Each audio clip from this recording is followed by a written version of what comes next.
I should say, I guess, a little bit about myself, since this has sort of, over the years, turned into a kind of a one-man band. I grew up in a small town in Colorado under extraordinarily ordinary circumstances. And for some reason, I don't know, genetic or something in the water or something, I was always very prone to obsession. And one obsession gave way to another, so that rock collecting gave way to butterflies, which gave way to rocketry, which gave way to girls, which gave way to drugs, which gave way to politics, on and on and on. Fascinated with the world, and as a rock hunter and butterfly collector, it was fairly aesthetically driven and irrational. What interested me was the iridescence in certain agates, certain pyrites, certain tropical butterflies, certain kinds of reef fish, something about the light, the visual thrill of the world. And this took me through many places by the time I was 14 years old and read Aldous Huxley's book, The Doors of Perception, where he gives a very restrained and gentlemanly description of a mescaline experience.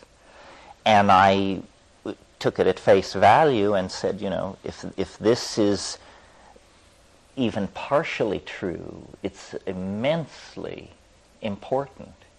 And I began to pursue this vast area of interlocking disciplines that really has no name, but we can name the disciplines, and you know what I'm talking about.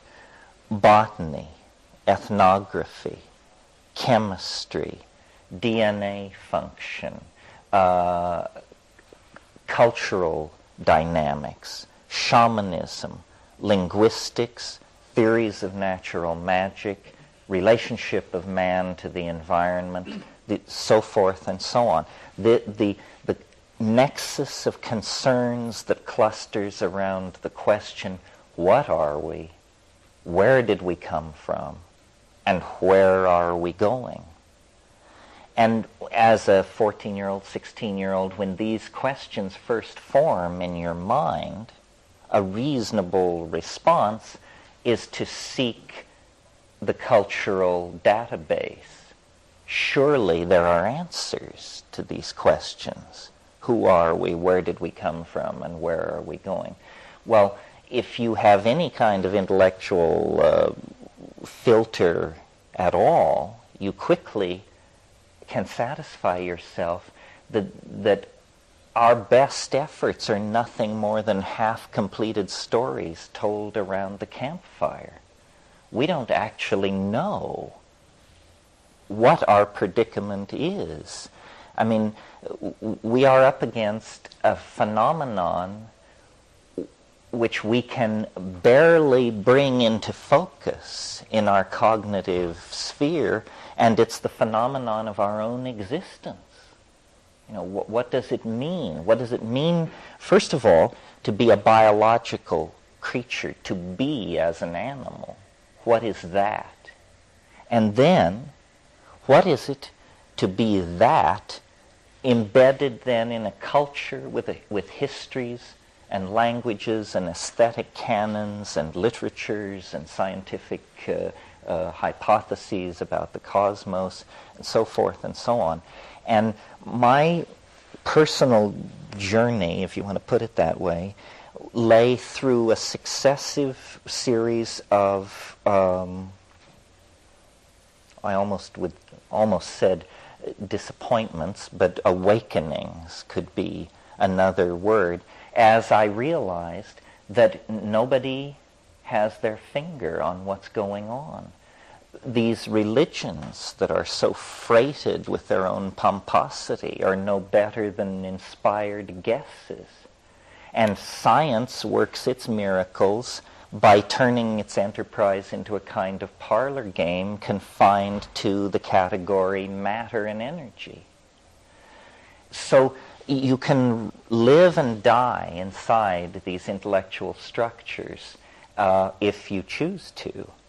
But people of curiosity, people of unusual or traveled circumstance, usually find themselves unsatisfied with the conventional answers.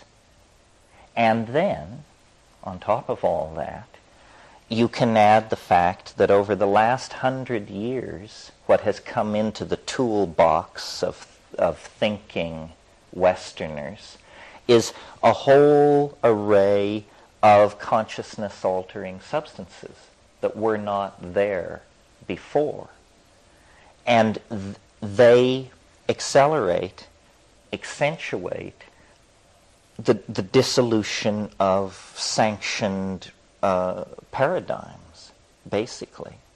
In other words, all these things you might cling to, Catholicism, democratic ideals, Hasidism, Marxism, Freudianism, all of these things are exposed as simply quaint cultural artifacts, painted masks and rattles assembled by people of good intent, but clearly not great grasp of the situation.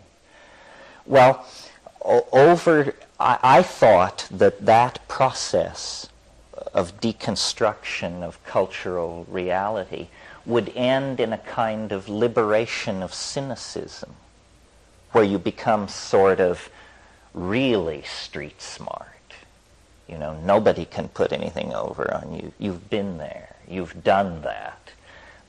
It turns out that existential phase, which I reached at about age 18, is itself simply a place along the way.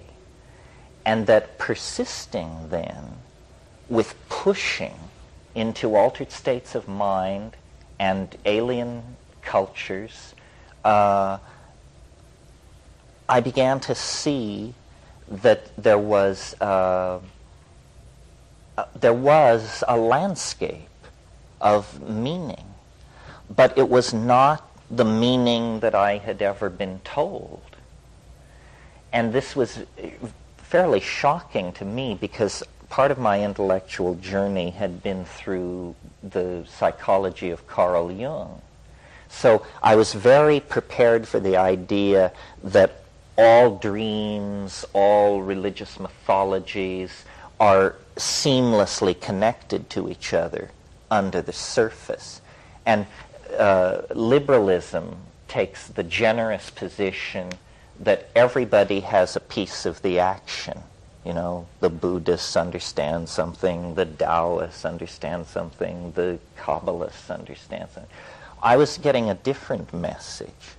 I was getting the message that nobody understands anything, that the entire cultural enterprise is 180 degrees cockamamie to the truth, that we have it absolutely ass backwards, that to date the enterprise of thinking has moved us radically away from understanding anything.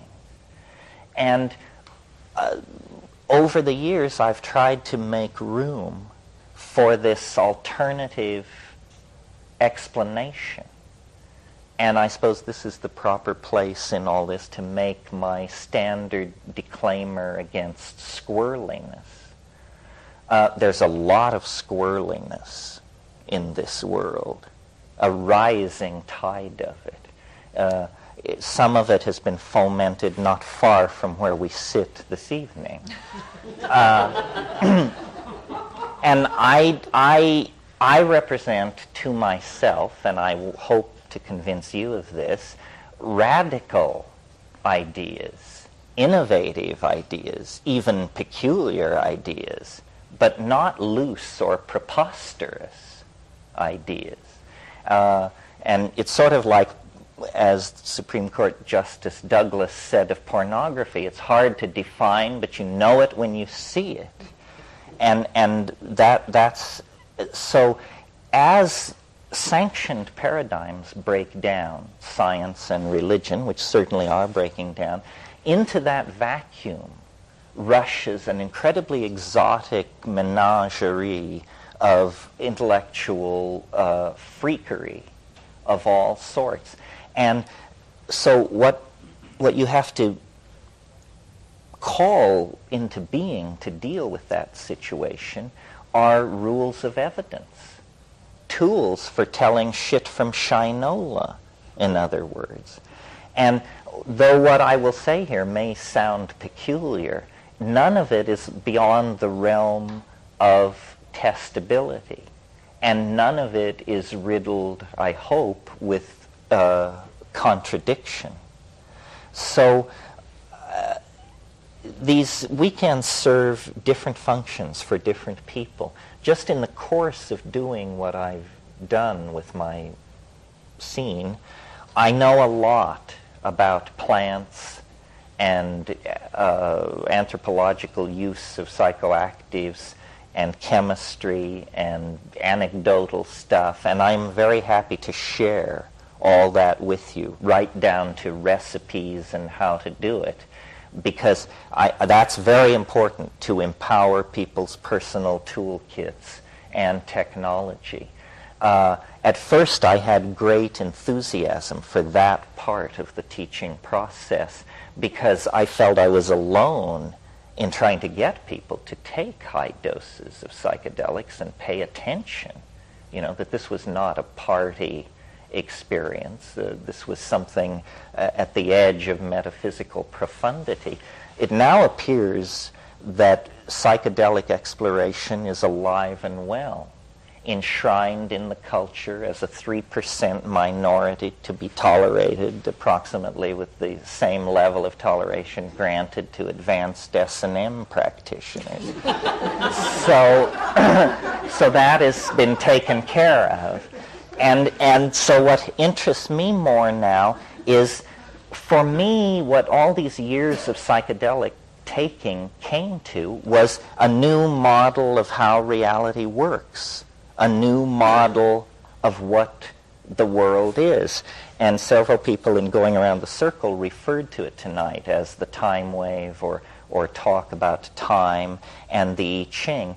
I represent, remember when we were kids, or it still continues today, but there is a genre of cartoon of the bearded, corpulent man in the robe carrying a sign which says something, usually the end is near and repent.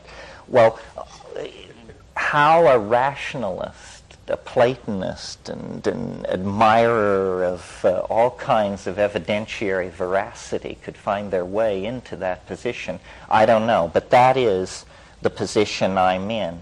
I really am quite convinced, I wouldn't say 100%, but that what we are experiencing here at the end of the 20th century, which we call chaos or cultural speed up or globalization or just the concatenation of multiple social crises, is in fact something far more profound than a mere crisis in our politics or our management styles or something like that.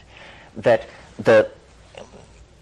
it is that the cultural world, the world of human culture and history, is reaching some kind of climax at the same moment that the biological evolutionary process, which has been working on this planet for 4 billion years, is also reaching a climax.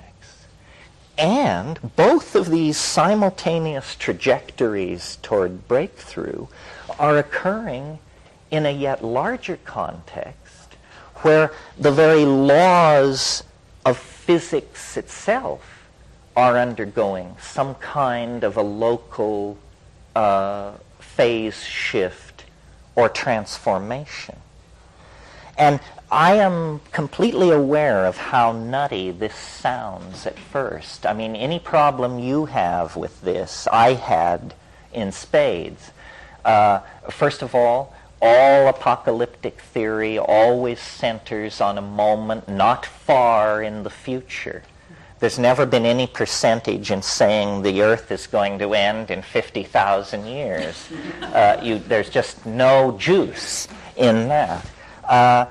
Nevertheless, when you begin comparing ontologies, you've got to always remember this is not a free-for-all. There are only a certain number of intellectual products on the market.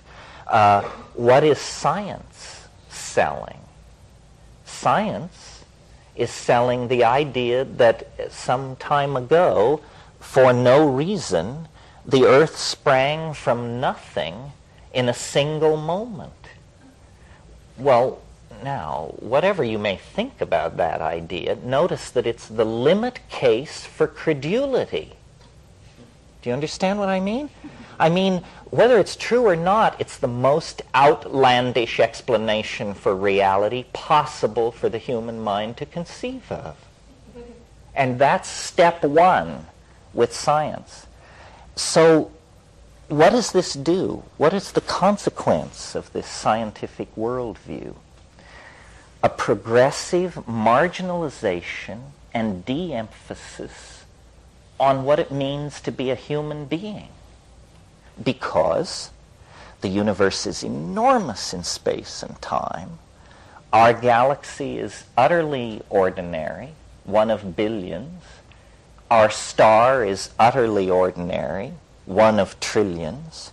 Our planet is presumed to be of an ordinary type, and biology is presumed to be a necessary consequence of certain chemical regimes at certain temperatures, and on and on and on. So what you get then as the human role in this scientific scheme is virtually nothing more than to witness, to carry out certain measurements that cause the collapse of the state vector, and to witness. And the universe is an accident, and all subsequent processes are accidents, and we are an accident, and value is conferred, and meaning is an illusion of the naive, and on and on and on. This is the legacy of positivism, materialism, the thinking that has gone on in the last 200 years in Europe and now dominates the planet.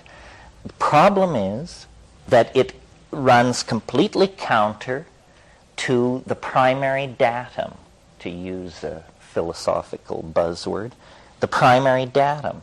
And what is the primary datum? It's the felt presence of immediate experience. In other words, being here now is the primary datum. And it doesn't tell you that this is a series of accidents, and that you are irrelevant, and that your pain is not pain, and that your hope is not hope. It tells you something else. It tells you this counts. Somehow it matters.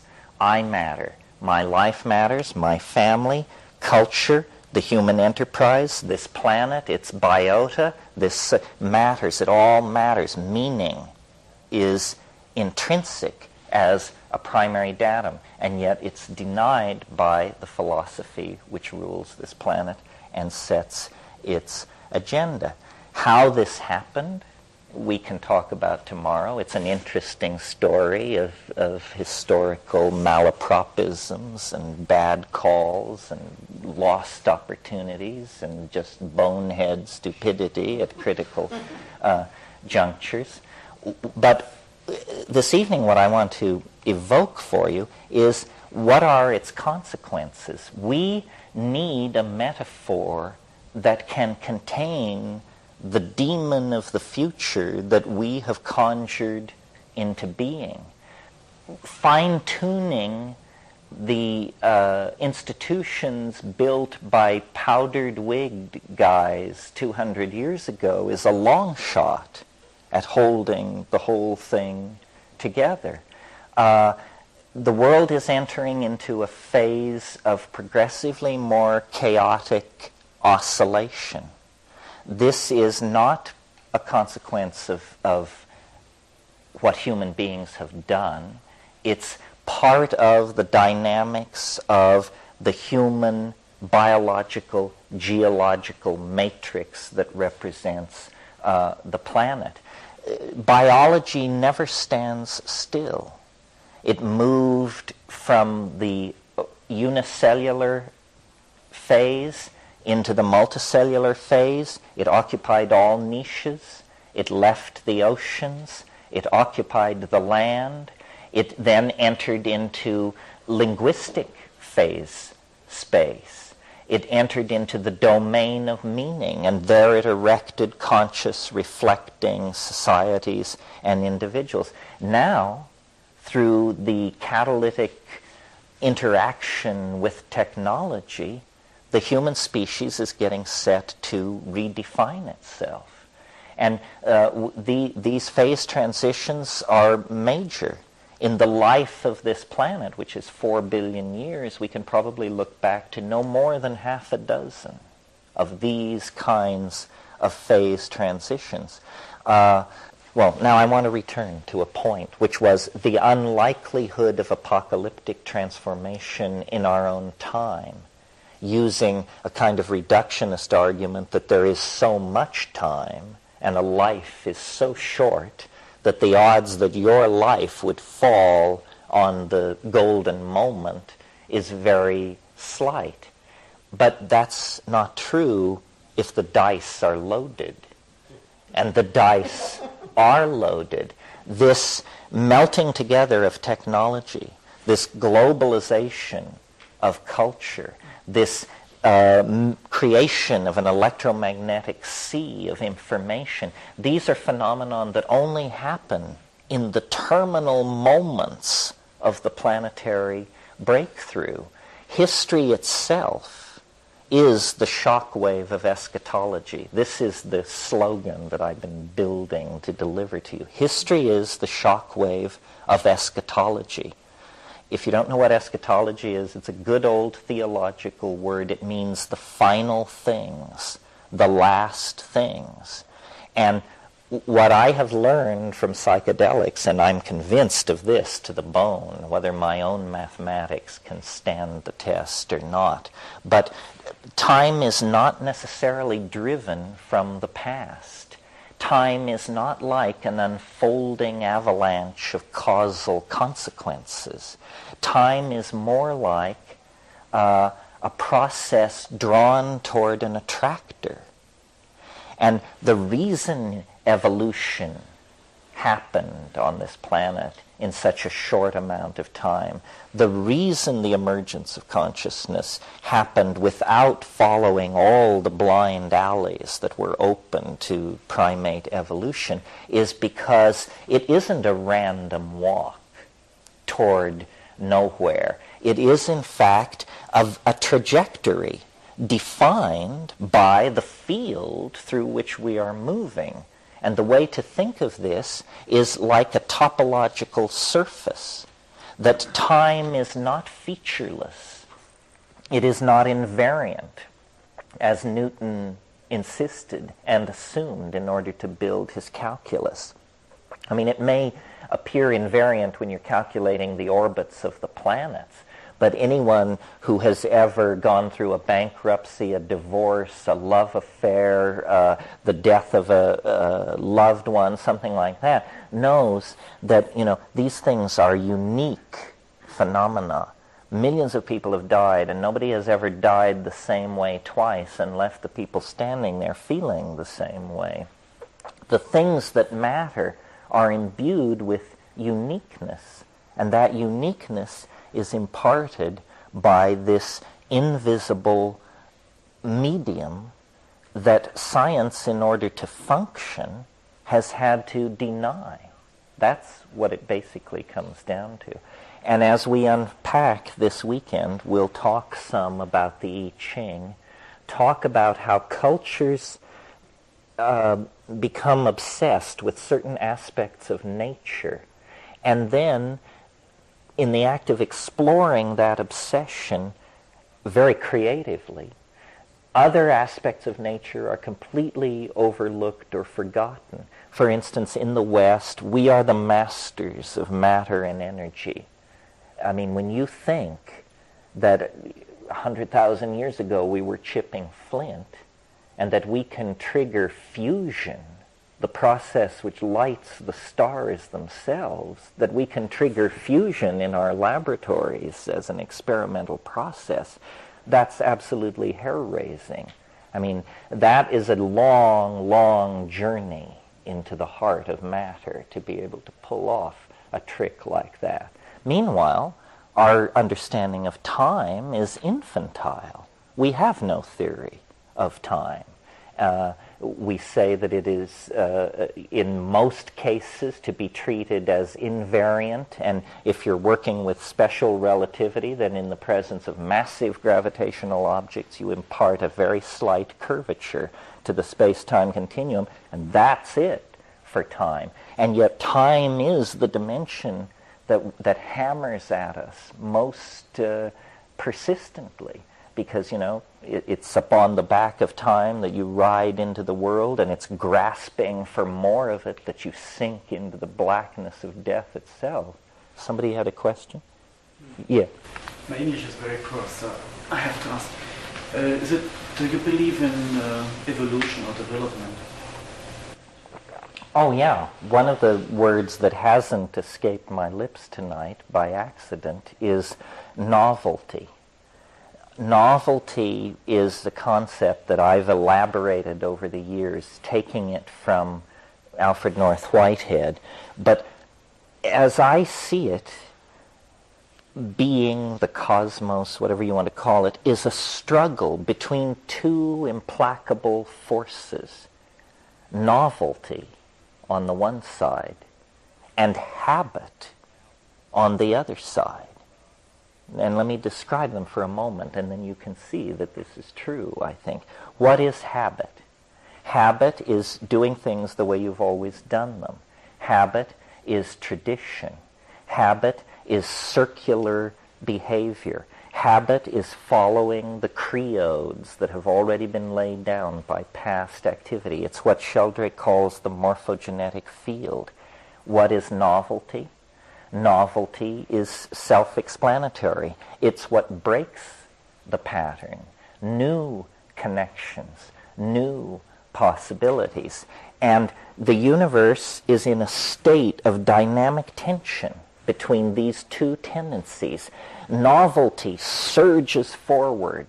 New art movements, new technologies, new inventions, new social mores, new classes. And then habit reasserts itself. Close the theaters, kill the Jews, reestablish the old order. And this goes on over and over and over again. But the good news is, this is not a Manichaean struggle. This is not an eternal struggle. Novelty is winning. Novelty is winning, inch by inch, iota by iota. Over millions and billions of years, the universe grows more novel, more connected, different temperature regimes, new forms of physical, new domains of physical law. Because at first the universe was very hot. You couldn't have organic chemistry. You couldn't have societies. Well, now, if novelty is, in a sense, what I've described to you is what we could call a novelty-conserving engine. The universe is a novelty-conserving engine. It produces novelty, and then it acts to hang on to it. And it uses that novelty to build the next level of novelty. So upon matter, it builds long-chain polymers, DNA molecule. It builds organic molecular structure. Upon that, animal life is organized. Upon that, complex, sentient, higher animals. Upon that, technology using humans. And upon that, the global society that we live in. Well, now, notice, something interesting has happened by making novelty our value to be conserved. Suddenly, the human enterprise is not peripheral. Suddenly, the human enterprise is what it's all about. The cosmos has been moving its eggs closer and closer to one basket for eons. You know, the action is not now in the bryophytes or the coelacanths or the reptiles. The action now is in a single species of primate. All of nature has halted its activity to turn and watch as Homo sapiens sapien, the double-thinking monkey, takes the stage and begins to work with novelty on a scale like nothing that has ever been seen before. And this tool-building function, and I use the word tool in the broadest possible sense. Language is a tool. Social organization is a tool. But this is what we do. We build tools. And McLuhan very wisely observed, these tools are extensions of who we are. They are only distinct from us in our opinion. But in fact, they represent extensions of our humanness. And now, well, for some time, let's say, obviously for about 10,000 years, something really weird has been going on. Because before that, time had an entirely different character. Even in an era when there were people using fire and practicing rituals and chipping stone, my God, the monotony of it. I mean, try to imagine 10,000 years where what happens is you go from flaking on one side to flaking on both sides, and this is hailed in the archaeological record as a staggering cultural advance. I mean, we're talking major boredom on one level. About 10,000 years ago, it began to quicken, and people moved into cities, and they began to elaborate specialized and social forms, so forth and so on. Well, then, about 100 years ago, this went through an order of magnitude of acceleration. And about 15 years ago, it underwent another order of magnitude of acceleration. So we are now living in an entirely different kind of time. Our cultural toolkit is being replaced approximately every 18 months. There was a time when it was not replaced every 18,000 years. What do you mean our cultural toolkit? The tools by which we make our way into the world. For instance, in August, I was told, the earth has moved. Mosaic is the most powerful tool ever created for moving human minds around on the web. 3 weeks ago, I was told, junk mosaic, who needs it? Netscape is the most powerful tool ever created. And you play with Netscape and you compare it to Mosaic, and you have to admit, yep, it's better. Orders of magnitude better. But the rate at which these tools are being replaced is phenomenal. The other thing which is going on is that all kinds of specialties are making breakthroughs that are not being integrated to other specialties. The cultural enterprise is not being managed.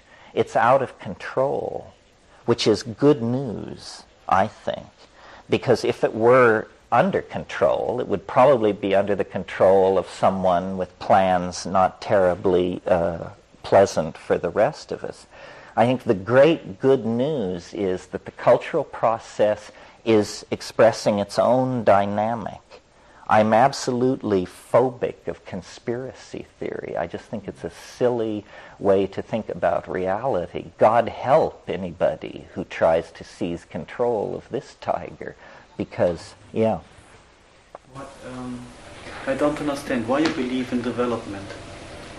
Or this is a premise of you that there is time, that there's a development and evolution. Why you believe in that? Well, because I think the historical record shows a progressive movement from simpler to more complex form. And then the question is, how does it happen? And there are different theories about that. But to my mind, it's pretty clear that as you go back in time, the universe becomes a simpler and simpler place. Yeah, but I think we should make clear if you're thinking if there's time or if there's not time. We should make it clear. Well, this is sort of the question of, is there absolute time, or is time defined by the systems embedded in it? It's a philosophical question. I suppose if I were pressed, I would say it's defined by the systems embedded in it. But I am saying, you see, for science, time is not exactly a thing. It becomes somewhat thing-like in relativity because it's mated with space, which is more thing-like than time. But I'm suggesting that time is a real thing, as real as electricity or electromagnetic fields, that time, well, I didn't really intend to get off into this, but briefly, here's the bit. Science uses probability theory. That's actually what science is. It's a kind of expansion of probability theory. And probability theory says that the first thing you learn when you study probability is that chance has no memory. They drum this into you. So they say to you, if you flip a coin 50 times and it comes up heads 50 times, what are the odds it will come up heads the 51st time? And the correct answer in probability class is 50-50. The odds are always 50-50. But a gambler who had flipped that coin 50 times and seen it come up heads would bet heads and win, because there's something funny about that coin. If the odds were really 50-50 of a coin coming up heads or tails, then the most common outcome of a coin toss would be for the coin to land on its edge. And that's the rarest outcome there is in a coin toss. You can hang out in bars your entire life and never see a coin toss land on its edge. So probability theory is flawed, but the flaws are of such a nature that once you accept probability theory, you will never be able to detect the flaw, because in a sense the theory has preceded the observation. And what I'm saying is that complex systems, human systems, biological systems, do not operate probabilistically. They operate according to a different rule, which up until recently, the best description we had came from Chinese philosophy. It was called the Tao. And the idea there is that there is this invisible force which builds things up, empires, powerful families, you name it, and it tears these things down according to laws which are very, very mysterious and part of the Tao. Well, this time wave thing that I've developed is essentially the Tao without mystery. It strips away all that metaphysical baffle garb and says, here's an algorithm, entirely formal and explicit, that meets all the criteria of Tao. And the point that I want to leave you with tonight is that the entertaining, you don't even have to accept these ideas, just the entertaining of these ideas is an empowering experience, because it places our historical era and each of us individually at a very critical juncture in the alchemical process of cosmic salvation, if you want to put it that way. In other words, a lot is riding on how this all comes out. Yeah. Well, you talked about primary experience, one of the things you mentioned. And one of my primary experiences has been, I guess what I would call communing with nature, that which is not cultural. And I'm wondering how the way you see development and how you see globalization and all that ties into what I assume is similar to that experience that I had that you've mentioned, which is the archaic revival. It seems that there's some kind of opposites going on there to me, and I want to know how you tie them together. Well, yes. I mean, what's happening is that we are headed into a kind of super technology, a global information society, so forth and so on. But strangely enough, and you have to go back to McLuhan for this, the sensory ratios that are being reinforced by the new electronic technology are like the sensory ratios that were in place 15,000 years ago. In other words, if print is in fact a cultural disease, or I don't want to, no, a condition, print imposes a condition on the human mind which is now lifting. And as the cloud of print-created conditioning and institutions is lifted, we discover that we are not Victorian ladies and gentlemen, model citizens in the Jeffersonian state, but that we like to trance dance and mess around sexually and get down and dirty and all. In other words, there is an archaic impulse that comes into this as we reclaim our senses. Some of you may have read Morris Berman's wonderful book called Coming to Our Senses. Well, I've never met Morris Berman, but I absolutely subscribe to everything said there. History was an incredibly damaging experience, and now it's over, in a sense.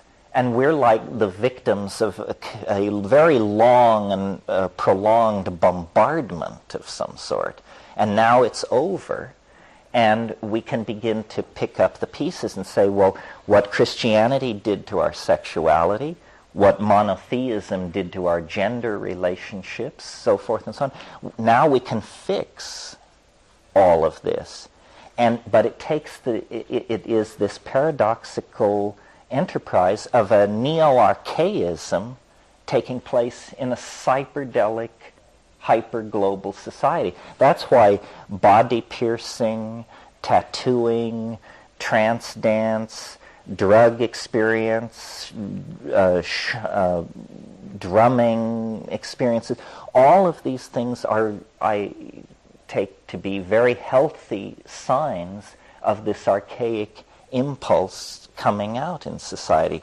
I mean, what was created by the era of the proper gentleman was, excellent table manners and genocide over most of the surface of the planet. However, all of these changes that are going on, each one must give way for the next. Like, we are never going to reach any kind of equilibrium between here and the concrescence, this point ahead of us, some 18 years in the future, where all these biological, cultural, and physical vectors move into phase and create a phase transition. Because, in a sense, history is being forced to repeat itself at an incredibly accelerated rate. And I mean this not as a metaphor, as is ordinarily said. I mean literally, that as we approach the omega point, there are a series of recursive reflections, almost like passing through shock waves, where we reiterate past historical episodes. Right now, I take us to be somewhere in the late 800s. Rome has fallen, and the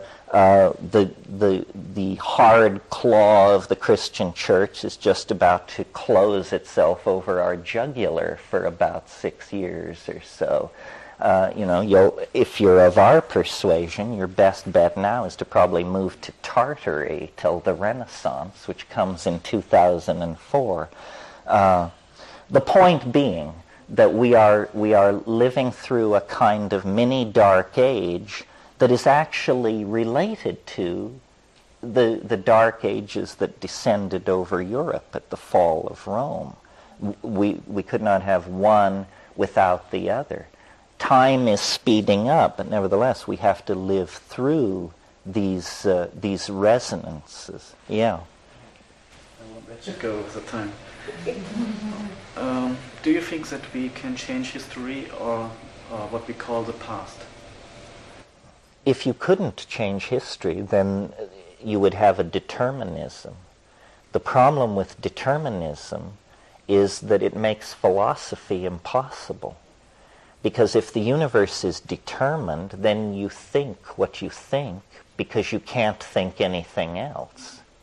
And that makes the notion of truth rather curious. For truth to exist, there must be the possibility of error. So but I think that the future is more determined than most people think. What is determined in the future is the levels of habit and novelty.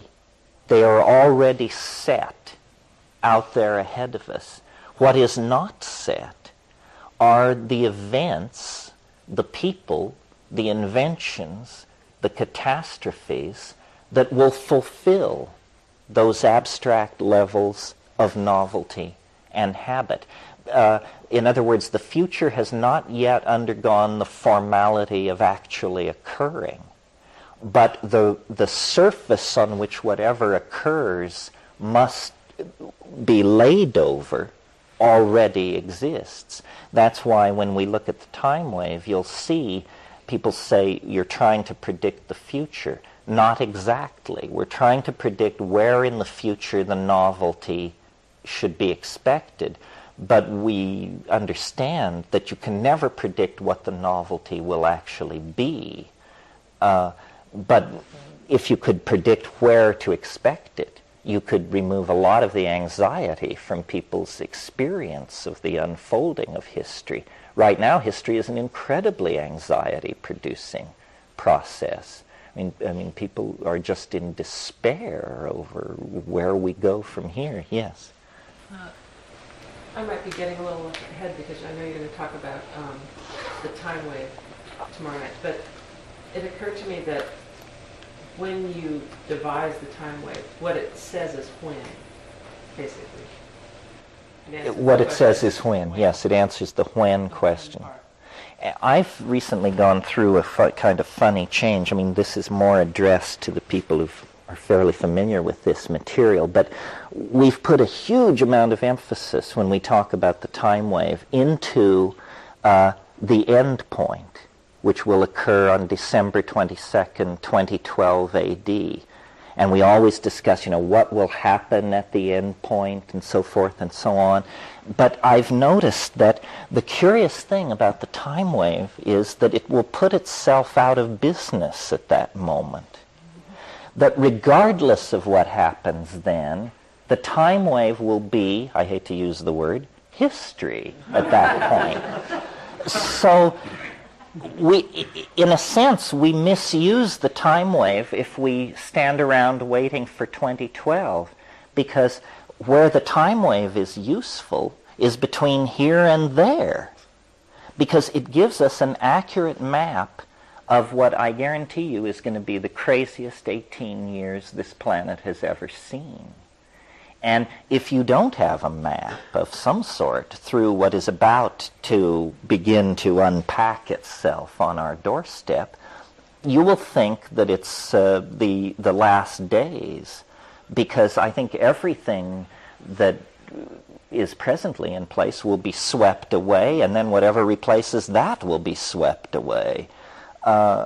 So part of what part of my motivation in all this is to put the time wave in front of people and say, look, it's worked for thousands and thousands of years, and it only has 18 years to go.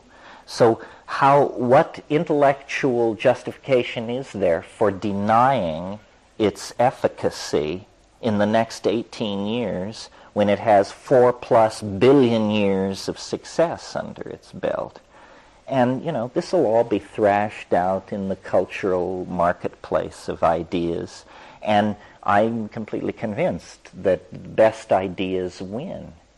Because novelty, God is betting on novelty. And so if you bet on novelty, you'll be carried along in that process. Yeah. Am I correct that you predicted the Republican win in the House? Well, I said it looked like a good time. Yeah.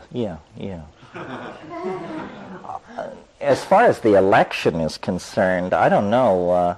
Hawaii gives one a different perspective. I'm living out there now. Suddenly we all discovered that we were born-again Democrats just because they all got kicked out. Before that, a lot of time was spent lashing the Democratic Party as a bunch of jerks. I think probably both impulses were good. I think the election just proves that the world corporate state has made national governments irrelevant because, while everybody's yakking about the election, the real news is lowest unemployment in 4 years, continuous growth into, the 27th month. Lloyd Benson retired 3 days ago and said if he could write the numbers, they wouldn't be any different than the numbers he's able to retire on. The economists are going berserk. And I think that what has happened very quietly over the past 10 years with chaos theory and fractal mathematics and this sort of thing is that economics has come out of the woodshed. It is not voodoo anymore. And the world corporate state is running a very tight ship. And look at the changes that have gone on just in the past 5 years. Marxism has been liquidated. Apartheid has been liquidated. The people in the Middle East have been told to get their stupid act together. The Irish question comes up for review. World trade barriers are dropping everywhere. These are all things on the agenda of the world corporate state. Because the world corporate state likes happy, well-paid consumers. War, an instrument of policy by nation states, is abhorrent to the world corporate state because it busts up assets and requires reinvestment. So I think, if you have a United States senator threatening the life of the president, this tells you that these people are a bunch of irrelevant yahoos. It's like the Parliament of Tonga or something. It means they can get up and say anything they damn well please. The president doesn't matter. The Senate doesn't matter. None of it matters. It's a road show, and we're all incredibly focused on it. And why is that? Because an instrumentality of the world corporate state called the media makes very sure that we speak of nothing else. Meanwhile, in the background, large changes are being put in place. And I'm not doctrinaire on this. What we need to find out at this point is not what the Republican Party wants. We need to find out, what does the world corporate state believe? Is it simply a slash and burn operation, and we're going to peddle ourselves into toxic environmental chaos? Or are there smarter heads in there somewhere who realize that the whole thing has to be managed, otherwise it will turn on itself and be inoperable?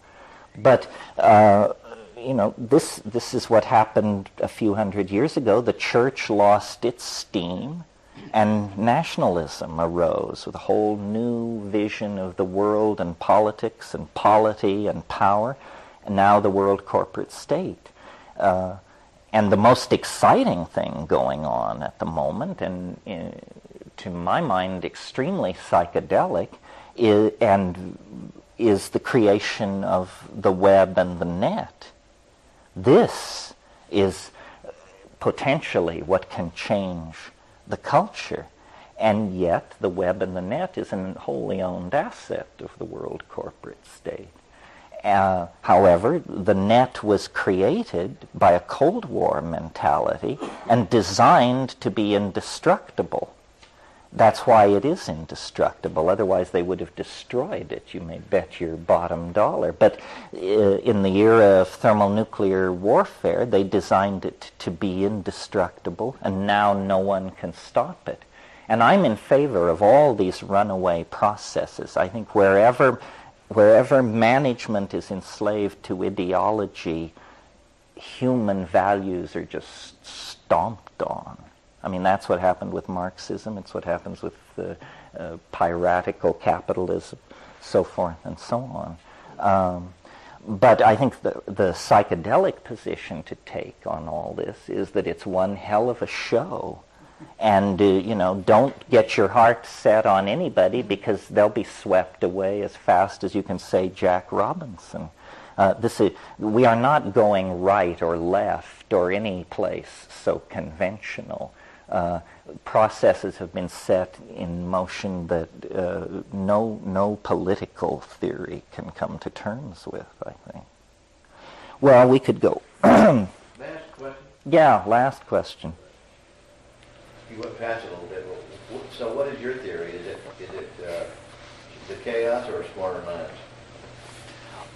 Oh, I think probably there's a real war going on inside the world corporate state, that it hasn't actually gotten itself together yet.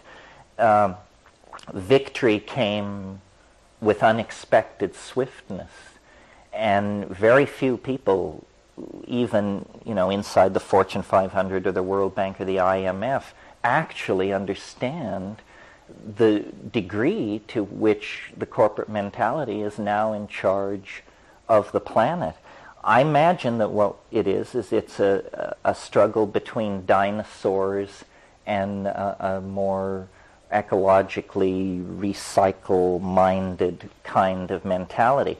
I'm not a Marxist, but I know enough of Marx to know that in classical capitalistic theory, you can't have capitalism unless you have unlimited exploitable natural resources. And, 15 years ago, I would have said capitalism's salvation is space-based resources. Apparently, the people who manage the money decided not to put money into that, and now there is no infrastructure for the delivery of space-based resources. So apparently, we're going to try what is called closed cycle capitalism. And that may be morally dubious because, as far as I can understand, it requires a permanent underclass somewhere. You can't raise everybody to the level of first world consumers because somewhere there has to be somebody working for peanuts manufacturing all this junk. Anyway, these are issues. To me, none of this is far afield. I mean, to me, the psychedelic experience is the experience of trying to make sense of reality. And it used to be, although I can't remember when, that psychedelic self-exploration was presented as a kind of do-it-yourself, courageous psychotherapy. It was a personal voyage. It is only if you don't take it seriously. If you take it seriously, then this is not your personal stuff. This is the stuff. And that's how shamans approach it. They wouldn't be able to conceive of what you mean by a personal vision. I mean, there are only visions. And if if psychedelics are on any level to be taken seriously as catalyzers or expanders of consciousness, then we need them, because it's an absence of consciousness that is making this historical transition so excruciating. And to the degree that we can raise consciousness, our own and other people's, we can go through this without a lot of yelling and hollering. But people who do not understand what's going on, and their numbers will multiply as the chaos spreads, are going to require a great deal of reassurance. Well, on that thought, I'll send you to bed. Let's get together tomorrow morning here at 10 a.m. Thank you all very much. It's a good group. I'm happy to be here.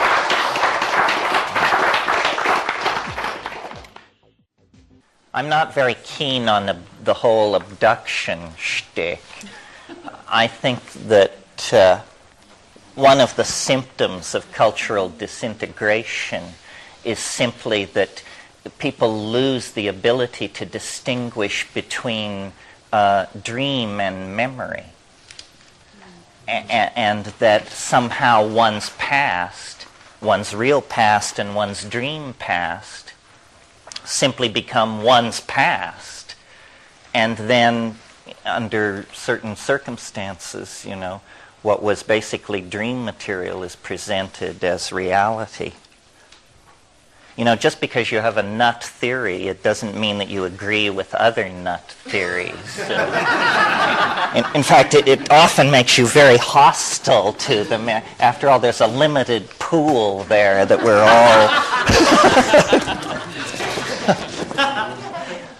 My idea with psychedelics throughout my whole career with them was that the purpose was to go out into mind space and hunt ideas and bring something back to show the folks around the campfire, something that would astonish and amaze us all. Well, it's a narrow keyhole, the mind. You can't bring back a flower like the time traveler does in Wells' story. So I found the only thing I could bring back, not being graphically endowed, was ideas. It's a very mysterious business, the revelation of to mind of the world. Since the last time I talked to any audience, I finally understood an argument of my enemies that I had never understood before. Enemies in the friendly, collegial, ideological sense. In other words, enemies. The countervailing theory to the evolution of consciousness, how it came to be so rapidly, as opposed to the idea that it was stimulated by psychedelic compounds in the early human diet, was, and I've ridiculed this idea to you before, the idea that human beings throw things. And because we were small and weak and we hunted very large animals, we learned to hurl rocks with great accuracy. And that this is a behavior not observed in the animal world. I mean, monkeys hurl feces in a generally downward direction to indicate displeasure, but their aim is lousy, which is a very fortunate thing if you're an Amazon explorer. But human beings can hit with considerable force an object up to 120 feet away. And evolutionary biologists have fastened on this as requiring so much coordination of neural material that there would be enough left over to invent Western civilization and explore the planets once you had this thing down. Well, it always seemed somewhat preposterous to me. And I pointed out that it would make the big league baseball pitcher the paradigm of evolutionary accomplishment in the human world if that standard were accepted. But now I understand the argument a little better. And it's slightly deeper than I thought, because here's what they were trying to say the first time. It isn't this neural coordination which is going on is really about planning. That it is an extraordinary thing to look at a rock in your hand and to make the calculation into the forward vector of the future. Aha, if I hurl back and impart a certain energy in a certain direction with a certain intensity, this thing will follow a path through space and will land somewhere with benign consequences to me and my side. And it's the key concept in here is plan. This is a plan. And animals don't do this. There are no plans in the animal world. Their consciousness is of the moment and doesn't involve this complex triangulation out of the moment toward future consequences in quite this way. Because you see, what happens when you let go of the rock is that you can no longer control it. It isn't like hunting or beating something to death with a stick, where the strategy is being readjusted moment to moment. No, once the projectile is released from your hand, that's all the planning you get to do. So it represents a concrescence of intent. And this building toward the concrescence of intent, this plan making, then is the tiny flutter of the butterfly's wing that ripples out through the chaotic universe, and the next thing you know, the kings of Babylon are issuing their codes of law, and slaves under the lash are erecting cities, and the stars are being brought into a mathematical model, so forth and so on. Well, I just wanted to mention that. I'm also working on a second book at the moment where we're going to go back into the psilocybin theory of the origin of consciousness and actually attempt to make a case that will demand attack. In other words, to actually marshal all of the anatomical, paleontological, primate data, because the more we research, the more it appears true that by looking at the psychedelics, in fact, they become a kind of key to understanding the entire phenomenon of human emergence by looking at the larger issue of food as an environmental dimension.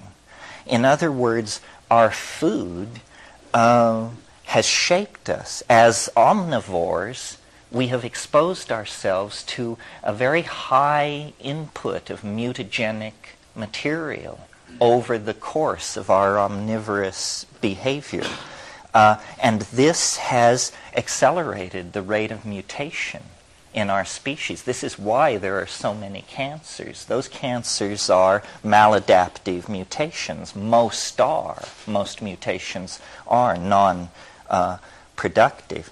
But by being a creature of the jungle canopy, who underwent a forced migration to an entirely different nutritional environment, the grassland, we opened ourselves up to this mutagenic influence. And it's only the spectacular effect of the psychoactive compounds impacting on neural organization, cognition, and social organization that I focused on originally. But now the realization is beginning to ripple out through the evolutionary community that yes, this is the hidden factor, the mutagenic diet and the forced shift in environment.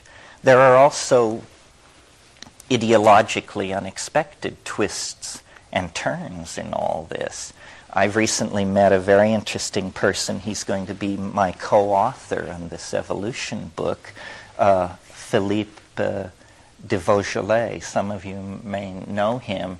And he is a lover of animals. This guy has made a fortune in publishing books on reptile care. And if you have a broken iguana, he's the man to see. But he pointed out something to me very, very interesting, which goes against prevailing political correctness for sure, which is that browsing ungulate animals have absolutely no interest in the behavior of other animals. They couldn't give a hoot. Who's interested in the behavior of other animals are hunting animals. And that in order to successfully hunt an animal, you must, in a sense, be able to become it. You must be able to transfer your consciousness into it and imagine its motivations, its behaviors, so forth and so on. And so Philippe has convinced me that on one level, the earliest human consciousness was not human consciousness at all. It was primate ability to enter into the behavior patterns and psychologies of other mammals in the grassland environment that it was predating upon, following vultures as a basis for the beginning of nomadism and this sort of thing. Obviously, predator animals are aware, and their evolutionary success is based on environmental awareness and being able to act based on inputting the behavior of other animals. This is a very complex mental world compared to the world of the fruitarian, leaf-eating canopy browser that we came from. And then it appears, that in a series of coalescing involutions of culture and neural organization, driven by the spatial coincidence of human beings, cattle, mushrooms, our original primate programming was restructured.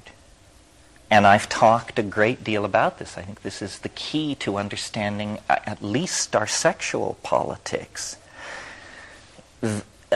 All primates have what are called dominance hierarchies. And this is where the hard-bodied, sharp-fanged males, young males, arrange everybody else to suit themselves. The elderly, the sexually available females, the young, homosexuals, the sick. Everybody gets told where to stand and what to do. This is how primates operate. This is how we operate. However, I think that for a long period in human beings, this was interrupted by nutritional factors and drug factors in the environment. That in a sense, a human society that is using psilocybin on even a lunar cycle of use is suppressing the ordinary pattern of male dominance, hierarchical dominance. It's not genetically touching it. It's still there, but in the same way that if you give a population of aggressive people a lot of opium, aggression disappears. If you give a population of people a kind of psychedelic boundary-dissolving aphrodisiac that promotes group bonding and erodes monogamy and so forth, then you get a different social ambiance than if that weren't present. And I think the secret to understanding our curious relationship to the angelic and animal worlds has to do with the fact that under the influence of this hormone/enzyme, which was suppressing ordinary patterns of male dominance, consciousness underwent an extraordinary series of bifurcations. And language, theater, poetry, magic, religion, dance, music, ethical values, altruism, everything emerged, sometime between 35,000 and 10,000 years ago, the Paleolithic, the pre-agricultural era, an extraordinary period of novelty being expressed and conserved in the biological world. The primate species, the hominids, suddenly just take the stage, and through an amazing series of cultural transformations become a planet-ruling species by 10,000 years ago. And then, not content with that, the process doesn't slow down, it accelerates.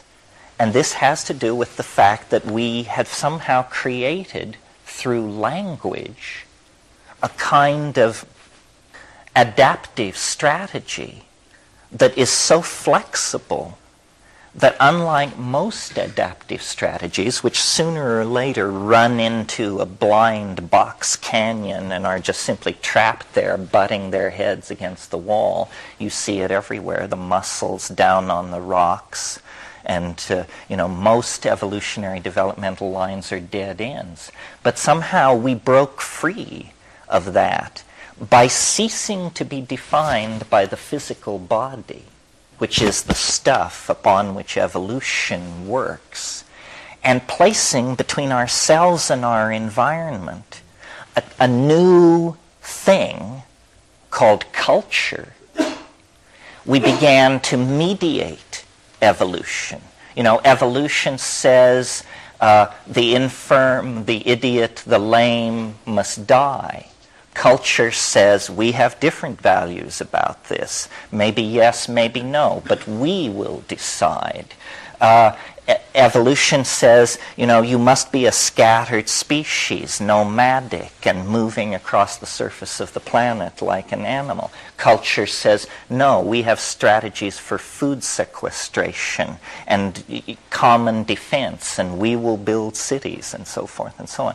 And so, since about, pick a number, 10,000 years ago, evolution has not been the dominating factor, biological evolution. Instead, there is something else, which the word epigenetic has been suggested, meaning change not driven by genes. Our genes are the same. If you were to be with a group of people active 10 to 15,000 years ago, they would look and just like you and I. We haven't changed that much. We've mixed the genes, but we haven't particularly added new ones or lost genes. But in the epigenetic realm, how many languages have been generated over the past 10,000 years? How many world religions have come and gone? How many systems of government? How many theories of polity and society? We just furiously cast these things off. And beginning about 500 years ago, this phenomenon was embraced as a permanent aspect of human existence in Western Europe, and the concept of progress became enshrined. And progress is the idea that this process must go on, be extended, and accelerated everywhere. And now it seems to be happening. I think, and as a consequence of this acceleration of process, all the contradictions in the old system, and I mean reaching back to Egypt, all the contradictions in the old system are now on the surface. And because I believe psychedelics are a kind of higher dimensional sectioning of reality, I think they give the kind of stereoscopic vision necessary to hold the entire hologram of what's happening in your mind. The old paradigm is gone. I mean, we can talk about how different parts of it died. You know, maybe not everybody knows the story of how physics, the paradigmatic science of reason, turned into a place where nothing makes any sense at all, you know, and where stories are told so wild that a surrealist painter would flee from the gathering just shaking his head. That's physics. The very bedrock of the whole Western shtick has turned into a place of utter psychedelic contradiction and chaos. And the news hasn't reached biology and psychology. They're still operating under different paradigms. But what is keeping science alive at this point is the fact that it is able to whore itself to the marketplace. But in terms of the old program, which was providing some kind of metaphysical recitation of the nature of the universe, it's pretty clearly out of reach at this point. I mean, the universe has been discovered to be stranger than you can suppose. And what this means to the troops, which is you and me, the citizens of these linear, print-created, scientism-ruled, democratic, industrial states, what it means to us is that you get your mind back. They have no need of it anymore.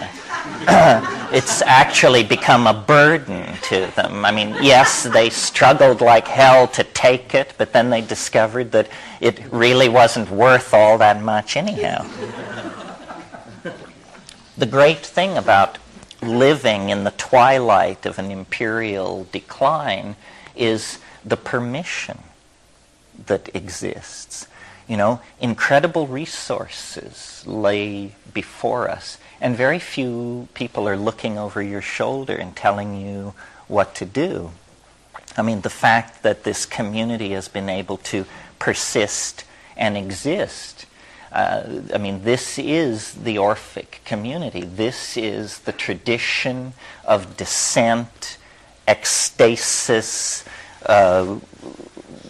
sexual ambiguity, so forth and so on, that reaches right back to Chalcolithic Greece and beyond.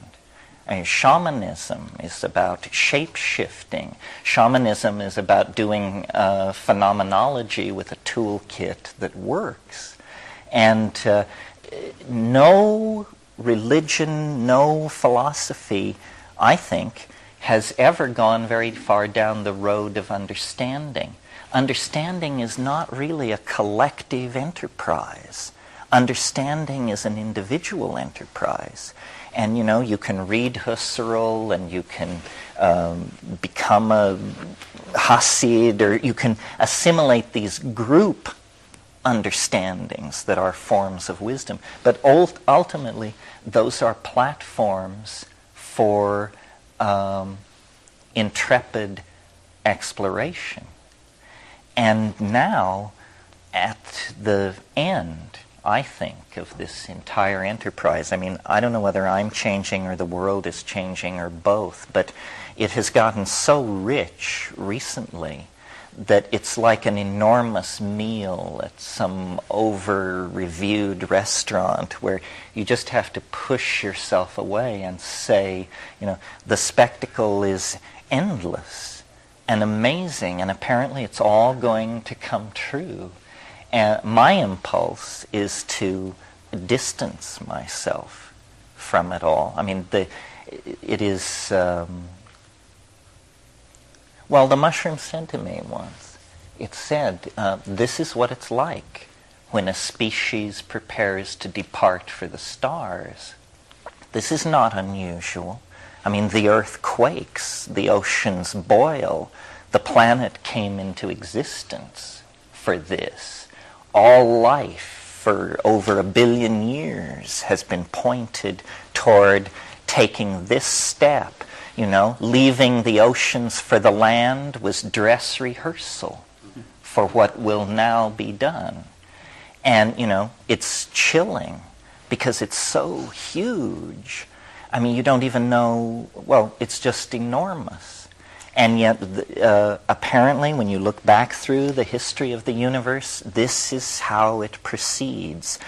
Incredibly gradually, over staggering scales of time, but then every once in a while you come around the corner, and there it is. A continent sinks, an asteroid impacts, a star explodes, two intelligent species meet somewhere out in the cosmos. And these things then, set ripples going for eons. Yeah. I'm curious what this has to do with psychedelics, because it seems to me that, when you use psychedelics to break down perceptual barriers, that's one thing. But there's such momentum going on in the world today that things are breaking down without psychedelics, although it may appear psychedelic in terms of the way you see it. Do you see what I'm getting at? Yeah, I do. So at this juncture, have we transcended psychedelics? Well, my idea is, that the psychedelic recapitulates on the personal scale this universal meltdown that is going on without the need of psychedelics. But this universal meltdown is very frightening to people. Most people are pattern-oriented and nostalgic, and it scares them. And I think psychedelics are a way it's sort of like doing calisthenics in preparation for the marathon at the end of time. People who have taken psychedelics should be in a better position to reassure everybody else. They'll just say, well, people will say, the laws of physics are breaking down. You said, look, I've seen it before. So, and in a way, this event which wants to emerge, we think of it as quantized in a single moment where the shift will happen, and it's like the glory or something. But in a way, our job, if we have a job, and I'm not sure we do, but if we have a job, then our job is to anticipate this and to live it out before it happens. Somebody very dear to me said to me 25 years ago, my God, I don't know how they... Actually, it was in the same conversation where they said, history is the shock wave of eschatology. How anybody could say that in 1975, I do not understand. Anyway, he also said we should live as though the apocalypse has already occurred. That's the only way to transcend the historical hysteria. Because the historical hysteria is about this thing which it might happen, it won't happen, it will happen. No, you say, it did happen. It did happen. So enough about that already. And we are building, each thing that we do anticipates this deeper fall inward into the dream. The dream is what awaits us at the end of history. The dream, and you can call it hyperspace or cyberspace or the trans-death realm, but what it really is it's a going into the dream. And what is the dream? Well, the dream is a place where the laws are set by the imagination. The imagination is God in the dream. And if there is a way for us to mirror our highest aspirations, in other words, to inculcate the God image in ourselves, then it's by becoming the masters of our dream and then creating through drugs, technology, magic, who cares, the details come later, creating a way to share that so that we each then are a God with an open office doorway to all the other gods who wander through looking at the cosmogonies that we produce as art. I was thinking about this morning because I was thinking, what am I going to say to these folks? And I was thinking about the Platonic triad of the good, the true, and the beautiful.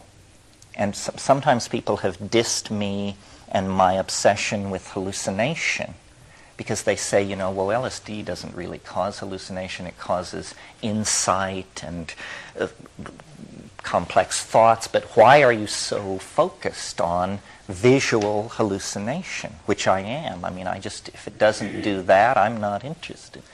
And then I thought the way into it is Plato talks about the good, the true, and the beautiful. But the key concept is beautiful, because good, it's abstract. True, it's abstract. But beauty is felt, perceived with the senses, as music, as painting, whatever it is. And so the bridge to the metaphysical absolutes of truth and the good is through the palpable realm of the beautiful. And to my mind, this is what these psychedelics achieve.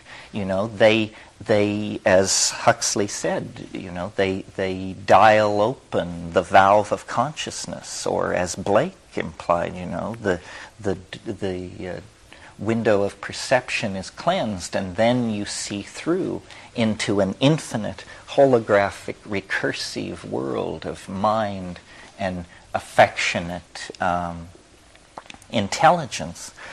And somehow this mystery is in the body, and therefore outside of time, and therefore beyond, in some sense, the reach of culture. Sex is like this to some degree. Sex is in the body and outside of time, and culture spends a huge amount of its energy trying to reach sex, trying to contort it, push it one way or another, and has produced some pretty bizarre themes and variations, but generally speaking has failed. I mean, no society certainly has ever gotten rid of sex, even though, there have been societies ruled for 1,000 years by men wearing dresses, but it gave us some of the most ribald minstrelsy around. So there is this mystery in the body. I'm now returning to the subject of psychedelics, beyond the reach of cultural manipulation. And discovering this and exploring it is somehow the frontier of maturity. Culture is a form of enforced infantilism. It's the last nursery, and most people never leave it. And they are perfectly happy to interpret the world through the reassuring nonsense of their cultural values, whatever they may happen to be. The reason psychedelics are so politically dynamite is because they cast doubt on this final cultural envelope of insulation. And they do it very democratically. It doesn't matter what your cultural conditioning is. It falls into question under the influence of the psychedelic. And then, for most people, that's frightening. Frightening enough that they not only don't want to do it, but they are also keen to see that other people don't do it, because they realize this is some kind of a doorway through which demons come. Disruptive ideologies, strange forms of music, bizarre behaviors, unpleasant fashions. It's all coming from this place where these people are messing around. And so there is an impulse to close it off. And so there is, a tradition 50,000 years old of shamanism / bohemianism. People who are deputized to be weird and are told, okay, you be weird. We'll give you a hut at the edge of the village. You be weird, and if we need you, we'll call. That's basically the role. No, don't buy, we'll call you, you know. I mean, the political position of shamans is fascinating in these societies because they share it, but they are not of it, you know, and they're only asked in when things are really desperate. And I think, you know, Bohemianism, this Orphic tradition I've talked about, this that goes back, way, way back, is the continuation of that. And so we here represent, to some degree, a self-selected group of these Orphic eccentrics, who carry this charge of otherness. In many languages, the word shaman means go-between. Go-between. Shaman moves between levels, and the mythologies differ, you know, either into a spirit world or an ancestor world or an animal world, but the go-between. And now let me see if I can tie this all up. Oh, I know. I wanted to follow this thing out about the suppression of male dominance through chemicals and diet and psilocybin and all that. The reason that is fascinating to me, aside from the fact that it answers some real conundrums in hominid evolutionary arguments, is that it then has an implication for the present, because we are the damaged heirs of a damaged cultural style which has been practiced now for about 7,000 years. And, you know, there have been various corrective measures, all failures, I think. Christianity, Christ, a corrective measure, somebody who comes who says, you know, don't do it that way, you know, and they get rid of him, and within 50 years the church he founded is dealing real estate. And, you know, then you get it in Islam, another corrective effort. But these things have not worked. The cultural style has been too toxic. And with the rise of modern science and the acceleration of the toxic consequences of bad ideology, we now come to the 20th century. And throughout the 20th century, there has been an impulse, What means bad ideology? Ideology that has consequences that are bad for the environment and the gene pool. Who knows what is bad for the environment? Well, nobody knows absolutely, but when you think about things like plutonium and nuclear weapons stockpile, I mean, I agree with you that in the largest picture, moral relativism makes it impossible to say anything about good and bad. But I'm not that morally relativistic. I think biology should be preferred over its absence, and that intelligence should be preferred over its absence. So I'm and because I think the universe wants to preserve novelty. I mean, that could actually be the basis of a kind of ethic. Bad is that which destroys novelty, and good is that which promotes it. It sounds awfully progressive. I remember the first time I was in Pakistan and I caught this rickshaw into Lahore, and this guy was being pulled by a human being, you know, muscle power. And this guy said, oh, you're an American, this and that. And he said, you know, he said, this country is screwed up. This country is really screwed up. And I said, well, what's wrong with it? And he said, you want to know what's wrong with it? Progress. Too much progress. And this was a man who made his living pulling people around in a rickshaw. So, you know, it's a relativistic thing. But what I wanted to say was, there is an intelligence in the species that is deeper than the societies and the systems that we erect to rule us. And this wisdom of the species can make enormous changes in the evolution of the mass psyche, such as the Renaissance, for example. And in the 20th century, this has taken the form of what I call the archaic revival.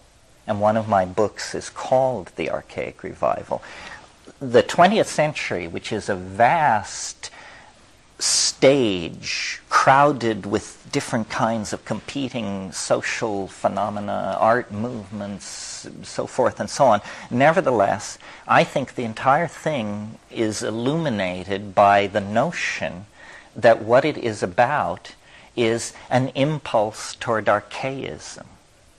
That in the sciences, the arts, everywhere, the archaic ideal is raising its protean head.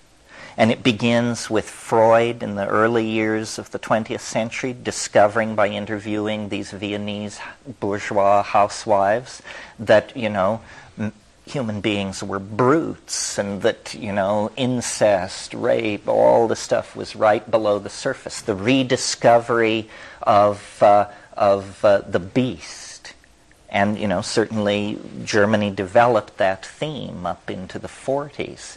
Meanwhile, people were bringing African masks to Paris, and Cubism was basing its early theory on the deconstruction of primitive art.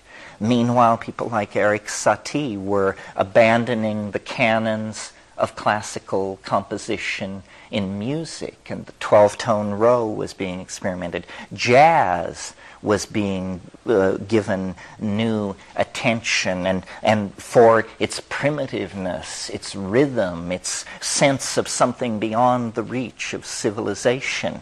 Meanwhile, the deconstruction of painting that had begun with Impressionism, which, Impressionism is simply 20 minutes into LSD, had gone deeper, had developed, first of all, into the deconstructive spirit of Dada, where people tore up telephone directories and rang bells while they, did something else. In other words, the absurd appears for the first time, an enormous theme in 20th century life, just the incoherent idiocy of it all. And then surrealism, taking up the Freudian tune, begins to portray these worlds of distorted association and so forth and so on. Well, all this is about boundary dissolution. It was happening on the Bohemian left. It was happening on the fascist right. The rise of Marxism is a collectivist theory of society, very concerned with collectivism, so forth and so on. And then, enormous changes. Auschwitz, the atom bomb, space flight. And now where we are is, for 10, 15 years, there has been this awareness that it is about direct experience of the numinous. And it's been hideously marketed and raped by the entrepreneurial instinct, and peddled back to us as dozens of New Age cults diced up and presented as different from each other. But the impulse toward this authentic dissolving experience is real. It was there in Theosophy. It was there in the Beats. It came up through the hippies. It survived the trivialization of the New Age. And it has now found its way into the youth culture, into rave and house music and that whole thing, and it's healthier than it ever was.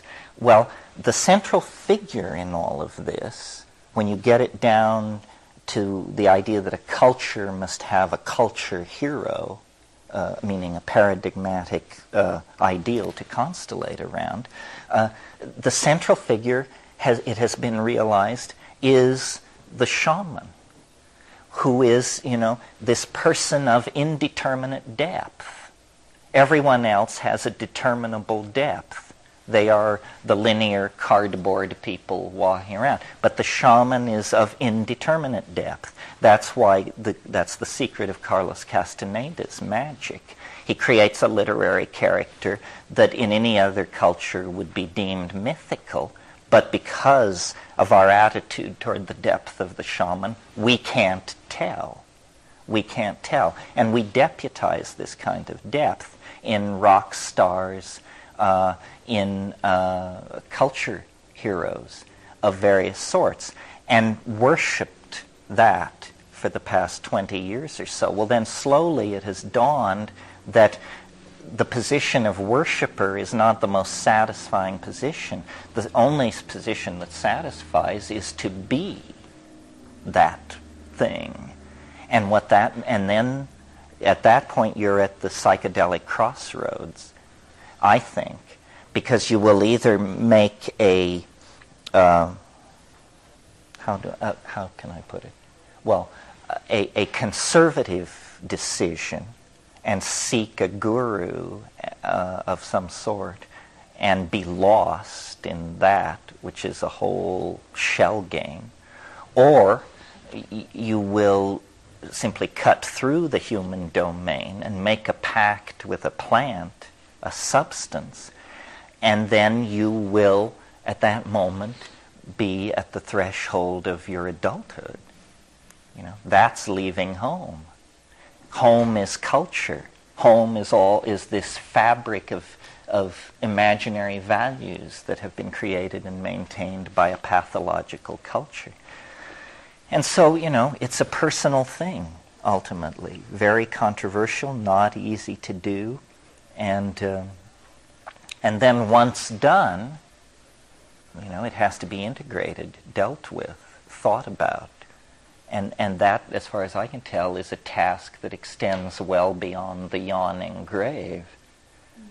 When you talked about the dream, it reminded me of the Aboriginal culture, and that's kind of how they live their lives in the dream time. Is that what you're talking about, living in the dream, being in touch with?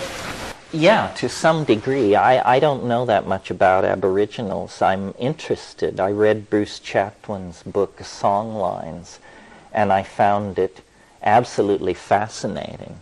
And if you want an example, I mean, I'll talk about it for a minute because it bears on something I'm very interested in. Part of the transformation that I think is going to happen to us lies in the way we deal with language neurologically. Because under the influence of psychedelics, especially short-acting tryptamines like DMT, you experience phenomena which seem to be transformations of the language modality. And I've described this stuff as visible language, that you can actually sing meaning into visible existence.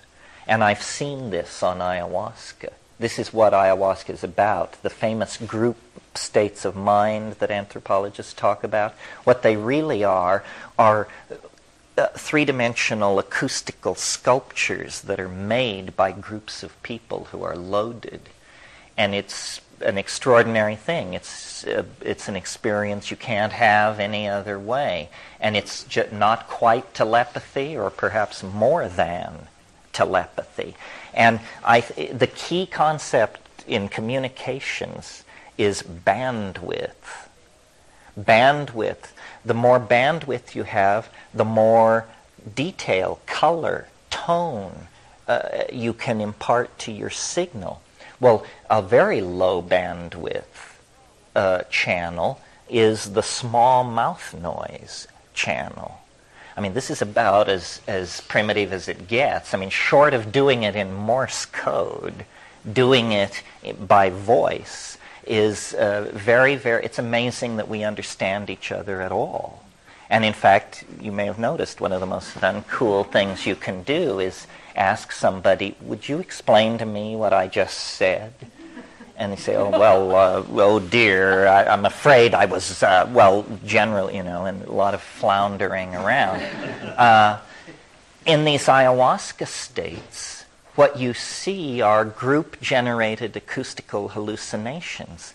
And because ayahuasca is composed of psychedelic compounds which occur in normal brain chemistry, in other words, nothing exotic to human brain tissue is present, it raises the question, well, how close is normal metabolic chemistry to be having an ability to do this? And the answer is, nobody knows, but very, very close. The pineal gland produces adrenoglumerotropin, which is a beta-carboline, 6-methoxytetrahydroharmalan occurs, or maybe it is adenylogramotropane, I can't remember. Anyway, there are active beta-carbolines produced in brain metabolism. And language is such an odd phenomenon anyway in our species. I mean, notice that you have to have two people to do it, which raises a real question about how you get that coordinated the first time out. And it's a behavior. It isn't an organ. It isn't like my arm, my nose. It's a behavior, and a learned behavior.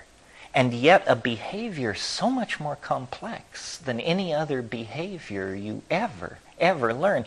I mean, if the average person could walk like the average person could talk, they would be a prima ballerina of the Russian ballet.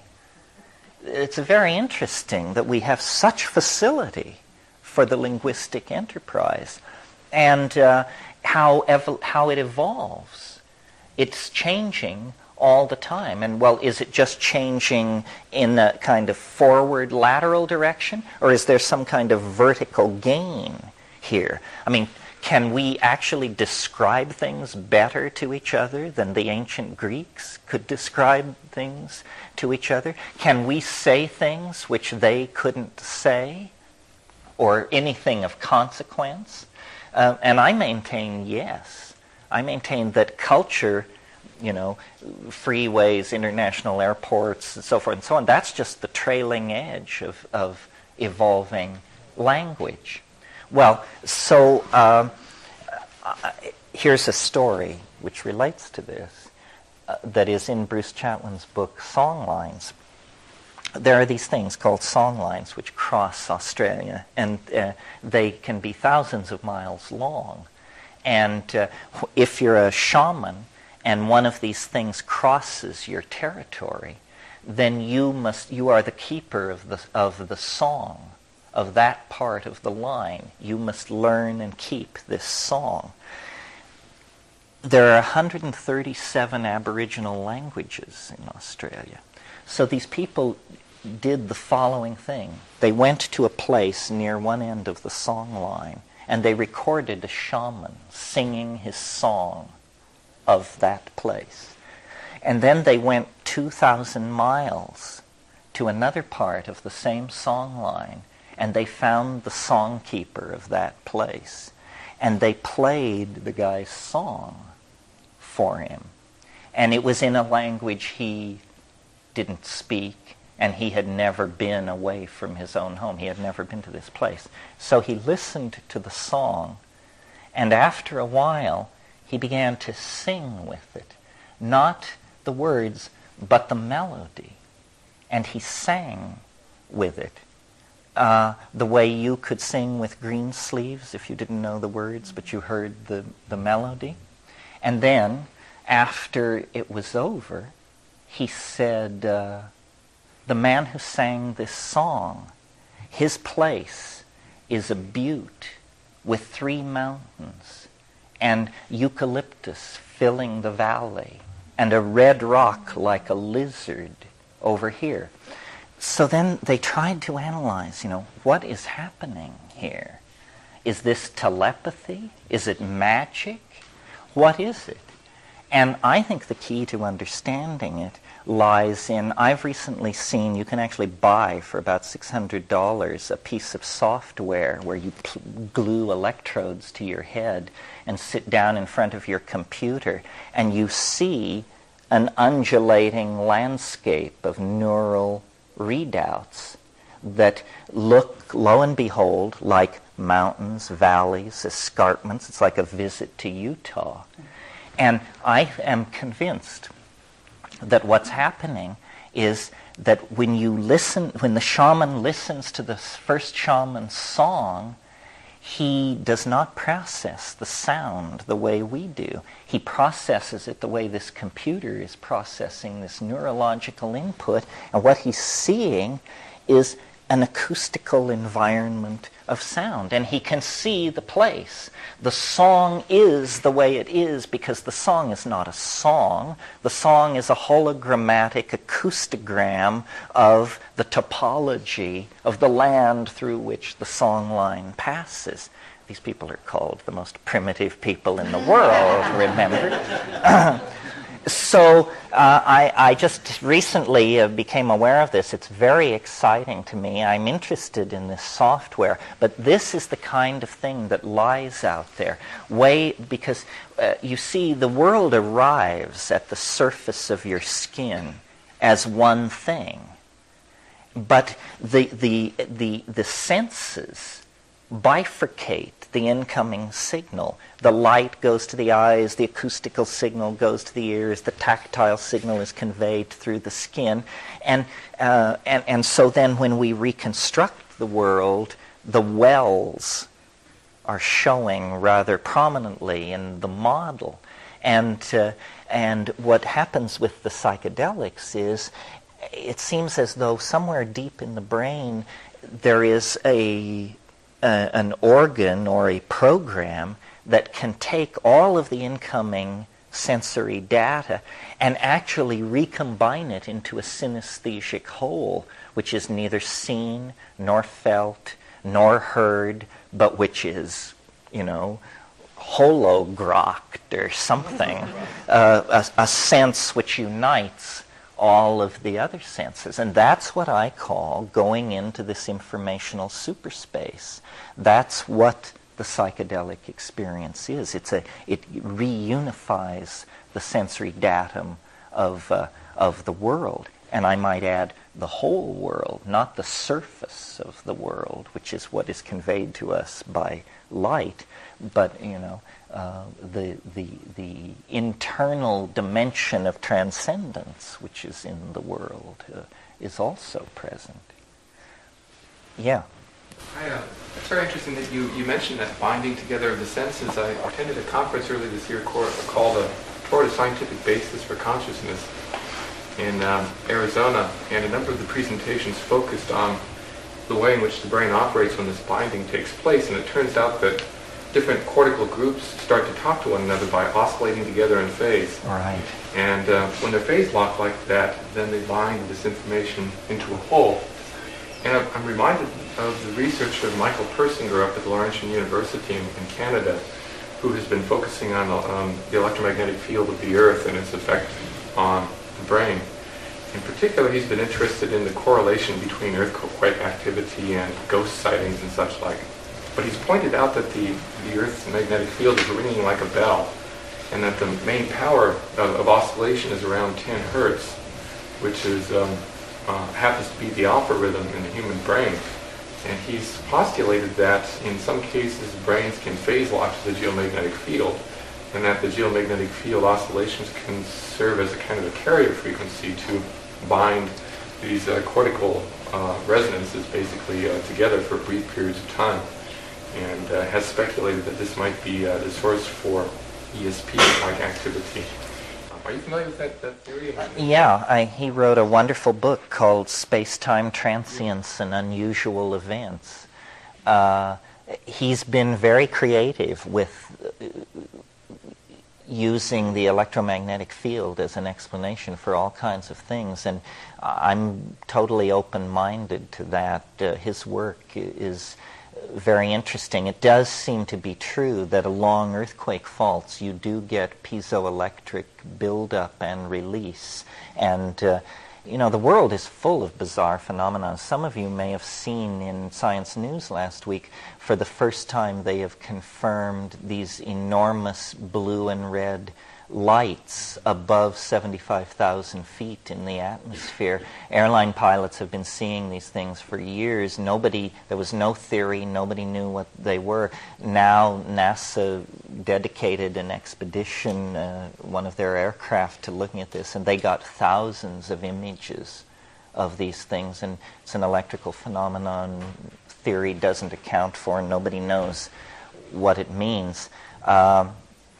I'm on one level I'm sympathetic to Persinger and that approach to explaining some of these things, and I do think the place has been overlooked in importance. On another level, this is a very hard thing to talk about, but there is like what I call linguistic viruses, which infect the effort to communicate. And they're very hard to catch at work. So, and it has to do with how can people believe things which are absurd.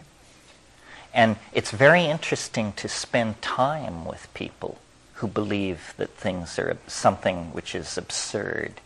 And it's, a lot of people bring raps to me that they want confirmation or disconfirmation on. And I passed this way last night when I talked about the rules of evidence.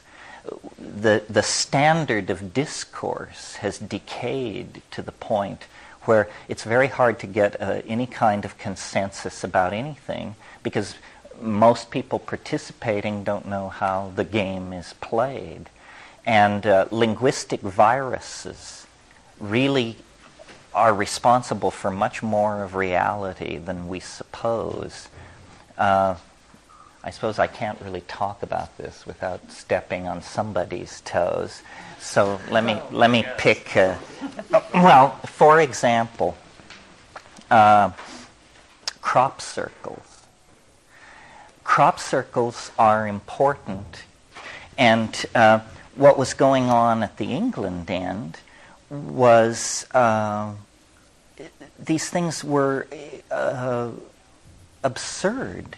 I mean, you had only to see one to understand what was going on, and to see that a confluence of British eccentricity, ripe grain, a certain ambiance in the air was allowing these things to come into being, and then the media was fanning it into existence. Well, now, how does this work?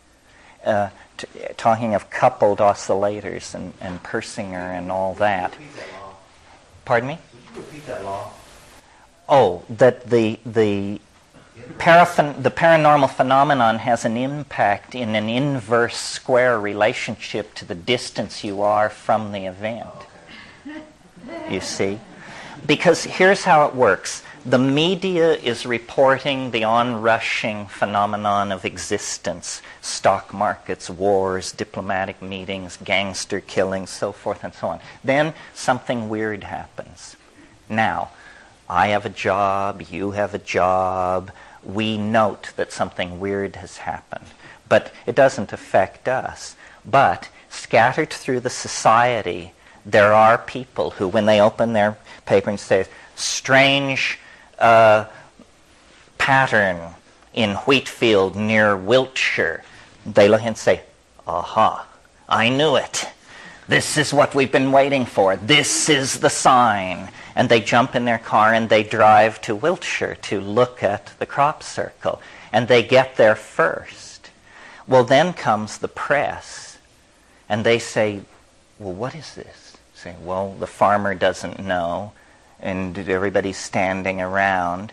And finally, the weird person takes courage and says, well, actually, I've been studying a peculiar form of biological energy for some 30 years, and my theory, and you're off and running at that point.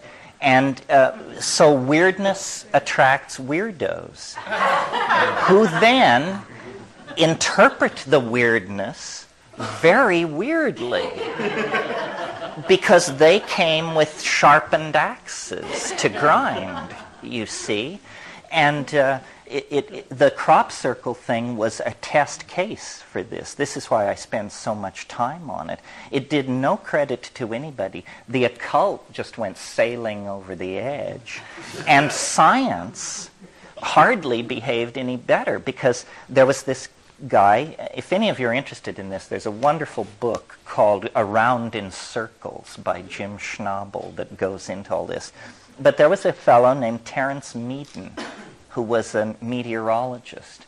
And when the first crop circles appeared and the weirdos began talking about telluric forces, messages from Atlantis, and so forth and so on, he jumped into the fray and said, nonsense, nonsense. This is a meteorological phenomenon. In the warm days of summer, on the lee side of these certain kinds of hills, a kind of circular low-pressure wind can get going, and this is nothing to get excited about, and we've got the statistics and so forth and so on. And the press loved him. They loved him as much as the screwballs. And they would put him on, and first they would interview the mad people, and then Terence McKenna would come on and poo-poo it away. So that was the first year of the crop circles. The next year, the crop circles became considerably more elaborate, with arrows coming off of them and zigzags and so forth and so on. Bring Terence McKenna on to the scene. And he says, well, you know, the new field of dynamic instability indicates that the mathematical solutions to these breakdown states are very complicated and unusual patterns. And so then the next year, it was inconceivably complex, the crop circles. Meanwhile, you know, crop circle time is in the springtime. It's dead in the winter because the fields are empty. So Meaden had used the winter time to go to the Institute of Electrostatic Physics in Nagoya and came back full of talk about roving plasmic fields and this sort of thing. And armed with the roving plasmic fields, no crop circle was too bizarre to not be proclaimed the product of natural forces. And this went on. And finally, BBC Two, and you know, you can think about this what you like, but they made a crop circle in frustration with this whole thing. They made a crop circle. And among the crop circle cognoscenti, there are certain moves that are the favorite moves, that are the authenticating moves, the no human being could possibly do it moves. And so the BBC Two people made a very good crop circle. And they brought Terence McKenna out and said, you know, Terence, we've just spotted one over here, and we'll get you right to the scene before the tourists get there. And they toured with him, and he pointed out, you know, the distinguishing characteristics, no doubt about it. And then they sat him down in the center of this field, and they said, Terence, we made it. And, you know, it's a horrible thing, actually, to see a grown man cry. Because, you know, I mean, he is devastated.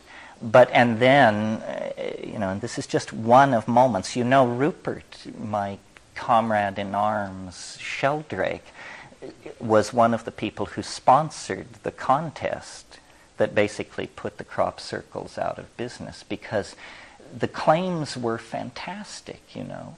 No person could do this, so forth and so on. So what they did is they got farmers to donate 10-acre tracts of English corn, which is wheat, and for £50 you could enter.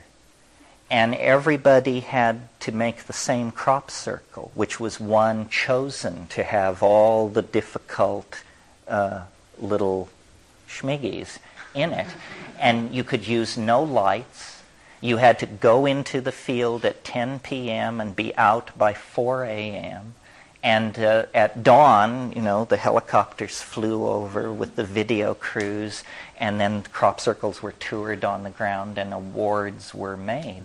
And this guy, Jim Schnabel, who wrote this book I mentioned, by himself, in total darkness, in 2.5 hours, made the winning entry. And it was a very close tie between him and a helicopter crew from a nearby air base who also made one. So, and yet, and this is to some degree the whole point of the story, and yet there are people whose eyes fill with tears when I do this rap because they haven't heard. And it will never die now, I'm convinced. It's an informational virus loose in the world, and crop circles will occasionally appear, and but it was really a breakout that was so predictable from the unconscious that it amazed me while it was going on how many friendships were strained over this thing. Isn't that kind of also a recapitulation of the history of the Catholic Church? And the fall of the Ming Dynasty. I believe. Yes. But I think there's like a virus embedded within the virus here, because part of what happens when these sorts of things erupt onto the media scene, and this is true for UFO, whenever one of those outbursts take place, is that there's this incredible elaboration and complexity that emerges in the kinds of stories that people are telling. The abduction thing would be the latest. By the way, Persinger's involved in that too, by showing that electromagnetic fields to the brain can induce these weird out-of-the-body experiences. But in the case of crop circles, they've been reported for many decades, but they've not received much attention. They're just little circles that have a spiral pattern in them, and they've been seen around the world. And my personal view is that there's probably a series of different phenomena that have been shoveled into one category, but when the media gets a hold of them, all crop circles are the same. And when fractal design starts showing up outside the university campus there, the Mandelbrot set, which is one of the most ridiculous of the crop circle patterns, the media presents the image that these are all the same. They're all the same phenomena. And so consequently, probably, I wouldn't be surprised that Meaden might be right at some level that there are dust devil-like phenomena. No, I agree with you completely. I mean, they tracked down a 1733 account of something called the Devil's Mower. And, I grew up in western Colorado, and part of my rite of initiation into manhood was enforced elk hunting on horseback every autumn. And we would come upon these places in the forest that had been whirled down. And the explanation was just these are deadfalls from whirlwinds. But it always seemed to me, had anybody ever seen one of these things occur? It was a very odd explanation. Yes, it's about informational distortion and decay. You're quite right. I went to a flying saucer convention against my better judgment. And I learned more. My opinion about flying saucers evolved more over that weekend than in the previous 30 years of being interested in flying saucers. And I was, read all the books, all the special cases. I knew the data and all that, but I had never hung out with flying saucer people. And it was so obviously a private Idaho that I just couldn't wait to get away. And I think, I don't know, there are two impulses in the human psyche, at least two in this case, and I just don't resonate with believers in anything. I get insulting to Buddhists, for God's sake. It's just something about their smugness and their whole bit that just brings, I just want to squash it. So you can imagine how I behave in the presence of Scientologists and the rest of it.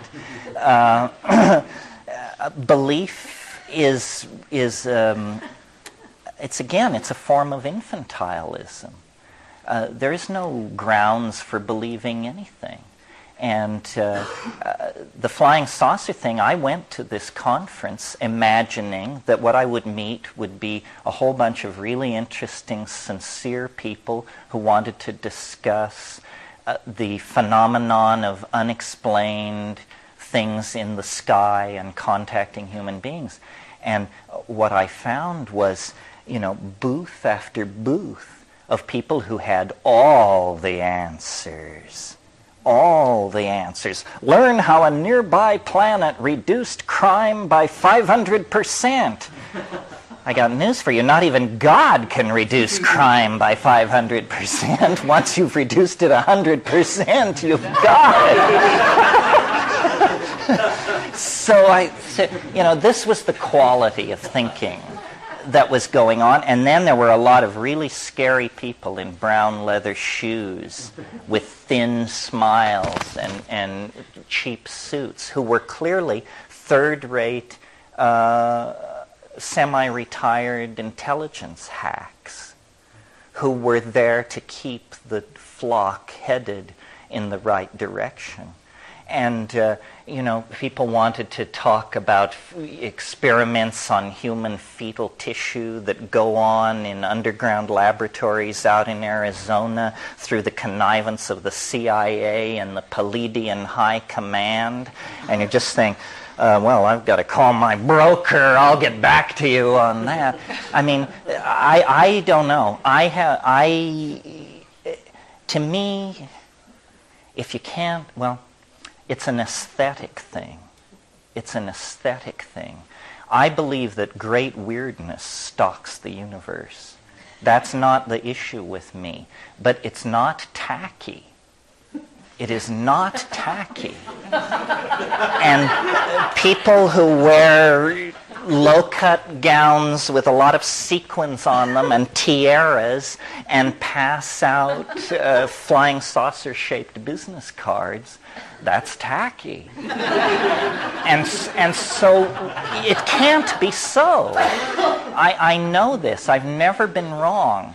If intelligence fails, aesthetics will pull you through.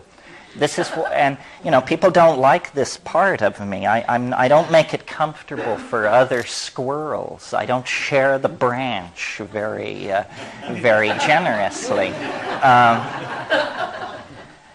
A place where I've gotten into lots of trouble is with the face on Mars. I mean, I just have not got enough unpleasant things to say about the face on Mars, everybody connected with it, the very idea. I mean, talk about something which should never have been let out of the box. That's it. I mean, the idea of a tchotchke 17 by 11 miles in size just gives me the heebie-jeebies. I don't want to know those aliens. They should go back where they came from and take their tchotchke with them. We need people who can build in light and balance planetary ecologies and do really cool things. Massive Earth-moving projects we've been there, we've done that. We never went to the moon either.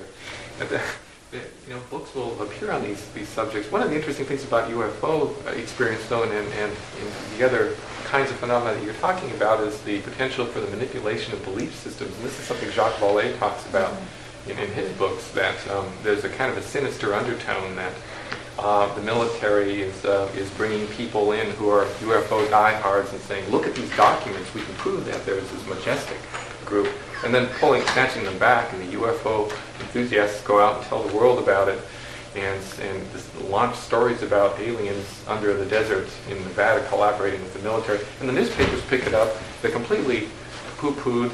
Meanwhile, there's tests of a new spy plane called Project Aurora that travels 6 times the speed of sound, and it leaves this blue, it's like a traveling blue ball of light that's clearly a UFO. And if anybody sees it traveling over the desert and picks up the phone and calls the paper, nobody will report it.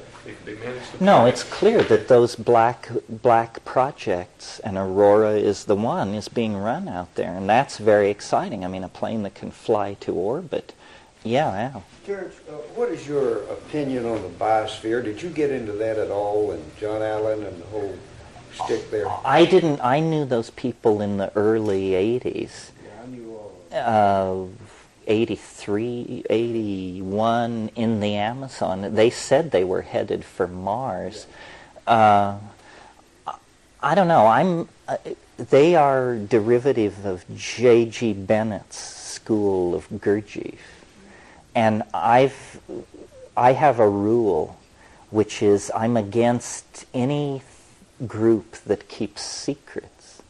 And Gurdjieffians keep secrets. I'm not against Gurdjieffians per se. In fact, it's kind of too bad they get into the category. But secret keeping is a bad habit. And if you tell me a secret, I'll probably tell it. Nobody ever told me not to say anything. So I've followed them with interest over the years.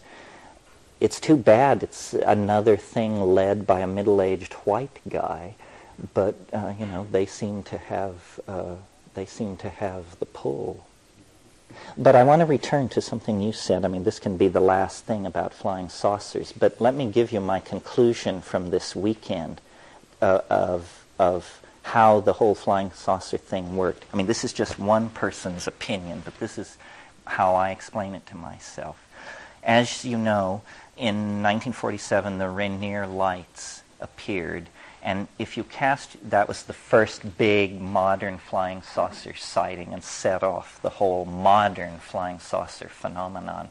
Well, cast your mind back to the ambiance of 1947. The atom bomb was in 45, the defeat of Germany. The H-bomb was under development. Einstein was advising Truman. I mean, people were on the brink of things they could not understand. Nobody knew what the H-bomb really meant. What does it mean that we can do this? And they said, well, we don't know. Maybe the universe is monitored, and what we're doing is so outrageous that maybe it will bring those who do the monitoring. And then they began to get these reports of these things in the sky, and they said, my God, this must be it. And there were very high-level government secret commissions set up, and they began to study the flying saucers furiously, and they penetrated all those groups. And they penetrated this flying saucer thing from one end to the other, and I'm talking 47 to, say, 54. And they studied it, and they studied it, and Carl Jung was brought in, and all kinds of people were brought in. And at the end of that period, they concluded that what it was, they actually understood it. They concluded that it was the cosmic giggle. They concluded that it was that unreducible nub of nuttiness that haunts reality, and that it was not a threat to the security of North American air defenses. That was their question. Is this a military problem for us? And by 54 or so, they had decided whatever this is, a linguistic virus, a mass hallucination, or whatever it is not a problem for the military defense of North America. But they had spent millions infiltrating and completely taking over the weirdest group of screwballs you can imagine. The flying saucer, hardcore cultists. And they said, well, these people will believe anything. We know that because we've been to their meetings, we've read their publications. What should we do with them? Should we just withdraw all our agents and let them go back to whatever they were doing? And the answer was no. These people will become a pool for experiments in manipulation of information, control of belief systems, response to propaganda. A whole bunch of black box psychological and programming and informational kinds of research will be done on this pool of people because they're so weird. If they start telling their relatives that they're hearing voices in the head or something like that, their relatives and friends are just going to say, so what else is new? You've been talking like this for years. And I think it was kept like that right up until the present moment. But I think it's very low budget. This is not high priority for the CIA. They're sending, as I said, semi-retired guys in scuffed brown shoes who are definitely over the hill, but they shepherd the group along, and as you said, they release these outlandish documents and then they pull them back, and some guy comes forward and says it's all a fraud, and I know because I was on the inside and I was the one paid to tell you all these things, and then somebody else comes forward and says no, he's a walk-in and has an implant and it wasn't that way at all. And it's sort of like the JFK assassination. There is no bedrock there. There is no ground zero.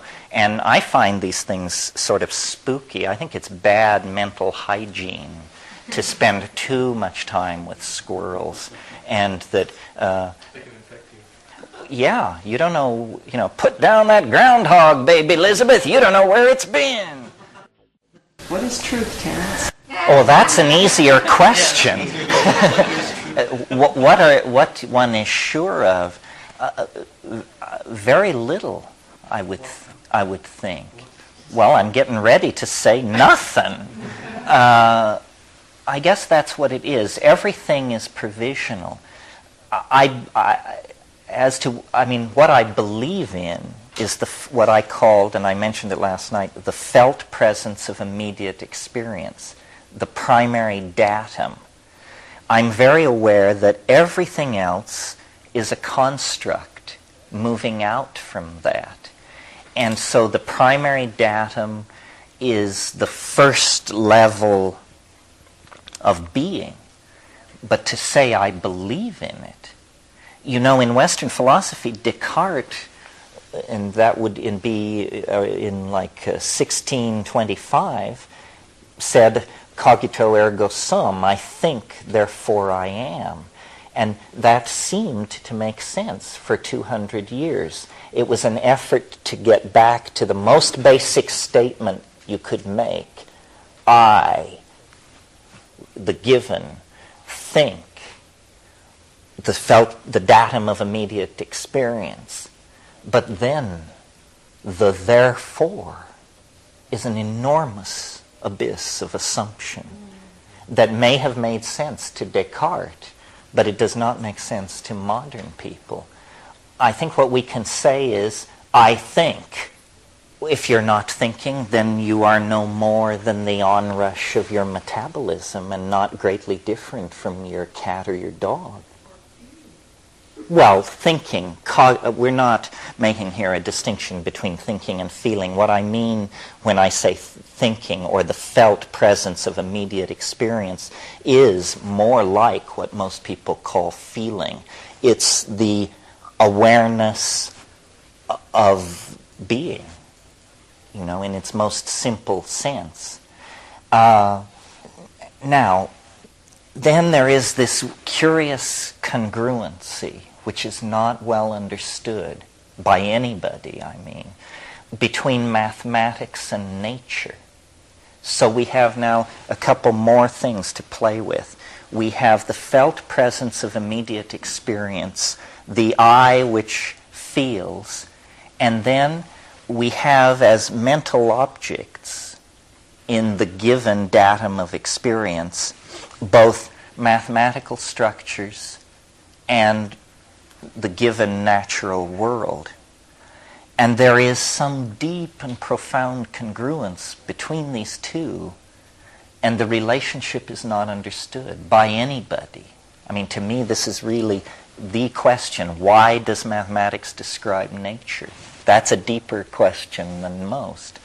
And so I live by questions. I don't see how you can live any other way. You have to remember we're animals, we're meat, we're specks of replicating organic chemistry on the surface of a planet. If we can make a model of our environment that seems to us a sufficiently clear mirror, that is probably about as far as you can go. The idea that we can actually cognize the dynamic of being is it's a noble hope. I try to do it. I actually try to create a complete explanation, but I always call them models because you have to throw them away. You have to keep adding to the model and then throwing it away. The real justification for psychedelics is that they feed new data into your model. What we're doing is triangulating points in some kind of phase space. And if you go to Paris, you know more about reality than people who don't. And if you smoke DMT, you know more about reality than people who don't. And so the idea is to triangulate a sufficiently large number of data points in your set of experience that you can make a model of the world that is not imprisoning. That's why, second to psychedelics, I think travel is the most boundary-dissolving educational enterprise that you can get mixed up in. Yeah. Yeah, but I think one problem is with everything we experience in outside or with psychedelics is that we're experiencing only more or less what we are believing with some variabilities. So maybe we can see, there's a possible other world. There is something more, and maybe that's all. Maybe I can understand the experience in my personal life, but I can't take it for real. It's in some way real, but I have to check out if I'm producing this. If I believe that, for example, the world is bad, then I will experience a bad other world, something like this. So I never can be sure of this because of my belief system. I'm producing this. Well, in what you say, there's a strongly expressed dichotomy between self and world. I mean, this question of reality, non-reality, and so on. But you can perform a kind of philosophical reduction and satisfy yourself that the self and world distinction is not primary. That who looks through your eyes is the world. Yeah, I would probably buy into that. That it shows us that there is something else. Although I do think that the way ideas emerge into culture, which happens naturally without psychedelics, is probably accelerated by psychedelics. I think the experience over the past 1,000 years is that ideology is poisonous. You have two kinds of ideologies that we've experimented with over the past 1,000 years. Unsuccessful ones, where I would nominate, I suppose, Christianity, and successful ones, like science. And it turns out whether they're successful or unsuccessful, the consequences for the rest of us are pretty horrendous. The world seen through the lens of ideology is a very limited world, and the great catastrophes of the past 1,000 years have been brought on by ideological errors. That's why, I'm very suspicious of this thing I talked about last night that I called the world corporate state. But on the other hand, the world corporate state seems to be less ideological than any organizing entity that we've seen in a long time. It has no real ideology other than it wants to do business, which is hardly, a cosmic vision. Yeah, we've had a major shift as far as this corporate state is concerned in the last 10, 20, 30 years. And that is the shareholder is wanting more than dividends now. The shareholder, who is also the consumer, wants responsibility of the corporate state. So the management of these corporate states are having to adapt themselves to provide what their shareholders and consumers want. Yeah, well, so what you're saying is it's being modified from the bottom up. Exactly. Yeah. But I think we should, that what electronic culture permits is incredible diversity, and that what the print-created world demanded and created was a tremendous suppression of diversity. Print created concepts like the citizen. That's a print-created notion. It created concepts like the public. There was no public before print. That idea didn't even exist. So we now define ourselves as, I'm a member of the public, I'm a citizen. These are very curious categories where you discover yourself a member of very large organizations that you never remember joining. You just sort of were born into it. What the electronic culture empowers is diversity, eccentricity, and a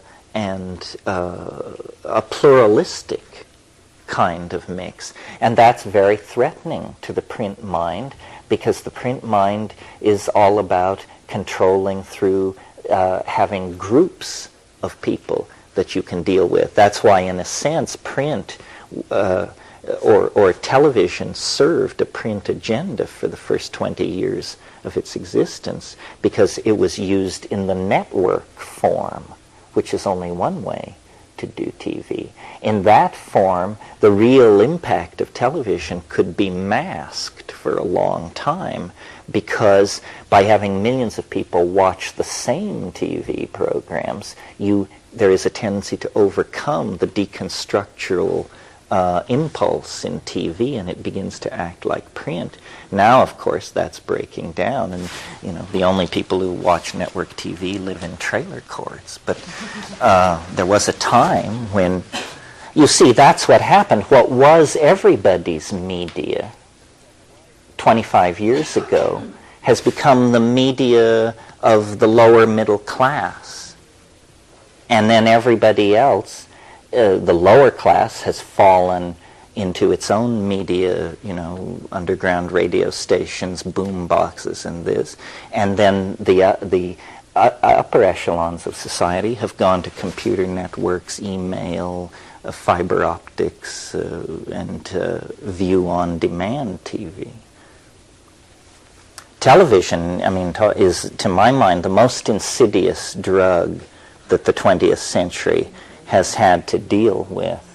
And, it is a drug. It's the first of the electronic drugs, and its impact, if it were heroin, people would be alarmed. That people are, on average, watching 6 hours a day of TV, and I don't even think it's a content problem. I think television itself is toxic. It's not how many murders you witness. It's the actual this is what McLuhan was always trying to say, that people couldn't understand what he meant when he said that the medium was the message. The message is not the message. The medium was the message. And the effects it had, we have millions of people who are warehoused in almost a larval state in their apartments, watching TV, paying for their medical plans, and glued to this mindless opera of cultural decay that is recited day after day in front of them. It's horrible to imagine. And this is, a creation to some degree of the world corporate state that probably has to be addressed. Yeah. There's a wonderful book that's just come out called Media Virus by Douglas Rushkoff that addresses this problem really very well. Have you read that? I haven't read that. I know Doug. His other book, Siberia, is a nice look at cyber culture. Interesting. What do you think is going to happen with this video, TV, whatever? I think that the most important cultural event happening right now is the explosive growth of the internet and the web. The idea that with my $1,200 PowerBook, I can access 3,000 computers around the planet by just plugging into a telephone jack is staggering. This is a revolution of orders of magnitude, and that has happened completely invisibly. Nobody's windows had to be rocked out, and no camps had to be established. Nothing appears to have changed. The people who are not switched on don't even know anything has happened. To them, the world looks exactly like it looked 5 years ago. To the people who are switched on, Earth is becoming a distant memory of the Internet. Yes. Well, the Internet is the global brain, the cyberspatially connected, telepathic, collective domain that we've all been hungering for. I mean, it is so powerful, and it has arisen with incredible speed and by a very insidious fashion. I mean, first of all, as I mentioned last night, the Internet was originally called ARPANET. It was the Advanced Research Projects Agency. It was this super secret military-industrial thing that they wanted to survive a thermonuclear attack. And so they designed it to be unkillable. It has no central switching zone. If you blow up a part of it, it just flows around the part you blow up. It is unkillable. So that was ARPA. And now it's become public domain, and it's incredibly empowering for any minority because you can find your peers. It doesn't matter what you're into. You know, you can play the Shania and join the Shania playing society. So no matter how eccentric your interest, you can find common ground out there. Then the other thing is information that, I'm not kidding you, 10 years ago, the director of the CIA sitting at his desk in Langley, Virginia, didn't have the information processing capacity that you now have plugging into your PowerBook at any phone jack in the world, because these databases are there. And if you know how to surf the net, if you know how to program your no-bots so that while you're sleeping they're sorting through and visiting various sites and downloading and looking, you cannot believe what's out there. I mean, the entire planet has been turned into a local telephone call. And not only, not to talk to people, but to talk... When you go on to the NCSA main page in Batavia, Illinois, it says available resources. You click on that, and 1,500 computers come on, the names of them, and you just point and click, and now you're talking to that computer. And it tells you that the really interesting thing is being stored on another computer, not in Madrid, but in Singapore. And you point and click. Now you're talking to the main menu in Singapore. You go out onto the net. In the course of an hour of moving on the net, you may circle the planet 10 times and talk to 50 computers all over the world, and you're downloading files and you're tracing your path so that you can go back. And this is happening. It's been happening for quite some time. 30 million people are out there, and because it requires literacy and technology and money, those 30 million people probably are probably only 10% of the people who rule the planet are not on that net.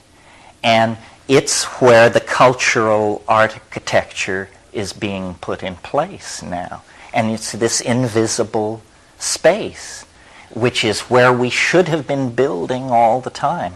So I think this is the doorway into the new dimension into which we're going, and that these technologies, put in place for no reason other than to facilitate bank transfers and do incredibly mundane things, are turning out to be, the seeds of our electromagnetic body in hyperspace. Yeah. Can you elaborate on your understanding of virtual cities being designed using computer nets? Well, it's simply that you want to create an interface with a bunch of data, And a very crude way to do it is to have a page with a list of computers, and you click and you go to the computer. That works, but it's not very sexy.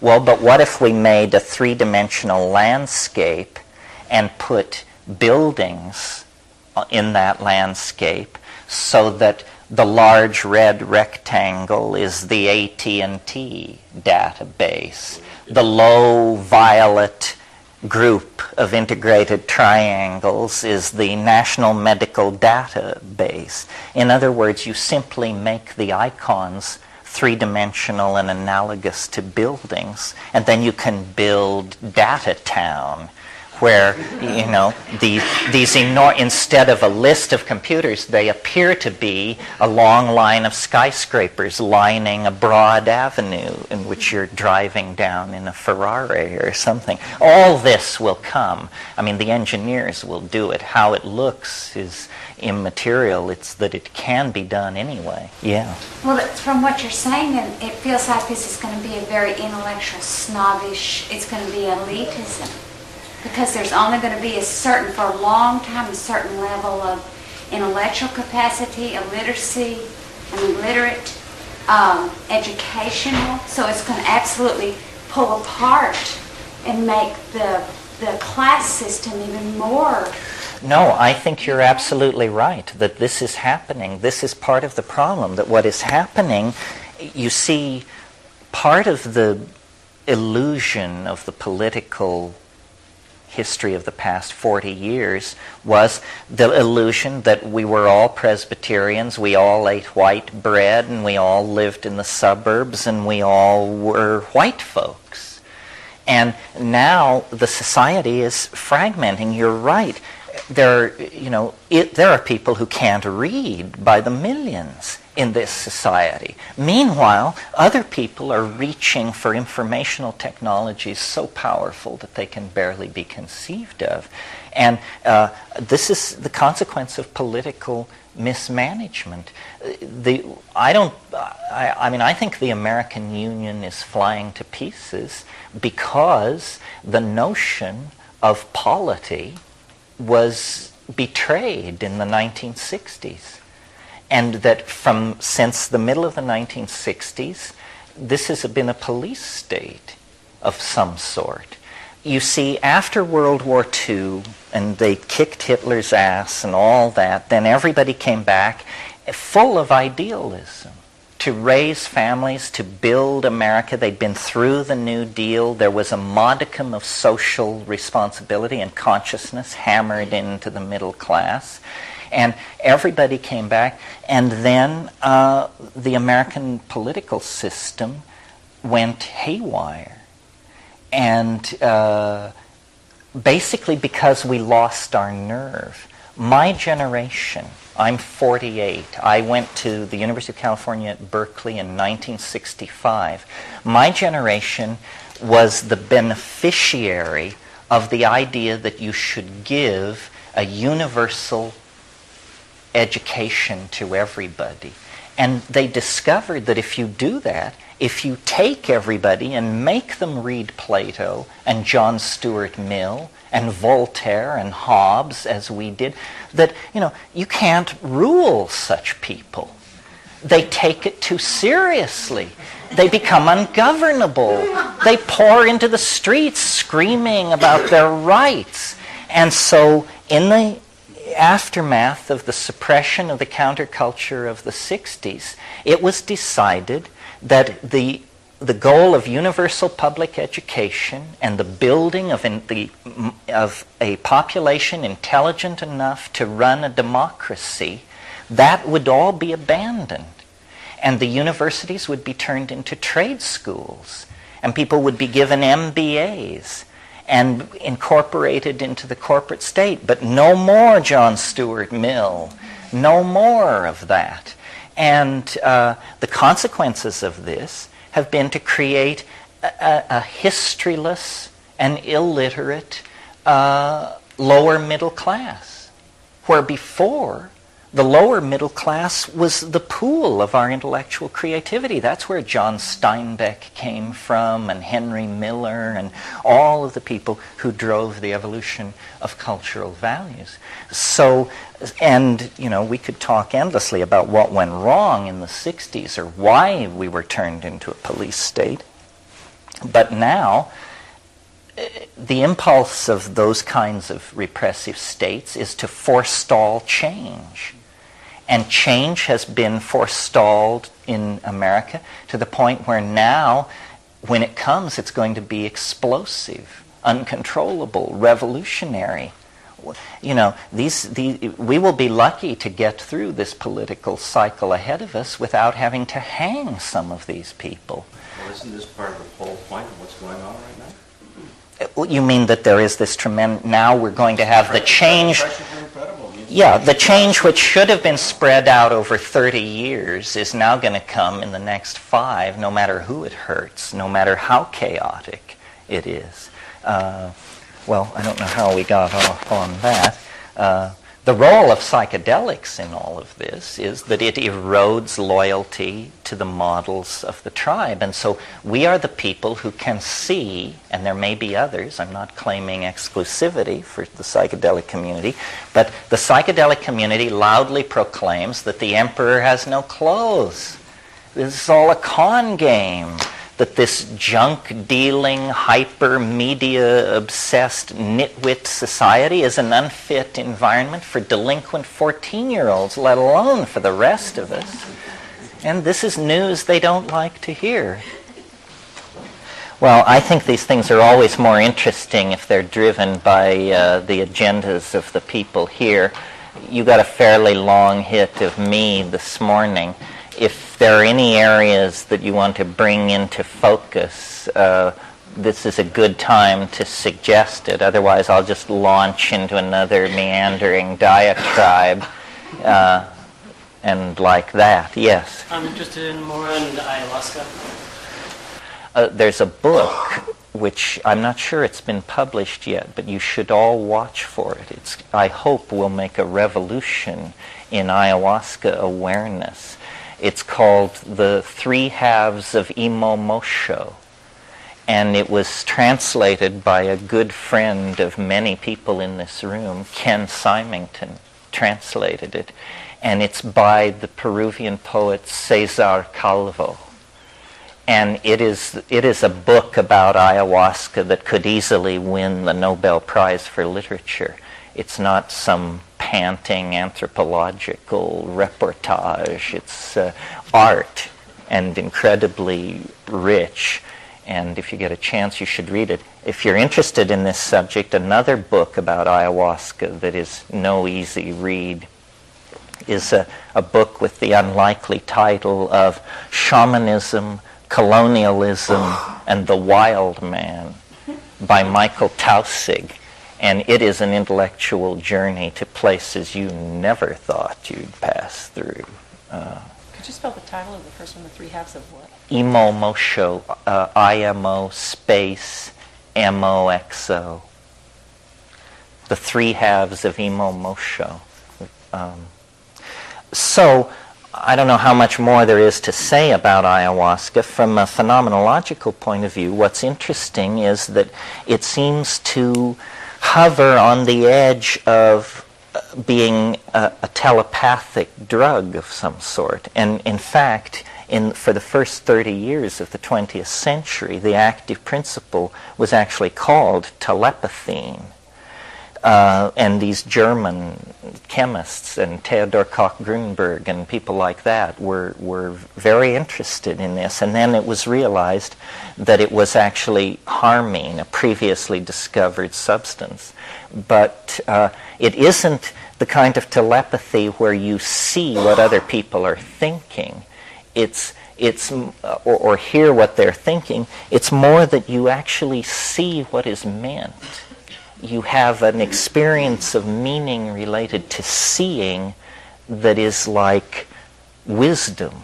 I mean, it's hard to explain, but whole societies are guided by people who are intoxicated by this material. Yeah. Terence, have any experiments been published that actually demonstrated those telepathic powers, or was it purely subjective? Well, no, I think it's slightly in a different realm.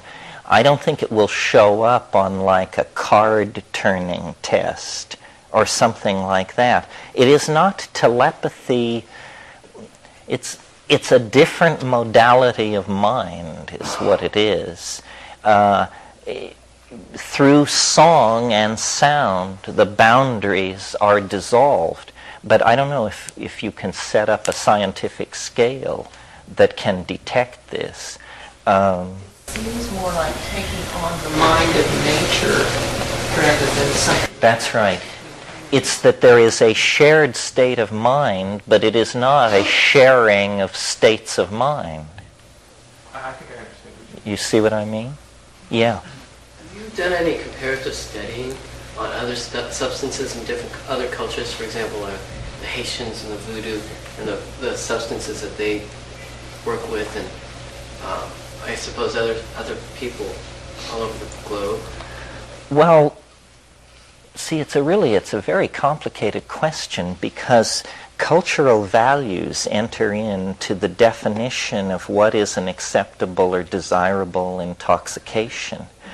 And there's a whole smorgasbord of possibilities offered by nature, from things which are incredibly pleasant and, aphrodisiac and so forth, through a range of things which nobody would ever do more than once.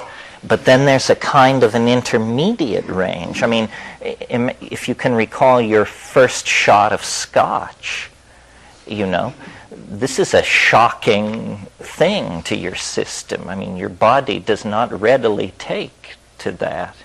And voodoo is operating on these substances called tetrodotoxins that come from puffer fish that are much closer to being poisons than to being psychedelics, where people are taken out in the bushes and given something, and their stomach cramps and everything turns yellow, and they fall down on the ground and they twitch and they vomit and they beg to die and they want to die, and then 10 hours later they're fine.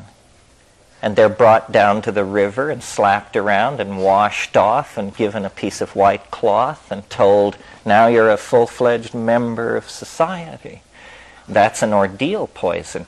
And it acts, in some ways, very much like a psychedelic. Because if the purpose of a psychedelic trip is to get you back to your foundation, thinking you're going to die like a dog in the ditch is also wonderful for doing that. But I think different cultures have made use of whatever was available to them. And we, as a global culture, can look over the entire set of options and say, well, here's a plant which makes you see visions but also sterilizes you for 5 years, and here's something else which does something else, and we can actually choose the best of these tools. This is the great leg up that we have on the Aboriginal cultures. We are, as it were, a kind of clearinghouse for all of that information. And out of all of those many, many options, it turns out there are easy ways in. Not totally easy, but easier ways in. And so you have to learn which are the easy ways in, the paths which can be followed at all. Yeah, Jessie. I have... You had said something to me over lunch about ayahuasca and vomiting, and it made the idea of vomiting more tolerable. I don't know what it was, but I have a lot of resistance to ayahuasca because as a child I vomited every day when my mother forced orange juice down me. Well, I think what I said was it gets easier. As you take, like the second ayahuasca trip is easier than the first generally, and what that implies is that this vomiting that you're doing is actually a shedding of toxins. And this is certainly how they view it. They call it la purga, the purge, and they culturally value and encourage vomiting. Another interesting thing about ayahuasca is that there's nothing in it that doesn't occur in the ordinary human brain. There's just more of ordinary brain chemistry there. So that implies that these extraordinary states of mind, group-mindedness, three-dimensional hallucinations, and so forth, are nevertheless not that far removed from ordinary states of brain chemistry. And, you know, in an enlightened environment of medical research, these things would be studied. As it is, it's all very messed up by politics. What's about the tradition? I know that in these cultures they have mythologies and they have a tradition. So if you transform or transfer these things to, for example, the States or Western Europe, there isn't any mythology, a common mythology. No, well, you can never escape your own identity. I mean, you can never experience what they experience. Conversely, they can never experience what you experience. I mean, I've been up against this where you're sitting around in a hut on your haunches covered with pig grease and waiting for something to come on. And inevitably, you know, my mind would drift to Husserl's general phenomenology of ideas. And I would try to perform the eidetic reduction. And then it would just make me burst out laughing. The idea that, you know, I wonder how many people in the room are performing the eidetic reduction at this moment. Not many. So you know, people have criticized me because I don't ally myself with anthropology. I'm really interested in these things as tools for understanding experience. The cultures that have discovered them often have very narrow interpretations of them. Another thing is some cultures are afraid of the unconscious and encourage going only a very short distance in, you know. And I think once you get the idea that it can't really kill you, and, you know, sometimes it's hard to talk yourself into this, but if you can convince yourself of that, then, you know, just the thrill of it. And in a way, that's possible because we are deprogrammed from ideology. Anyone else except a secular late 20th century person would take a look at this and assume it was God Almighty and behave appropriately. We look at it and say, well, it can't be God Almighty, it must be something else, and then, you know, explore it in an experiential fashion. Yeah. So you talk about ayahuasca as almost like a joyride on some level, like it's a... One of the question I have is, what are when you take ayahuasca and psilocybin acid, those three things, what does each one specifically, if you can take in a nutshell what direction each one goes, what would you say if you made a sentence for each one of those to understand the difference? Well, a sentence, aha. A boundary I may not be able to tolerate. Well, just roughly, the feeling with ayahuasca is that it's Gaian, it's earth-oriented. You feel the river, you feel the jungle, you feel the drama and pain and nobility of life and death, and it's visceral, you know, it's about the meat and the jungle, and it's feminine. And then the character of the hallucinations is, it's as though it's like a camera eye.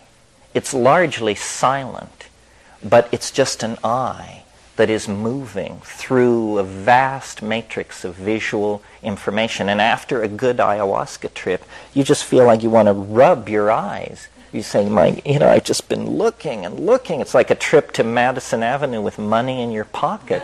You've just been looking and looking and looking and looking for hours at this stuff. And it's almost invariably beautiful in a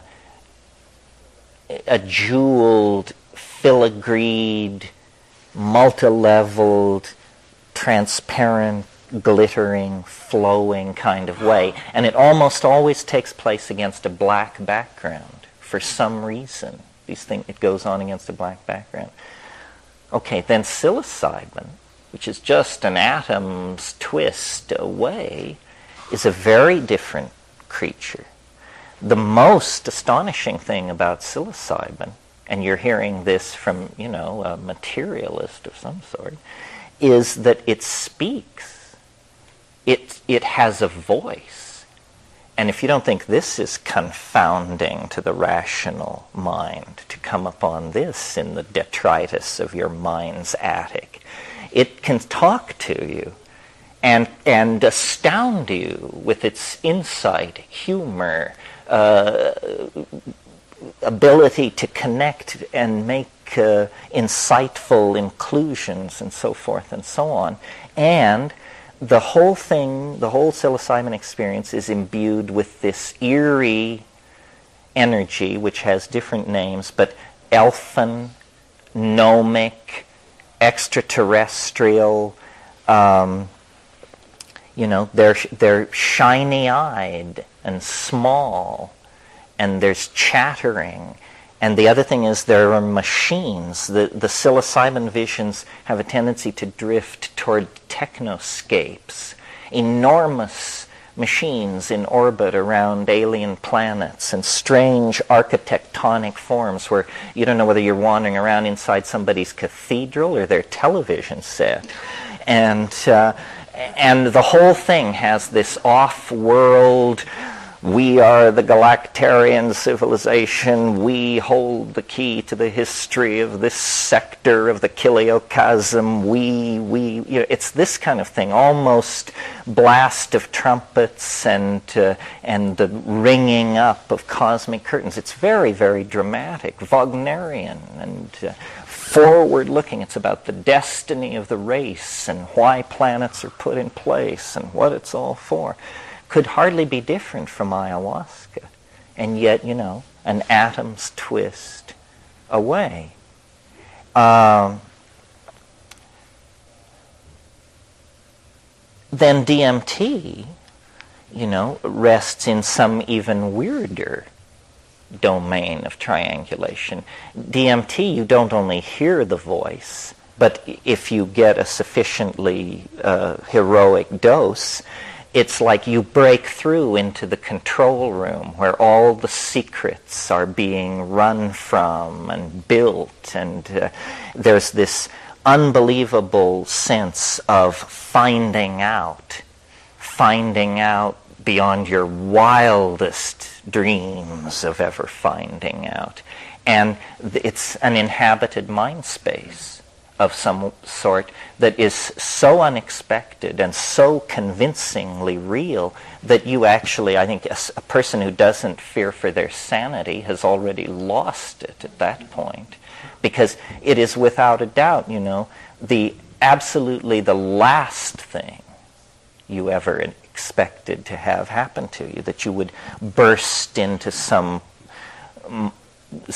place somewhere where there would be these chattering, self-transforming, linguistic creatures that are made out of light and punning intentionality and are trying to get you to perform some unimaginable task that is somehow caught up with the unravelment of the space-time continuum and the destiny of the species and so forth and so on. And, this is at 30 seconds into a trip that lasts a minute and a half, and then you're returned to, you and your friends and your concerns. LSD is not animated in this way. It is more like the classical expectation people have, I think, who have not taken these things, of what a psychedelic drug should be. In other words, you think clearer, you see connections, you can hold very complex ideas in your mind and rotate them and look at them from many angles. You experience emotional abreactions, you recover childhood memories, you are able to straighten your karma out with people, you are undergoing rapid psychological growth under the influence of LSD, but it doesn't. The reason I am not so keen on LSD is that I'm really a plant guy, not a drug guy, and it's something about these substances that have been carried along in the genomes of these plants for, in some cases, hundreds of millions of years, and why? You know, what are these things doing for the plants? And then how can a molecule so simple, this is another puzzle in all of this, these molecules are planar. That means they're flat, they're simple, sometimes 20, 30 atoms. And yet they totally transform your entire consciousness. This is the equivalent of a red ant who can rip down the Empire State Building in an hour and a half. I mean, why is mind so delicately poised that such a tiny amount of pharmaceutical material can create such vast changes?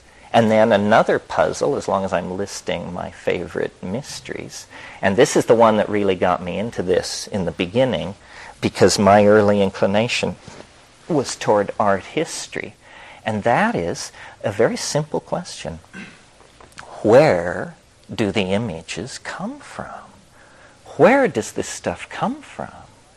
I mean, it is so unreferent to the ocean of commercially produced imagery in which we swim. You know, we are constantly bombarded by the images of television and Hollywood and so forth and so on. And yet the psychedelic species of visual beauty is not, we don't see it in our furniture styles and our architecture. It seems to be coming in literally from another dimension, and yet it is undeniably moving.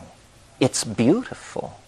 And I am puzzled why I, as an ordinary person, under the influence of, let us say, 30 milligrams of psilocybin, can see more art in an hour than Western civilization has produced in the past 1,000 years.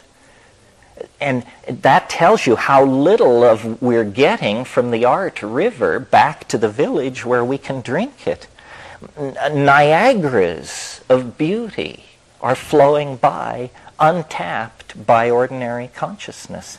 And, you know, would that we could send robots who could film these psychedelic realities. Perhaps, you know, virtual reality will develop into a technology where we are able finally to reconstruct and agree upon the content of the psychedelic experience. But to me, that's almost like the metaphysical stamp of approval on the psychedelic experience. Beauty is the presence of so much beauty is an argument to me that truth cannot be far away. Yeah. Are you aware of any spontaneous trips without the plants?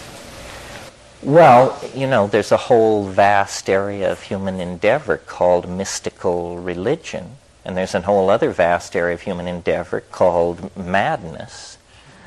And many stories abound and come out of these areas. I think that what we're talking about here, whether we're talking about madness, mysticism, or psychedelics, is a brain state. For the schizophrenic, it is uninvited and terrifying. For the mystic, it's achieved by excruciating acts of asceticism in most cases, which certainly have profound physiological consequences on the neuroecology of the brain. And for the smart money, I think, you use a shamanic technology. I think religion, organized religion of the high classical sort, Buddhism, Hinduism, Christianity, and so forth, is very anxious about this whole issue, precisely because religion is always anxious about the issue of direct revelation. That was what shattered religious consensus in Europe. That's what the Protestant Reformation was about, doctrinally. I mean, there were many things going on, but the doctrinal argument was, is it the job of specialists called theologians to study Scripture called revelation in order to tell the rest of us what God's plan is?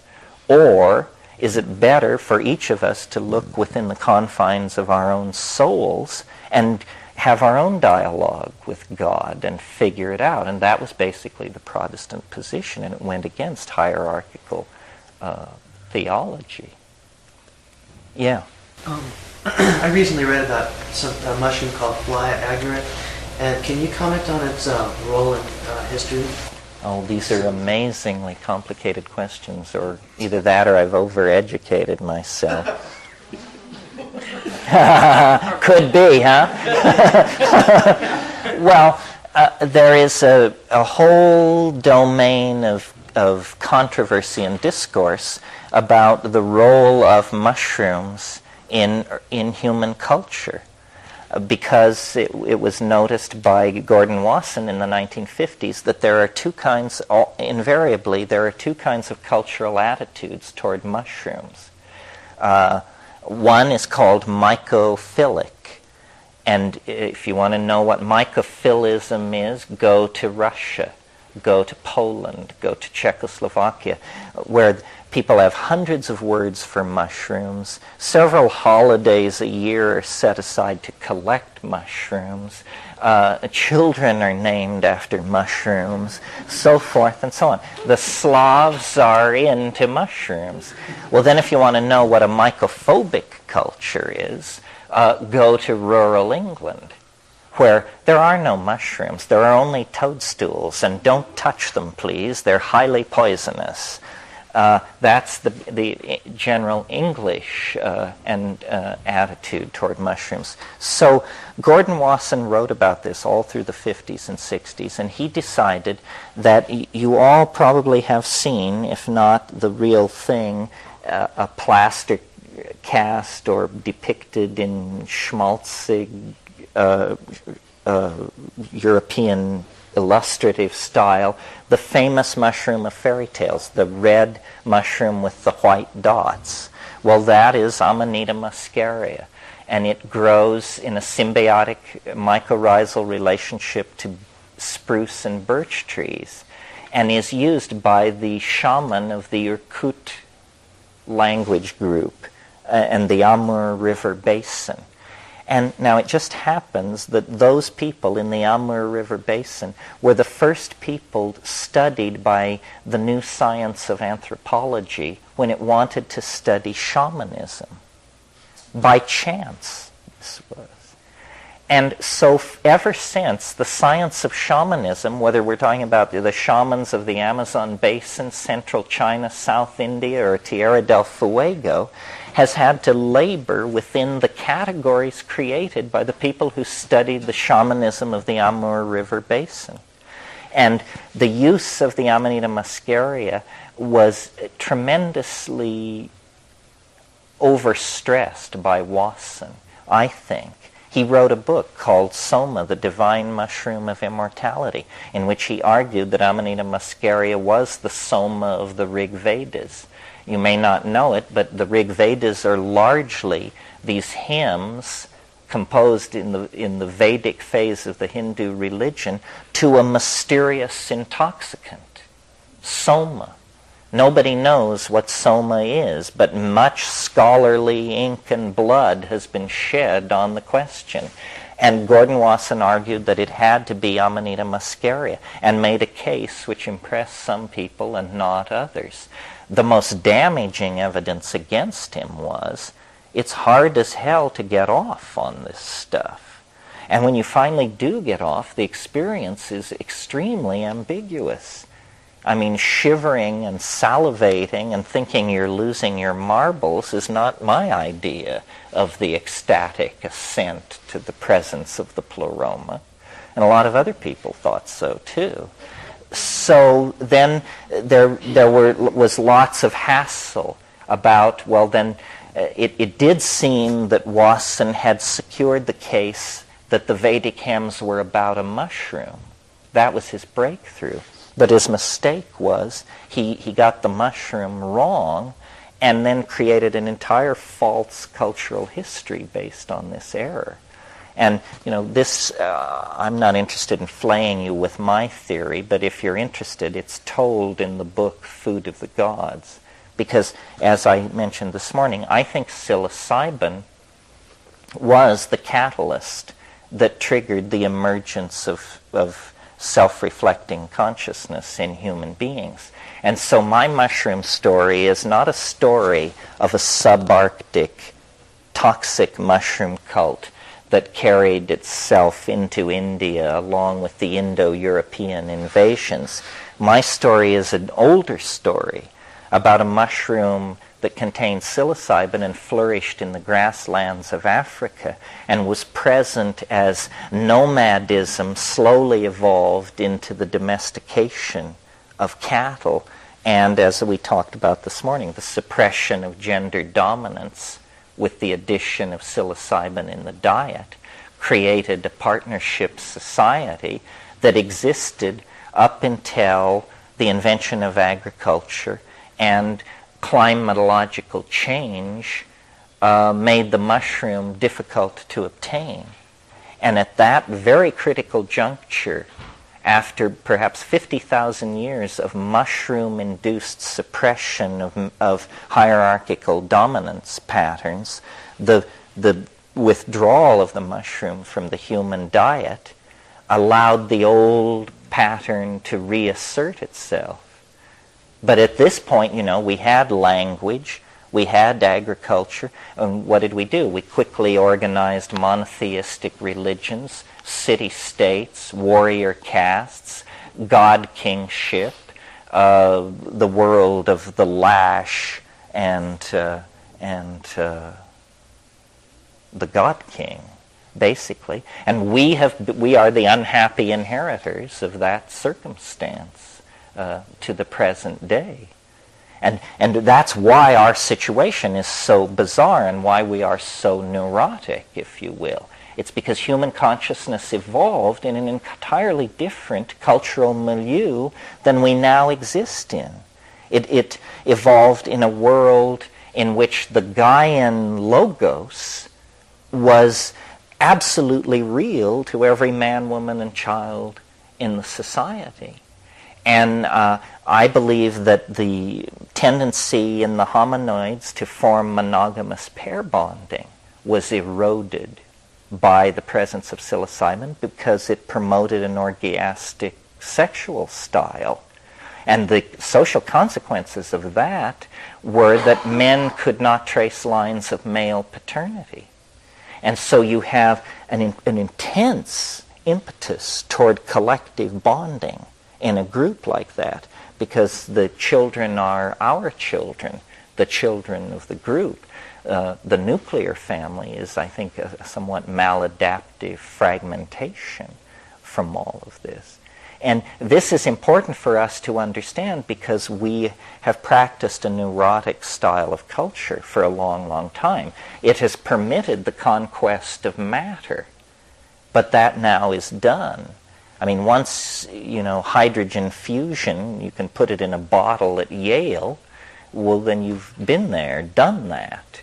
And now we have to swing the thing back into balance. The tools that we acquired on the journey of the prodigal son through the world of matter, you cannot redeem the moral cost of that unless those tools are brought to bear to now redeem the planet. I mean, if there is any justification for history at all, it must be that it secured a longer evolutionary life for intelligence on the planet. And as far as how the psychedelics fit into this in the individual scheme, psychedelics are not flashlights into the chaos of the Freudian unconscious. They are tools for mathematically unpacking your mind into a higher dimensional space. In the Newtonian and print-created social space that we're walking around it, you are like a self-extracting archive that hasn't self-extracted itself yet. And then you take psilocybin and you self-extract and unfold. And because think about it, I mean, I'm very serious about this.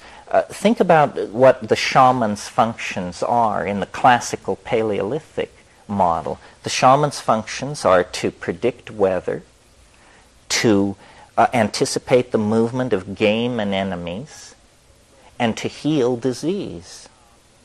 Well, now, how could you do those three things? Well, the answer is, if you could see into next week, that would be helpful. That would allow you to do all three of those things. Predict the weather, see the movement of game and enemies, and make very astute choices about who you accepted as your patients. You see? And so what we see here is that there's a kind of selection going on for an ability to triangulate complex systems into the future. And I think that now the reason the psychedelic experience is so compelling to me is because I took psychedelics for years with the question, what is it? And then I never could understand what it was. And so people said, this is the wrong question, and on and on. But finally I realized, I see what it is. It's everything. It's, that piece of doggerel, I saw eternity the other night, an endless golden ring.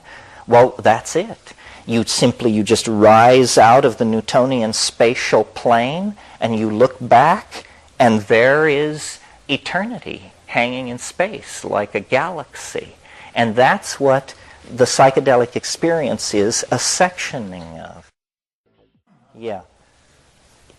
I'm trying to phrase the right question. It essentially goes, do you manufacture this stuff out of whole cloth in your mind? Is it there in the beginning? Or is it something you've taken in?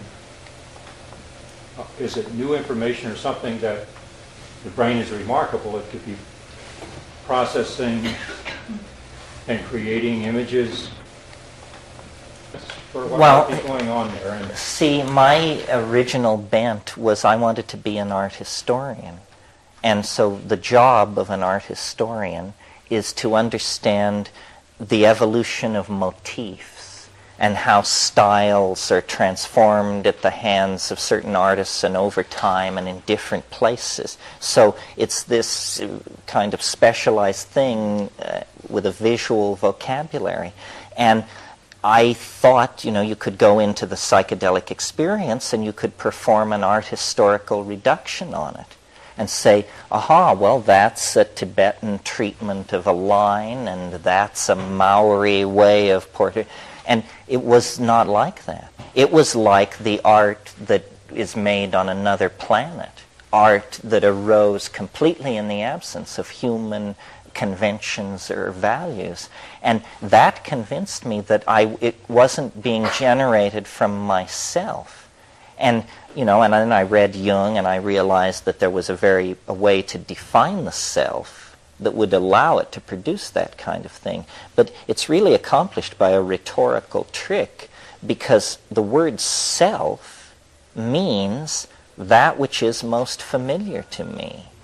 Well, if that which is most familiar to me can generate something completely unrecognizable to me, to call it the self is to betray the notion of the self.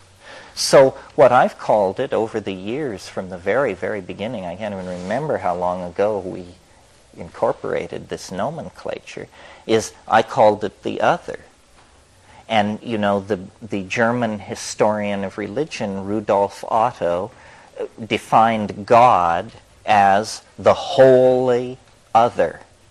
The wholly and totally other, he said. This is somewhat like Nicholas Cusanus's theology of the of the 14th century, where he said God can only be defined by negative statements. God is not this, God is not that. The wholly other. And the experience of DMT seems to be that.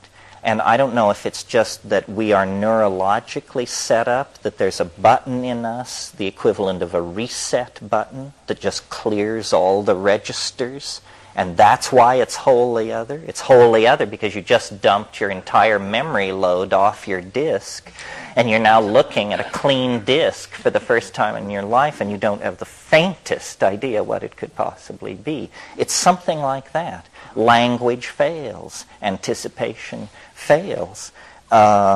And naturally, because we have this sort of metaphysical openness in our ideological systems, we identify this wholly otherness with God, with the transcendent force in our lives. And so it seems to be, in fact. You, and then you, Ron. Yeah. Anyway, I'm interested in the idea of an other that talks to you. And you've talked before about the fact that the mushroom talks. So I have two questions. One is your experience only with the mushroom talking, or are there other psychedelics that have had that effect? And secondly, can you remember some things that it said? Can I remember some things that it said? Or your favorites or something? Well, first of all, yes, this idea of an other that you can relate to. It's interesting, it's fascinating how if you really go to bedrock with these things, there's some really interesting Christian theology that relates to all this. The existential theology of Soren Kierkegaard. Kierkegaard said the defining relationship in life is an I-thou relationship to Christ. And the I-thou relationship, and Martin Buber made a great deal of this as well. So it's a profound thing to relate to an other, even if that other is an other human being. It's still, an abyss of ambiguity. I don't know who you are, where you came from, what your agenda is, what your plans are for me, whether they're casual or intense, and so forth and so on. So then, meeting an other that is not a human being, that is somebody who sits up in your mind and says, "Hey, big boy, what's cooking?"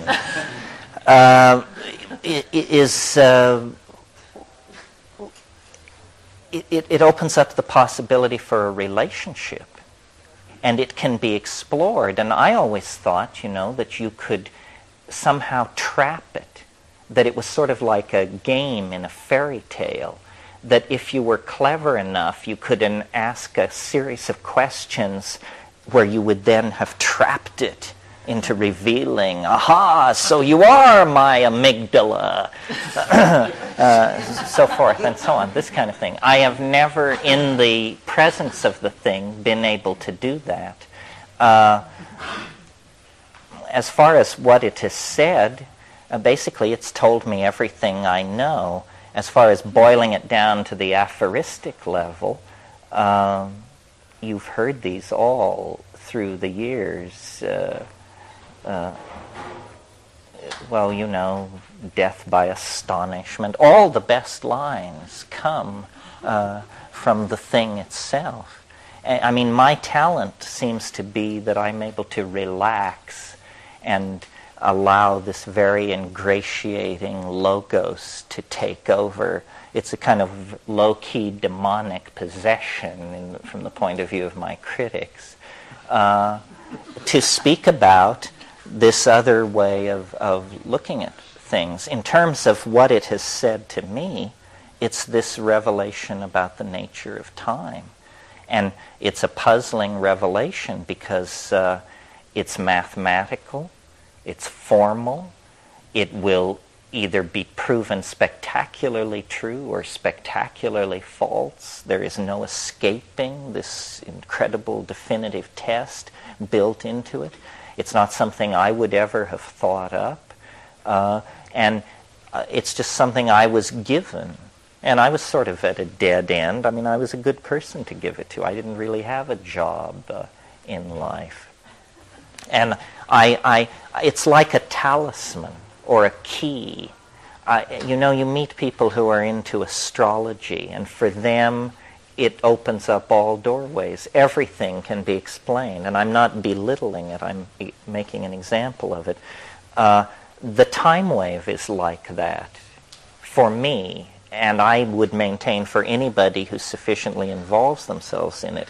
It's a Rosetta Stone into the structure of reality that has an uncanny correctness about it. And I'm more aware than most of my critics of where the weaknesses lie.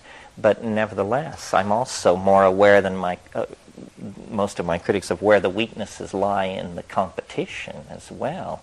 And the whole thing is pretty provisional. Robert, did you ever get to say what you wanted? There you are. When you were talking about the holy other, right. You were talking about entities and messages.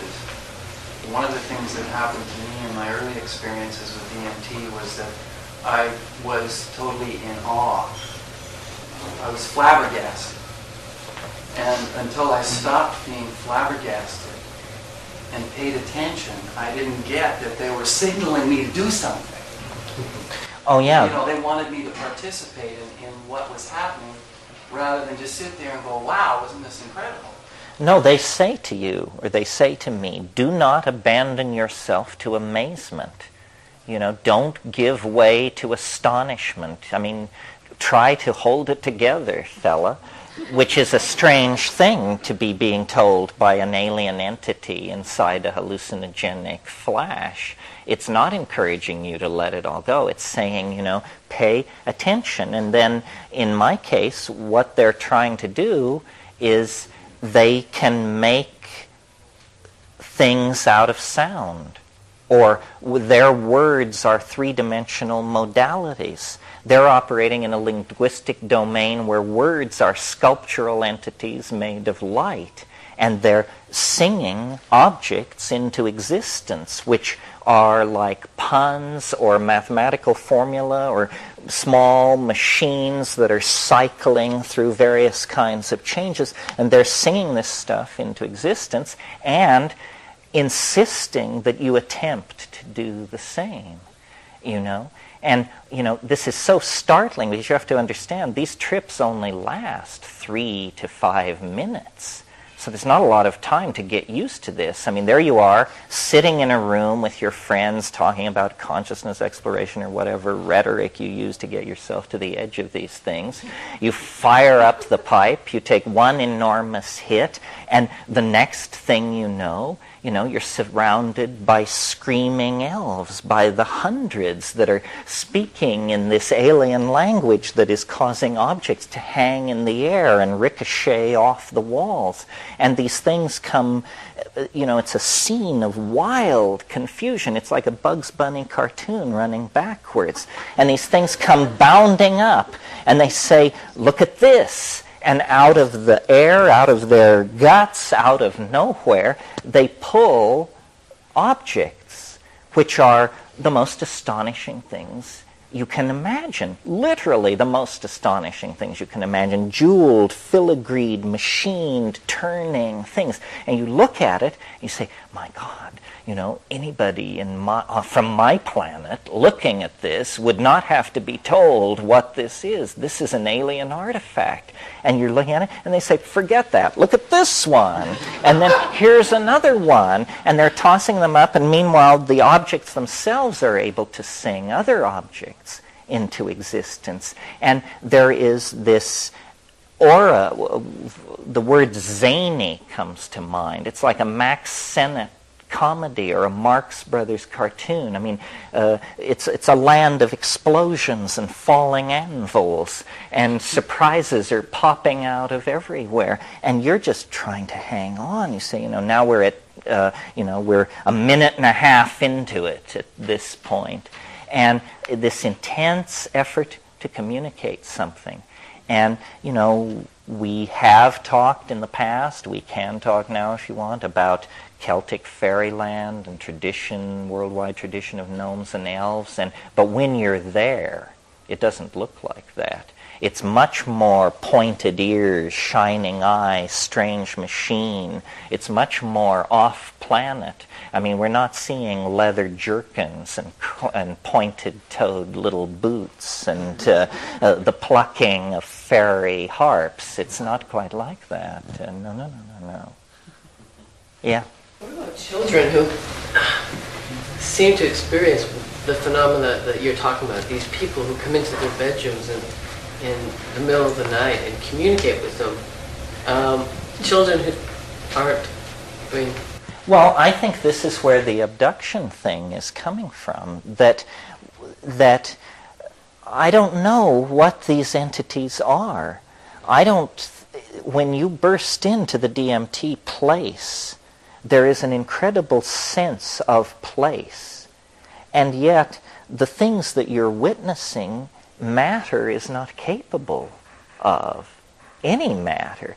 I mean, aliens can be one thing. They can have tentacles, they can do this and that and the other thing. But when there's no defined form, then you say, you are like an idea, I say to the entity. You are like an idea. You have no defined form. You're continuously amorphous. And, it then replies, yes, I am who am, or something like that. It's the face of the abyss.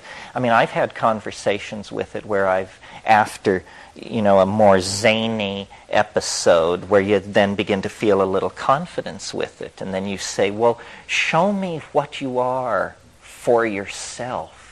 What are you really? I can tell that you're coming to me through a series of filters and presentations and masks. What are you really?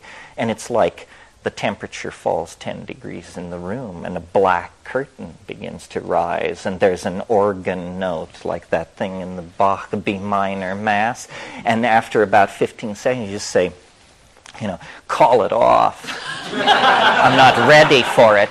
Let's go back to the little fuzzy bunnies and the alien invasion scenario, but I'm not ready. And then it's very obliging. It says, okay, you asked for it. But so there is the sense, of what is this? I don't know. I think that that this is the most important fact about our situation on this planet. And it's discovered over and over again over the past 100,000 years that there's somebody else, something else, somewhere else here. And anybody who says they understand it is bullshitting. The Theosophists don't understand it, the Catholics, the Kabbalists, nobody understands it. But it is real. And I don't know what it means to find this out.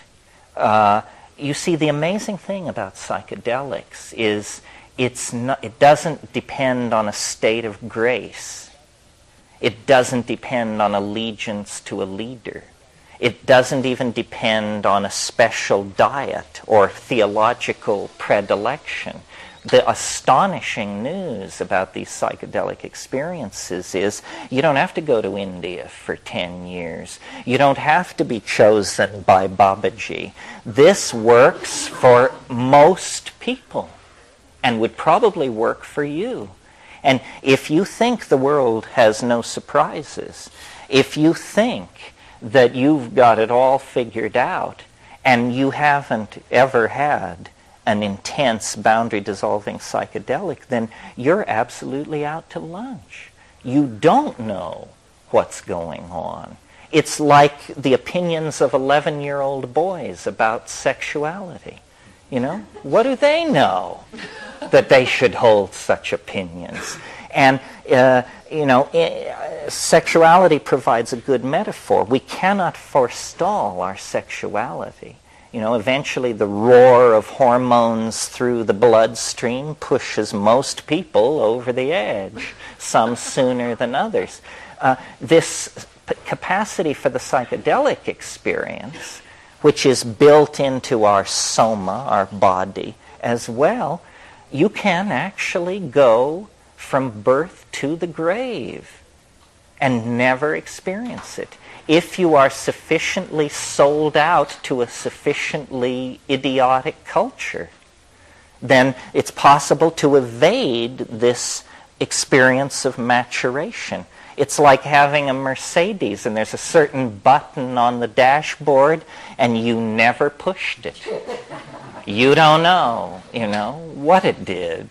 And yet it's as profound as sexuality, it's as profound as the forming of relationships, the birthing of children, birth, death.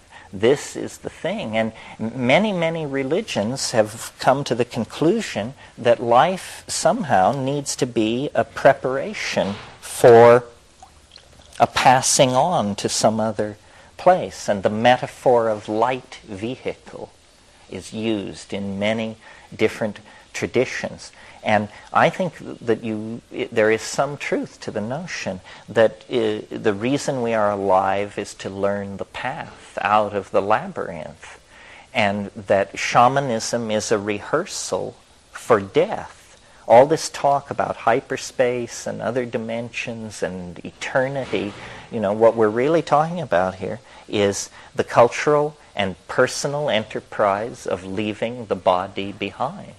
Terence, you started talking about abductions and children, and you never really got back to that. Let me do that. Well, it's simply that we share this planet with some other kind of entity, and culture is a way of sealing us off from this fact, which children are not fully acculturated. Children are barbarians of some sort. And then as they become acculturated, their invisible companions fade away and they become as dreary as the rest of us.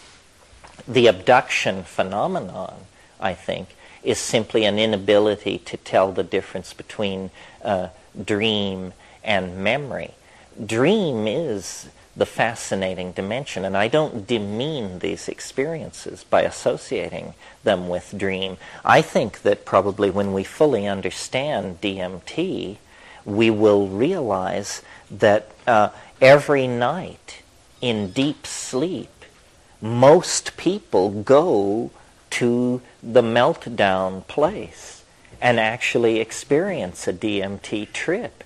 But the essence of the core of the DMT trip is you cannot remember it.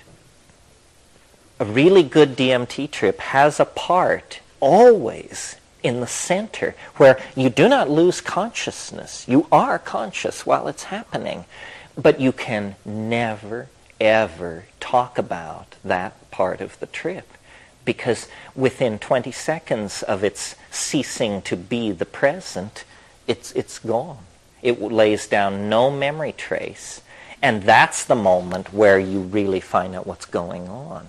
They show you, you get the hyper-Masonic initiation of the local Galactarian lodge at that point. But then you come out of it and you have no trace of it. You have the sense of having been in the presence of the pleroma, but what that means, you haven't the faintest notion.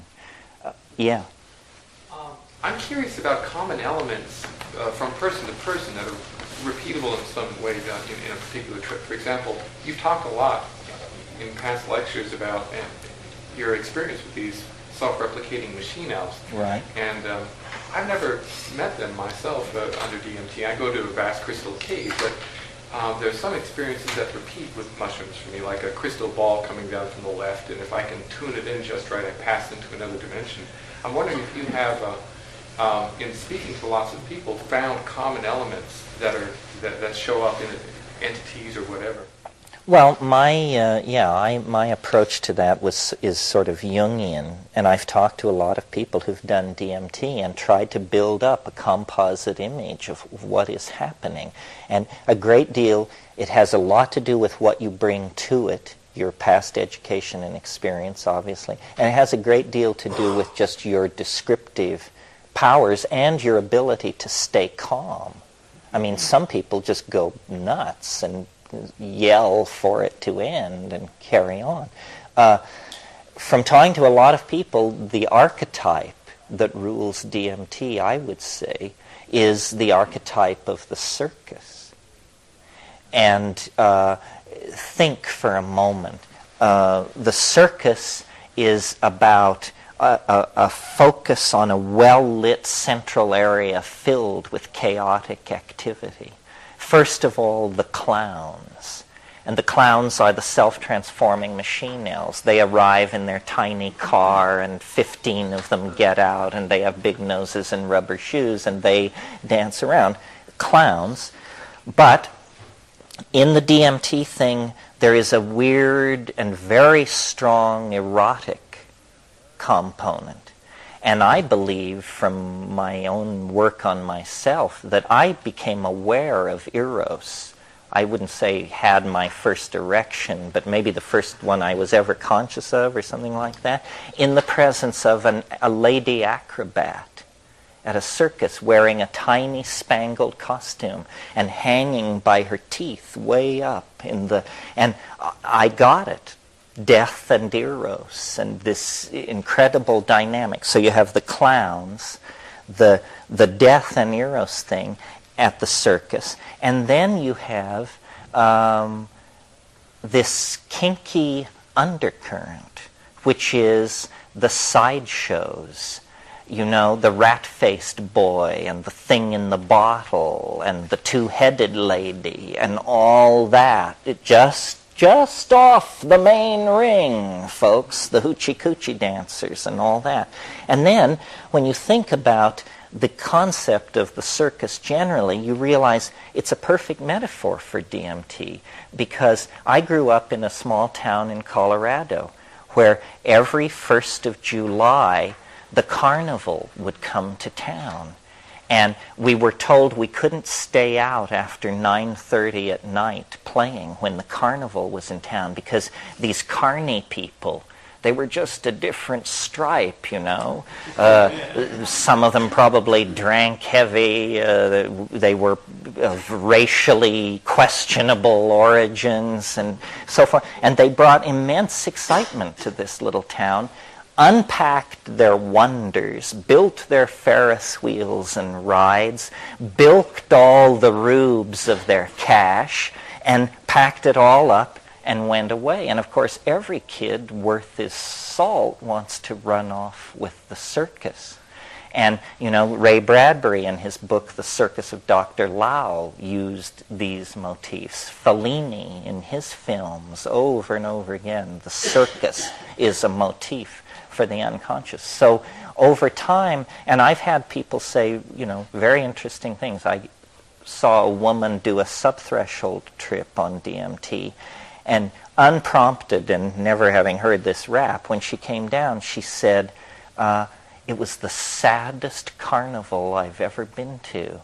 She said all the rides were closed and there were just those little square ice cream papers blowing in the wind and getting caught up, and I was the only person there.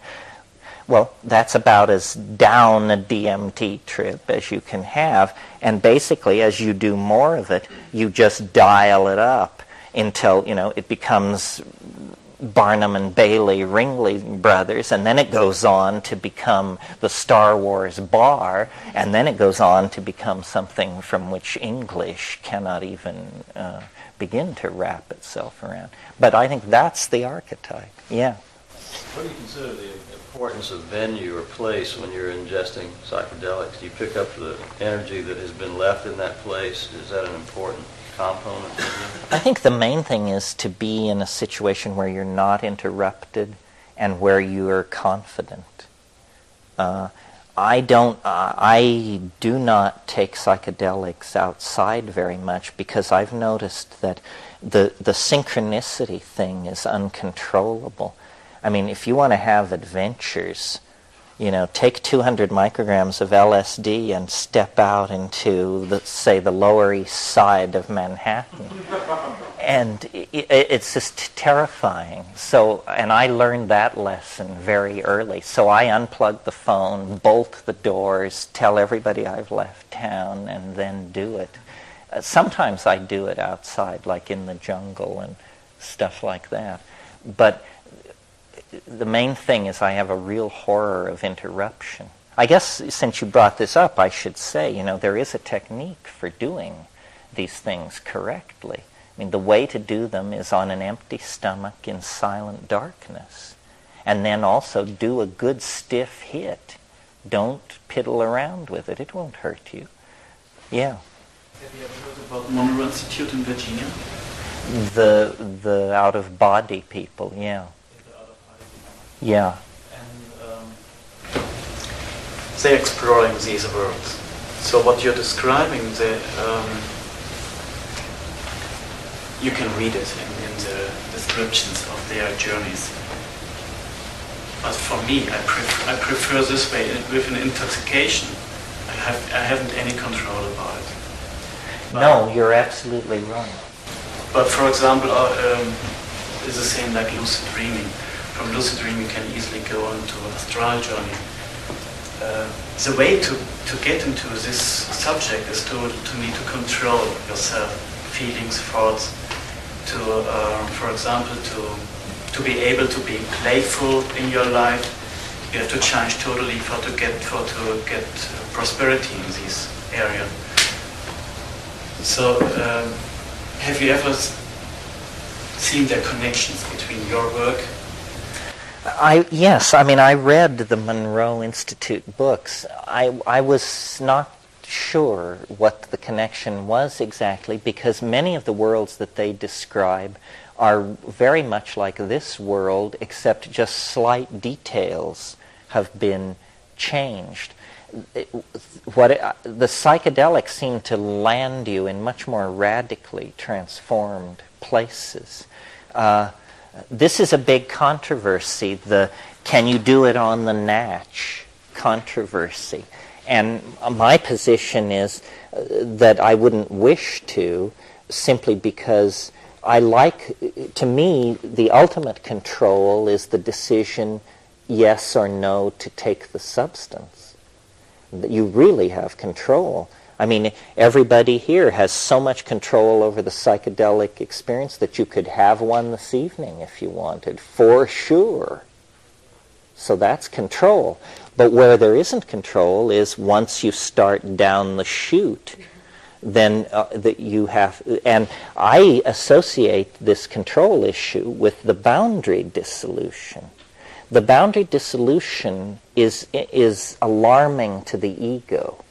It doesn't like that feeling, and it tells you that you're dying.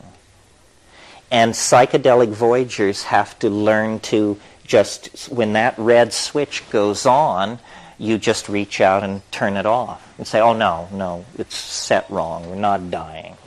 But it tells you that you're dying because the ego very strongly identifies with the equilibrium of the physical body.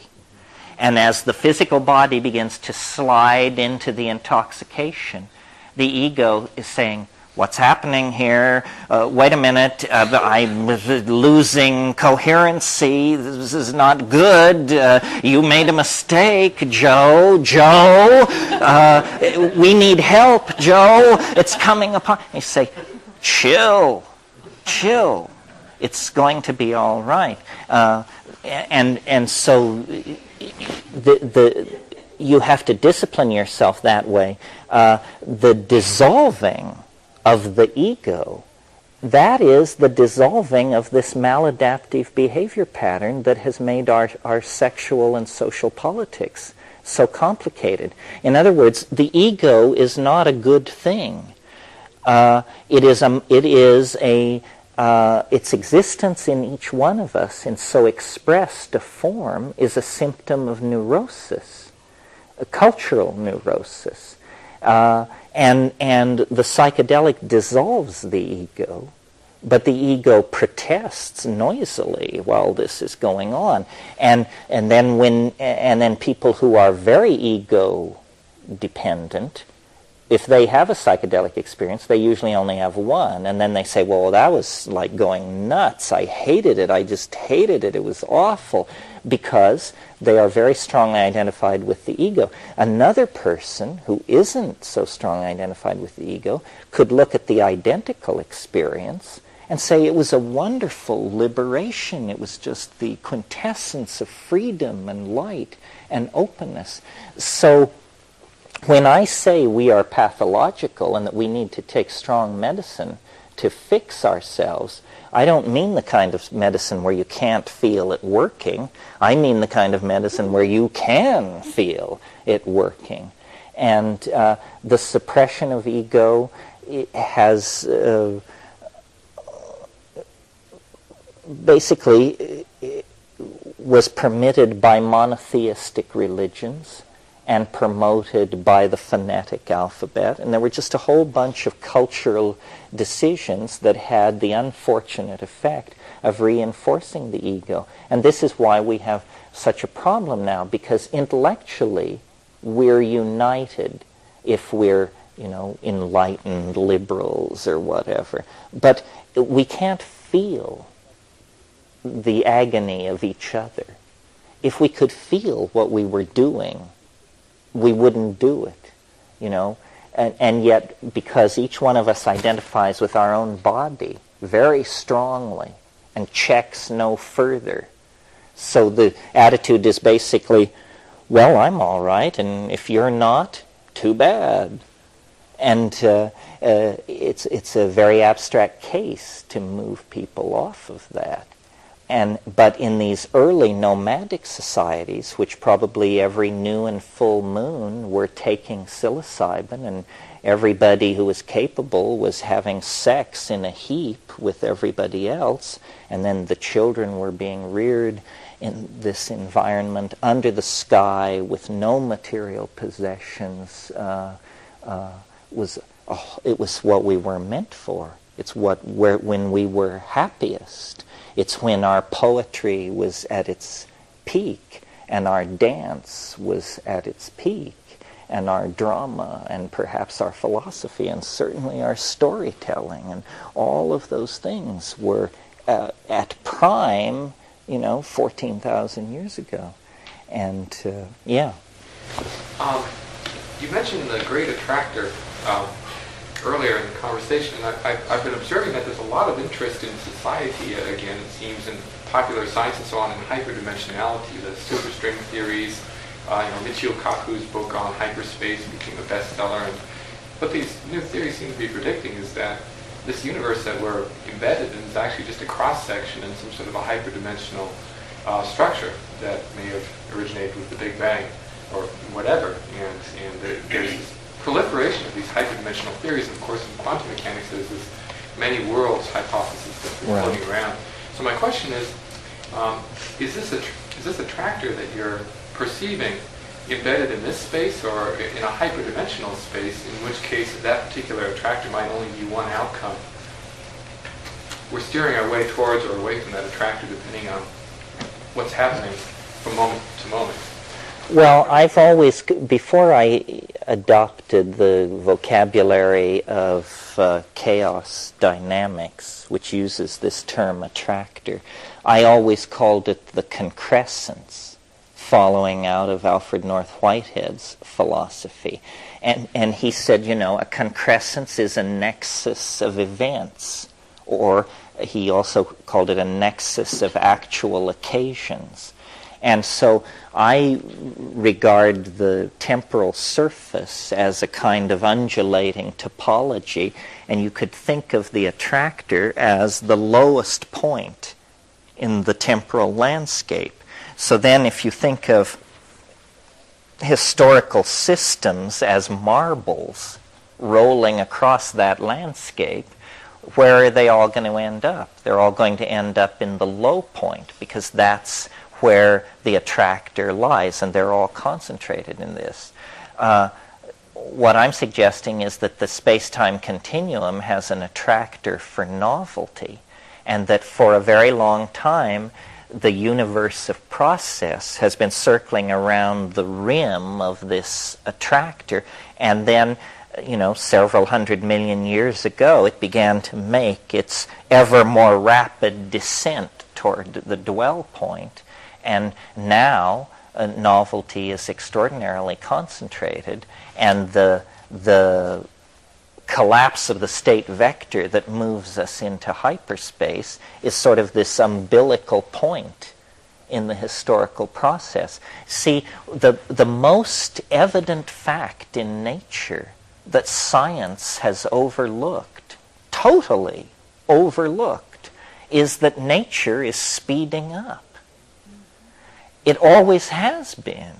And yet you will never hear this discussed. The early life of the universe, there were no stars, no planets, there weren't even complex elements. There was only helium and hydrogen. And, talk about dull, it was dull. And over time, helium and hydrogen aggregated together and formed masses of such size that the temperatures at the center of those masses triggered fusion, and then outcooked iron, sulfur, carbon, and the process of star formation began. The point being, the further back in time you go, the less events there are. And as I said last night, I think, we are the inheritors of this process. If nature loves novelty, then nature loves us above all else in the cosmos. Because there's more novelty in our domain than anywhere else. And we work around the clock to elaborate novelty. Human society is almost a pure novelty production process. And what all this novelty, one way of thinking of novelty, and Whitehead suggested this, is density of connectedness. Well, then, if you define novelty as density of connectedness, then you can predict what the ultimate novelty would be. The ultimate novelty is when every point is connected to every other point. That is a mathematical definition of a superspace, where all points are cotangent. You have a superspace. So apparently culture, not only culture, but biology, and perhaps even simpler systems, seem to be imbued with a strategy, the result of which is the conquest of dimensionality. The earliest organic life was fixed on clays. It was like lichen-like. It was lichen-like and fixed. And then the whole history of the evolution of animal life is the history of the evolution of better senses and better organs of locomotion. What are we talking about? The conquest of dimensionality. And in the human world, this reaches a whole new level because we are advanced animals, no doubt about it. Our binocular vision, our grasping hand, our running speed, we're a very advanced animal. But we then add on to that language. And what is the purpose of language? I would submit to you that in evolutionary terms, the purpose of language is to talk about the past. That the past ceases to be what it was when you have language, because you can pull it back. Memory does something to time. It causes the past to remain in the present as a residuum. And as your memory storage technology advances from storytelling to writing to optical discs, the percentage of the past that you're able to hold on to increases. And now with virtual reality and all that, we dream of holding on to as much of the past as we want. So culture has become the servant of this conquest of dimensionality. And I think that inevitably this leads to a bifurcation, because dimensions occur in quantized form. In other words, there is a cusp and then a phase transition. And so what has been going on this planet for the past 10,000 years is an edging toward the cusp. And the vector that is being sought is greater novelty. So the system keeps automatically correcting itself to seek ever greater novelty. The end result of this will be a kind of instantaneous phase transition where everything passes into another modality. And exactly how this will occur is not a problem at this point, because we're too far in the past. Ask me that after 2005, and I should have an answer for you. But at this point in the historical continuum, nobody knows. Is it going to be nanotechnological? Are we going to all become pissant size and go live in a stratocumulus cloud somewhere over South America? Are we going to, invent the Banducci spin-dizzy engine and build ships the size of Manitoba and set out for NGC 354 or something like that? That's a possibility. I mean, technology has held surprises before. Or, are we going to do something very unexpected and discover that plants are doorways into dimensions as alien as other planets and as nearby as the grass growing at your feet? We don't know, but our best people are working on it, and long before we get to 2012, it will all be made clear. Did that answer the... Sort of. Good. I'd hate to think that we... What happens after 2012? Well, that's an interesting question. I'm thinking about it in a different way than I have before. In the past, we've spent a great deal of time talking about what happens at and after 2012. Yet, strangely, my theory only addresses what happens before 2012. After 2012, the time wave is kaput, and you're back to existentialism again. I think that, well, it depends on how loaded I am, what I think will happen in 2012. Because I can imagine it all the way from that the laws of physics fail, that the entire universe rolls up like a window shade. It's unlikely, or it appears unlikely, but on the other hand, who's estimating the odds, and what do they know? It could be, I've noticed that what the time wave seems to track best is the tool-making process. And so one way I think about concrescence and this enterprise that we're involved in is we are trying to make a tool, not just any tool. We are trying to make the tool. Now, what is a tool?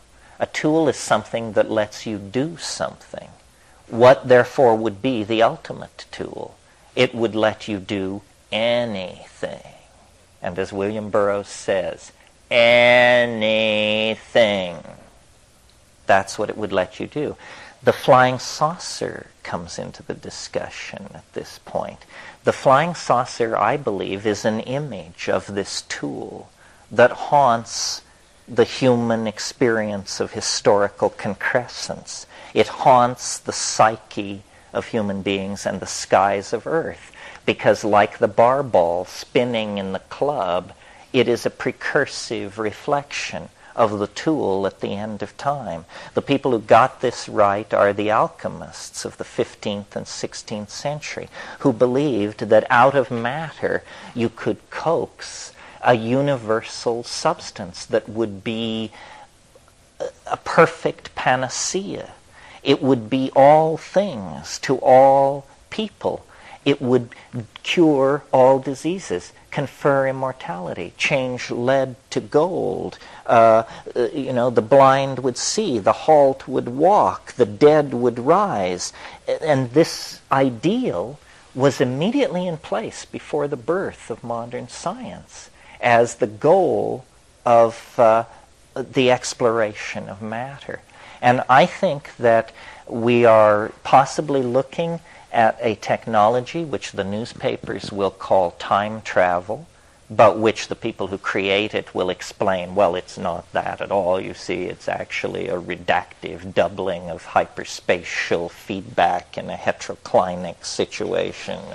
But it comes off as time travel.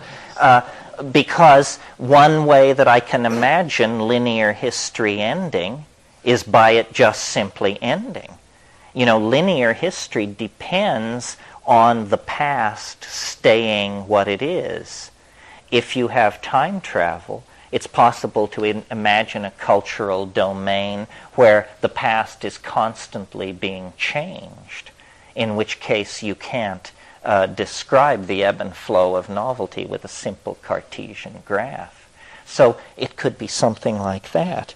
Or it could be something somewhat of a metaphysical type. I mean, here's the Stephen King version of what it could be. Imagine if on the day of concrescence the sun exploded. Well, now that would certainly put rainforest activism in a quandary. The explosion of the sun would kill all life instantly on the earth. We don't know what death is. Our secular materialists cheerfully assure us that it's a big nothing, but that's just their guess. Nobody knows. Nobody knows.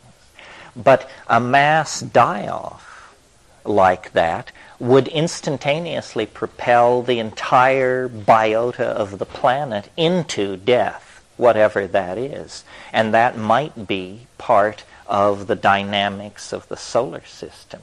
I don't like that idea. It's rather morbid. But there are some problems with the sun. There are some curious disjunctures between measurement of solar radiation and nuclear theory that suggest that the sun may not be as healthy as we would like it to be. Yeah. Psychedelics catalyze the imagination, inform the population, and allow people to entertain larger perspectives than the completely pissant perspectives which they're being given by the popular media. I mean, the popular media exhibits no imagination at all. That's why we have no space program. That's why we have no advanced research project agency, no commitment to explore the solar system, and so forth and so on. It turns out that really was all being done to beat the Russians. All that fine talk about space flight and the outward urge, that was just Pentagonese horse shit so they could dig into our genes and build intercontinental ballistic missiles. We who believed that we were headed out into the starry universe were, as usual, shafted. Well, that's a little coda on that. I see it's time to knock off for a while. We have time for one more question, though. Is this working for people? I mean, I wander one way and then another. Just to lead from what you just... Oh, sorry. No, you. What you just said about all this, the space program stuff. Why all there seems to be this incredible influx of sci-fi in the media, as far as like programming and television, films. What's your comment on that? Well, I think that virtual reality, the entertainment industry, I mean, if you look at the figures, if we spent as much money trying to save the planet as we are spending trying to develop advanced systems of electronic entertainment, hell, we'd fix it overnight. That would just be a done deal. I'm suspicious. I'm a techno fan, and I use technology, and I'm into it. But I was with Howard Rheingold one night, actually here at Esalen, when we achieved a kind of apotheosis together. And he said to me, he said, "My God, I've just realized what virtual reality is for." And I said, "What's it for, Howard?" And he said, "It's to keep us from ever leaving the planet." And I see in the game design and in the website design and in the look and feel of the net how it's to be a simulacrum of the great frontier. You know, it's going to all be virtual, the trip to Pluto and the conquest of Mars and the journey out to Andromeda. I think that I don't fault technology. You just have to be very aware. But, it's like heroin. And we must not consume, we must produce. As a community, the psychedelic community must produce art, not consume it.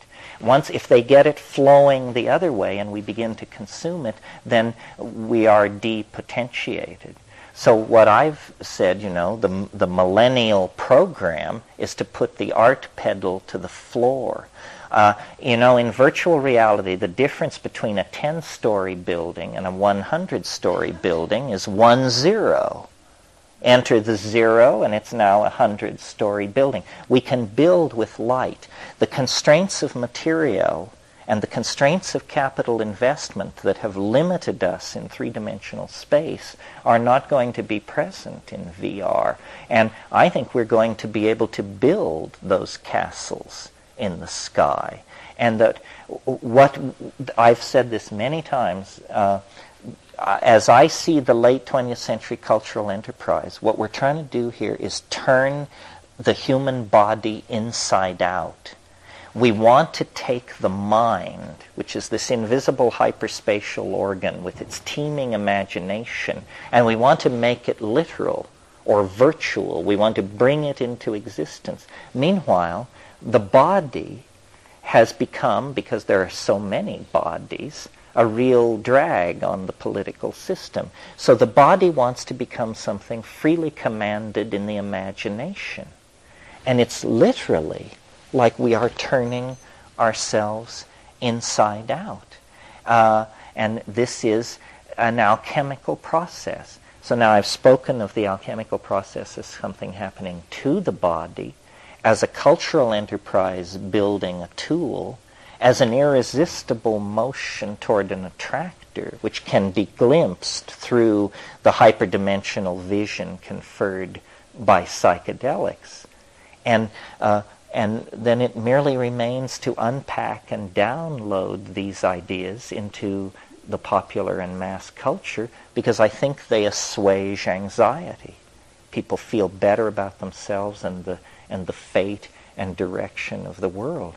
But, we have painted ourselves into a hell of a situation here. The momentum of our past mistakes is staggering. The good news is we primates love a good fight, and we don't really get our dander up until the last possible moment. This is it. This is the last possible moment. As old pilots like to say, I think we're turning final here. These weekends tear past with amazing rapidity. And I was lying in bed last night thinking of everything that was not said, and it seemed like hardly anything was said. I don't know what that means. In myself personally, I've noticed in the last year or so a sense that the vision or the thinking about our circumstance has become almost for me like a full-time job. I really don't want to go anywhere, and I don't want to do anything. I just want to hold the understanding in my mind. And I don't know exactly where this is leading. It's probably leading to writing more books and doing less traveling.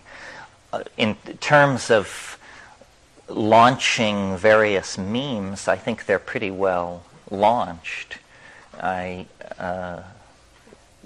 The idea that the psychedelic experience needs to be given a place in the social toolkit, the idea that we need to seriously revision our relationship to nature and the future. I think all these things have come a distance. Yeah. I'm real curious about one thing. Why is it important for you to do this?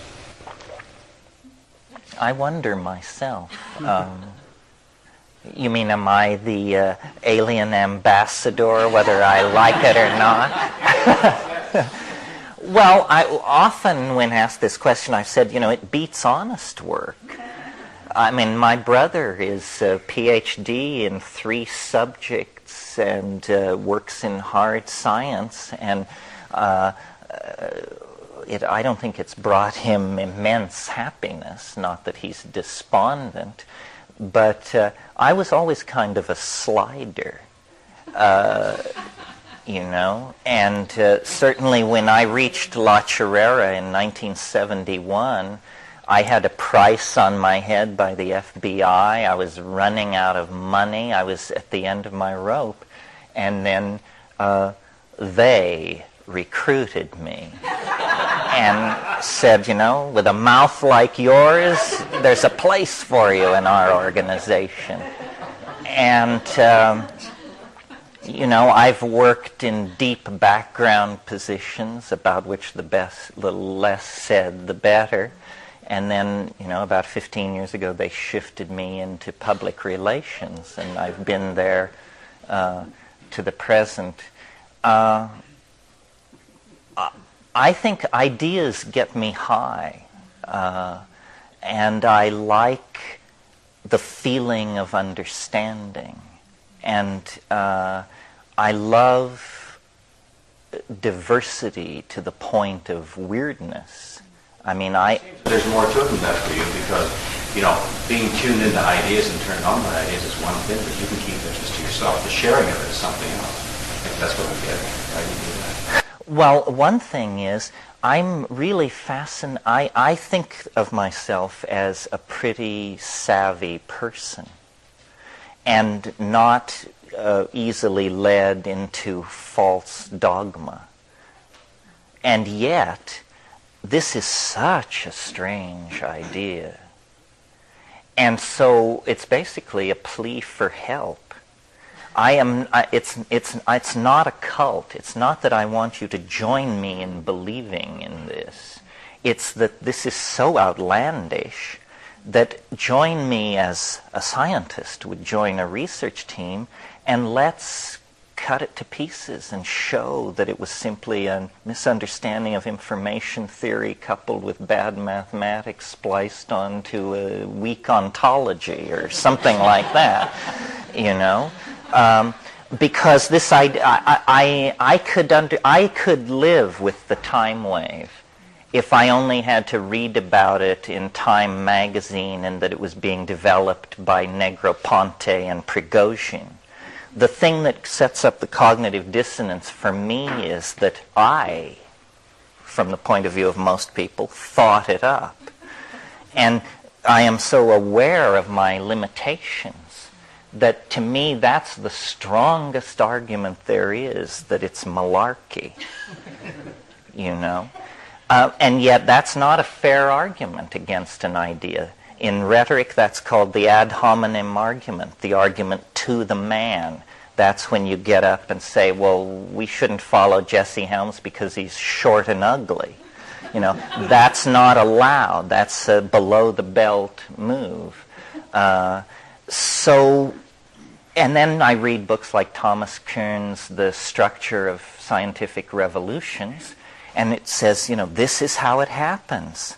Some guy, marginal, not at the center of the field, and somewhat at loose ends, but usually with a broad education, gets it, I mean, it happened to Einstein. He was a telegrapher. It happened to Alfred Russel Wallace. He was a surveyor who couldn't make a living, and so he went to Indonesia to collect butterflies for the British Museum. And we could multiply these examples ad infinitum. So, but I have spent a lot of time educating myself about what it would mean if this were true. In other words, how big a revolution is it? And it's an enormous revolution. The implications are staggering. For example, if it's true that time is a fluctuating variable, as this so strongly argues, then science as practiced for the past 500 years is out the window, because that kind of science is based on the concept of experiment. And experiment has built into it the concept of what's called a restoration of initial conditions. That means you can go back to the start and run the experiment again. This is saying, as Heraclitus said, you never step into the same river twice. And consequently, the idea of repetitive experiment is shown to be intellectually bankrupt. You could almost say, pardon me? Scientists have already have recognized that. Well, some have and some haven't. The idea that you would specify in a physics experiment that it should be done only when the moon is in Scorpio to obtain the correct results would get you... But those experiments are primarily Newtonian in orientation, are they not? I mean, well, give me an example of a time-dependent physical experiment recognized by science. I mean, dropping a ball out of the Tower of Pisa. Well, it doesn't matter what time you do it. That's my point. That's my point. That we could almost say of science that it is the study of those phenomena so crude that the time in which they occur does not affect them. And so falling balls, gas diffusion, simple things, it doesn't matter where in time they occur. But things like the building of an empire, the waging of a war, the evolution of a species, the conquest of a biome by a new set of genes, these things, timing is everything and dictates success or failure. Did you want to say something? Yeah, that's a very interesting point, because the Greek anthropic cosmological principle argues that life evolved at about the right time. If things had started up a little bit later, a little bit sooner, at least around this sun, it wouldn't necessarily have gotten a kickstart. The conditions were no longer quite right. The incubator was set to just the right temperature when the gases were at just the right concentrations and so on. And Stephen Gould has pointed out that we couldn't even play the tape over again if you started off with life at one of the early conditions 3.5 billion years ago and then ran it forward again. We wouldn't have ended up with people, and we wouldn't have ended up with the kinds of species we have. There are too many bifurcation points that can take place along the line. So there's actually 2 points there. Yes, well, this is essentially what this is saying. Ordinary science says that evolution proceeds by the random mixing of genes, then subject to natural selection dictated by environmental parameters. And out of that, you do get a creative advance, or an advance into morphological complexity, but very slowly. And I think that what the time wave shows is that the deck, the cosmic deck, is stacked in favor of novelty, so that it isn't a 50-50 every time you throw the dice, that it's going to go toward entropy or order. Actually, order is favored, and so order emerges and is conserved over time, or novelty. I prefer the term novelty because to me chaos doesn't signify disorder.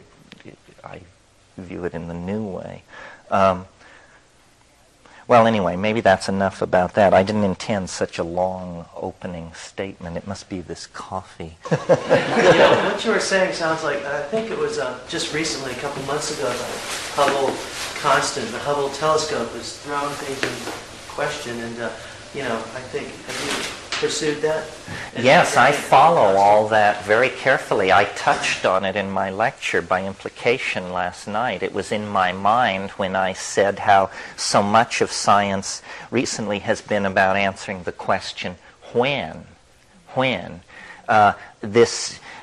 There is huge controversy raging at this moment in astrophysics because, well, here's the background. In the 1920s, Edwin Hubble studied variable stars, and in an effort to establish what are called absolute or reliable candles for measuring cosmic distance, knowing that if he could very accurately calibrate the radiance of this certain type of star, that then he could calculate how that radiance would diminish at distance.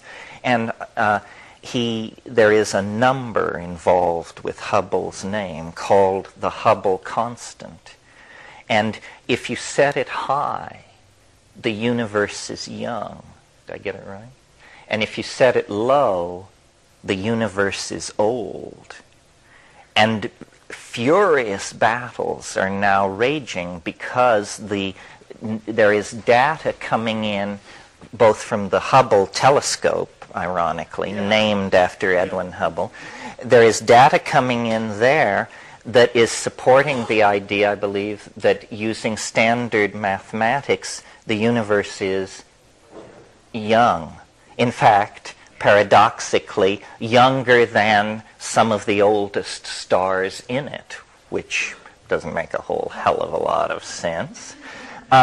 Conversely, from a different set of instruments, looking at a different part of the radio or electromagnetic universe, low Hubble constants values are coming in, implying that the universe is 18 to 22 billion years old rather than 6 to 8 or 8 to 10. And as far as the time wave is concerned, I was looking at this and I realized I should issue a press release and make a prediction and say that according to my calculations, the age of the universe is precisely X, and then see where these other people come down. I think the time wave favors the idea that the universe is about 17.5 billion years old.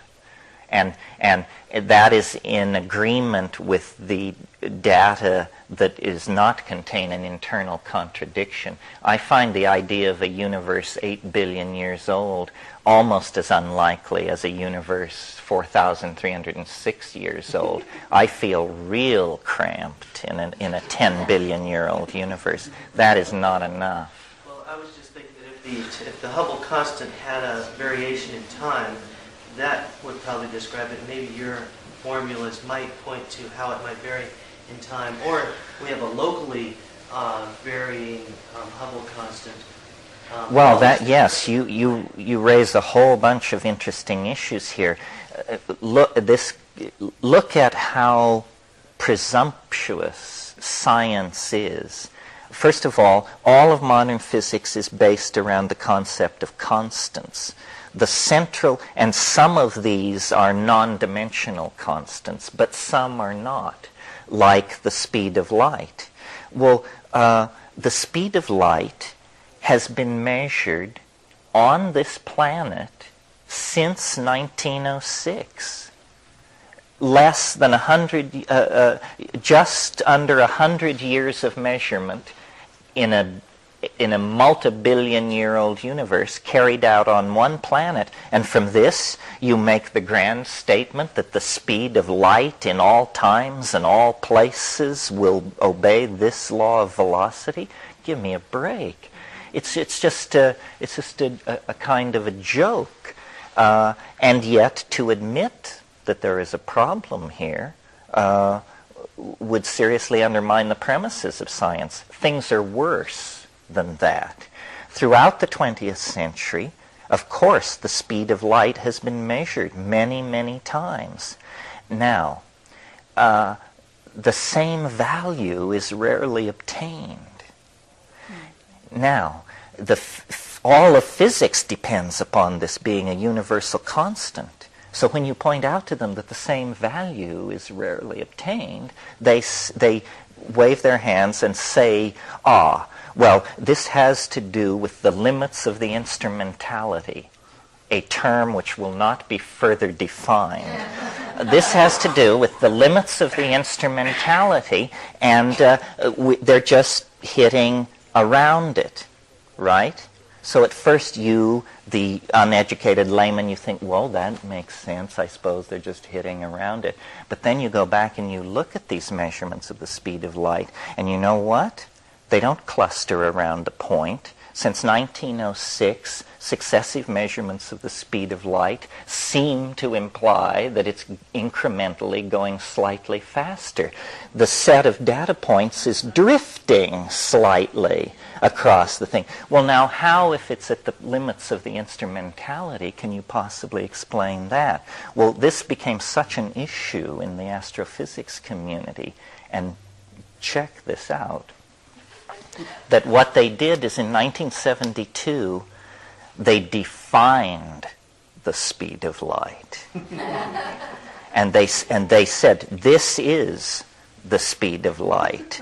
And all future calculations should use this number regardless of what the instruments are telling you. A momentous turning point in the evolution of scientific thought. At last, nature itself is deemed no longer necessary for the study of nature, and in fact it just gets in the way. Anyway, I can go on at great length about the foibles of science, but it's just fun to rib them. Yeah. We're back to scholasticism, I guess. But by the same argument, couldn't you say how long is a year, especially when you're talking about births of universes in which Earths revolving around suns haven't yet evolved to measure the year, that we're now measuring the whole schmear in? Well, you mean why... I'm not sure I understand you. Do you mean why do we place so much emphasis on the year count in the theory? Well, how can you, in a way, because... Well, it doesn't, really. What it depends on is a 384-day cycle, and which, if you were to press me, and I guess you are, as to why is it a 384-day cycle, well, it's 13 lunations, yes, but... there's something mysterious going on there, and probably a good Newtonian could explain it to us. They do these studies, these geochronological studies using coral fossils, and they believe that the year length, that the year is slowly shrinking, and that about a billion years ago, the year length would have been about 384 days. And I suspect that the evolution of DNA, that there must have been, that the fact that the DNA runs on 64 and the I Ching runs on 64, and this number 384 keeps coming up in relationship to the lunation and the possible solar year length, I think that essentially the DNA must have frozen in itself a kind of picture of the various orbital and geomagnetic resonances that existed in the solar system or in the terrestrial environment at the time it came into existence. I mean, that's just my guess, but it would fit. Do you see what I mean? And then the fact that it's 13 lunations, the moon is despun, tidally despun. That's why we always see one face locked on the Earth, because it makes one revolution in the time that it makes one orbit. And that's the consequence of that. And it may be that, well, I'm not sure what I'm trying to say, but that there was a coupling of some sort between the Sun-Earth-Moon system a billion years ago that made a 384-day year possible. But my point is, before that, when we're talking about the time between I see what you're the asking. Big Bang and planets, how long is a year? Oh, Well, my assumption is that the real formative cycles are quantum mechanical in dimension. In other words, we talk about a 384-day cycle, then we talk about a 6-day cycle, then an hour and 35-minute cycle, and then a minute and a half or something. But it's the cycles below, say, 10 to the minus 12 seconds. In other words, the whole universe, I assume, is some kind of amplification of quantum mechanical instability. And you and I have talked about how biology seems to be a chemical strategy for amplifying quantum mechanical indeterminacy so that it leaves the subatomic realm and can be present, in a 145-pound block of meat. I mean, that is what it is. The phenomenon of free will is quantum mechanically amplified determinacy in this complex chemical system that we call organic life. So the year thing isn't important. What's important is probably something down in the realm of Planck's constant, some slip in the cosmic machinery at a very basic level that was then exploded and amplified out into the phenomenal universe. I mean, the real question is why there is anything at all. Why this state was preferred over a state of pure nothingness, which would appear to be the bottom of the energy well. Yeah.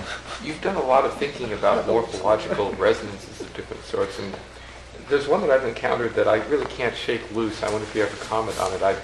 Reading about the brain, the estimates of the total number of neurons is about 100 billion. And as you read about cosmology, you read that the average spiral galaxy is thought to have 100 billion suns in it, and the total number of galaxies in the universe is estimated to be around 100 billion. And I recently encountered the estimate that the total number of biomolecules in a cell is about 100 billion. And it seems like this coincidence keeps coming up, and maybe it's related to Paul Dirac's idea of a large number. Well, I think it is true that emergent properties come out of large aggregations. Always the textbook example is, if you have two H2O molecules, that's water, but you don't have wetness. Wetness doesn't emerge until you have thousands of H2O molecules. And so the wetness of water is a property which only emerges when you have millions of these molecules together. And it does appear that complex neural nets have to be above 9 billion operating subunits. And so, it may be that, definitely we are pushing toward criticality in any area of measurement. For example, if you look at the curve of energy release, or the population curve, or the curve of information production, or the curve of advancing velocity, you see that many of these curves will become asymptotic in the near future. And that's what I mean when I say we're headed into this domain of boundary dissolution and hyper-novel inflationary evolution, you could almost call it. Yeah. Define asymptotic. Isn't that, asymptotic is when it's not doubling every time you measure it. It's being squared, isn't that it, each time? Mm-hmm. So it goes logarithmic, asymptotic, and then there's another term for an even more rapid expansion. Yeah. When I read futurists, books on futurists, I've been to several things like that, they talk very similar to what you're saying, the radical changes that are coming, but they're looking at all the denominators of what they feel would cause this. And their sense of chaos is what you're talking about in a different way. Economic chaos, health chaos, and our Earth is headed for a tremendous upheaval in the cities, the concentration right. of so many people together in these megalithic centers of humanity and are so disconnected with their what man is, that they're saying the same thing that you're saying in a different way. I mean, they are saying the same thing. Yes, well, as you see, they feel that they own the planet, and so they're very alarmed. I mean, wouldn't you be if it were your property? And you say, my God, what is going on? We have to get hold of the neighborhood. But my faith is that the horse knows where it wants to go, and we're all being carried along for the ride. And, you know, Mitsubishi, the Catholic Church, whoever wants to try and control it is welcome to try.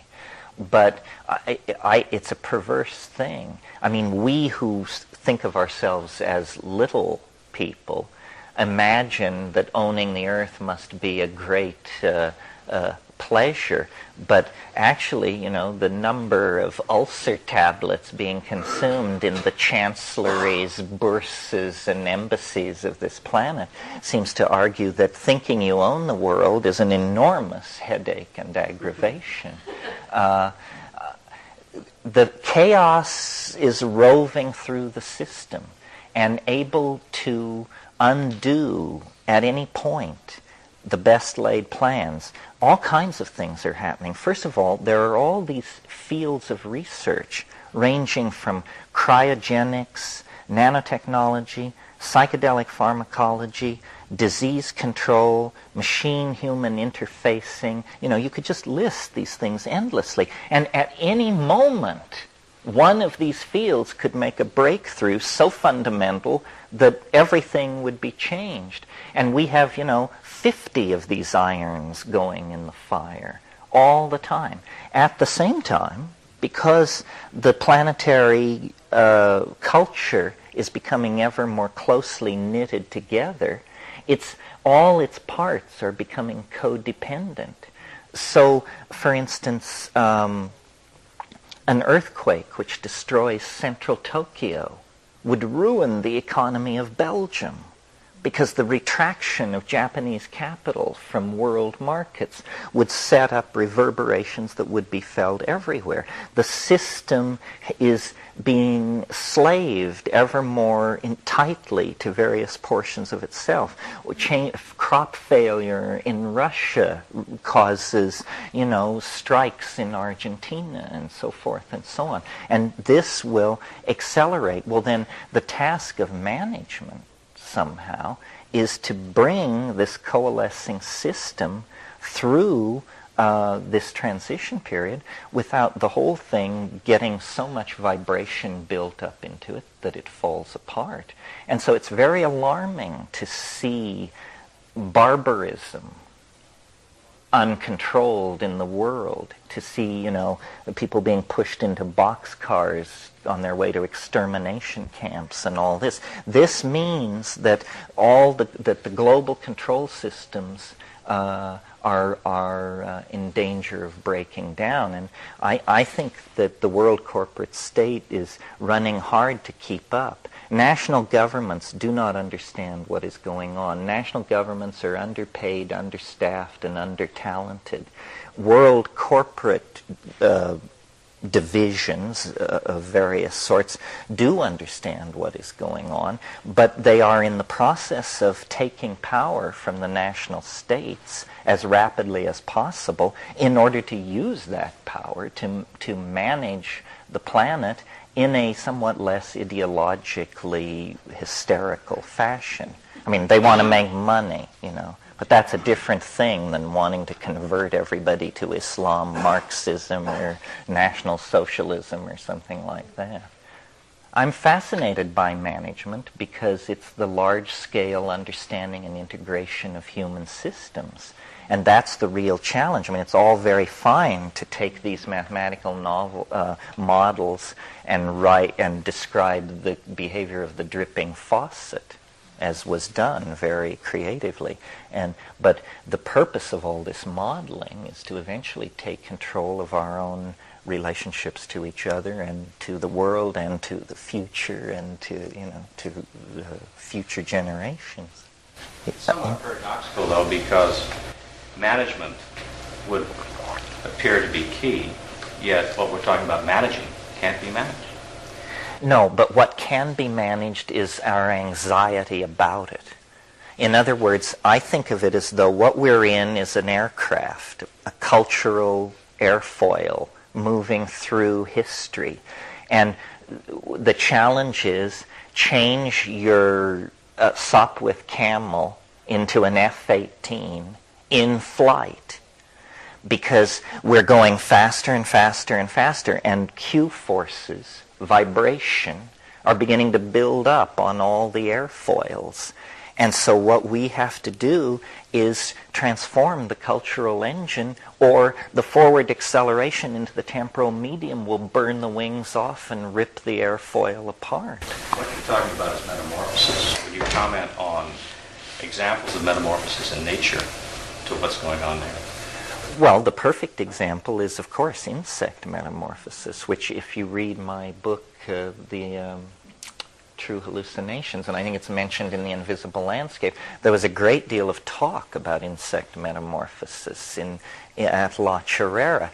I've always, and I've never received a satisfactory answer to the question put to evolutionary biologists, how do you account for the metamorphosis of insects, where, like in the case of butterflies, hundreds, if not thousands of genes have to be coordinated perfectly to take a caterpillar, dissolve all its body tissue, and have it completely reconstruct itself as another kind of organism. I'm trying to imagine an evolutionary scenario of gradual mutation that would give you that. I can't do it. It must have happened largely instantaneously in a single massive rearrangement of hundreds and hundreds of genes. And we don't see that much in animal life. We see large-scale polyploidy in plants. So maybe this happened in animal tissue only once or twice in the life of the planet. But it gave this insect adaptation, which is astonishing, And in a way, what we're doing is repeating that metamorphosis on a metaphorical as well as physical plane. I mean, we are rather like worms, and we have built a society that is somewhat, might ungenerously be described as a carrion pile. But there is apparently in us the capacity to evolve to this other form. And there is, as long as we're roving through exotic biological metaphors here, there is a phenomenon in biology called neoteny. Neoteny is the preservation of juvenile characteristics into adulthood. And we, as a primate species, exhibit advanced forms of neoteny. This is why we are hairless to adulthood. This is why our skull-to-body ratio remains infantile compared to other primates throughout life. It's why we require such a long period of physical upbringing. Well, there are certain animals that will remain in the juvenile stage their entire lifetime unless certain environmental parameters shift. And what I mean by that is, say you have a kind of salamander. Well, it exists as a kind of a tadpole its entire life, and for generations it can do this, living as a tadpole.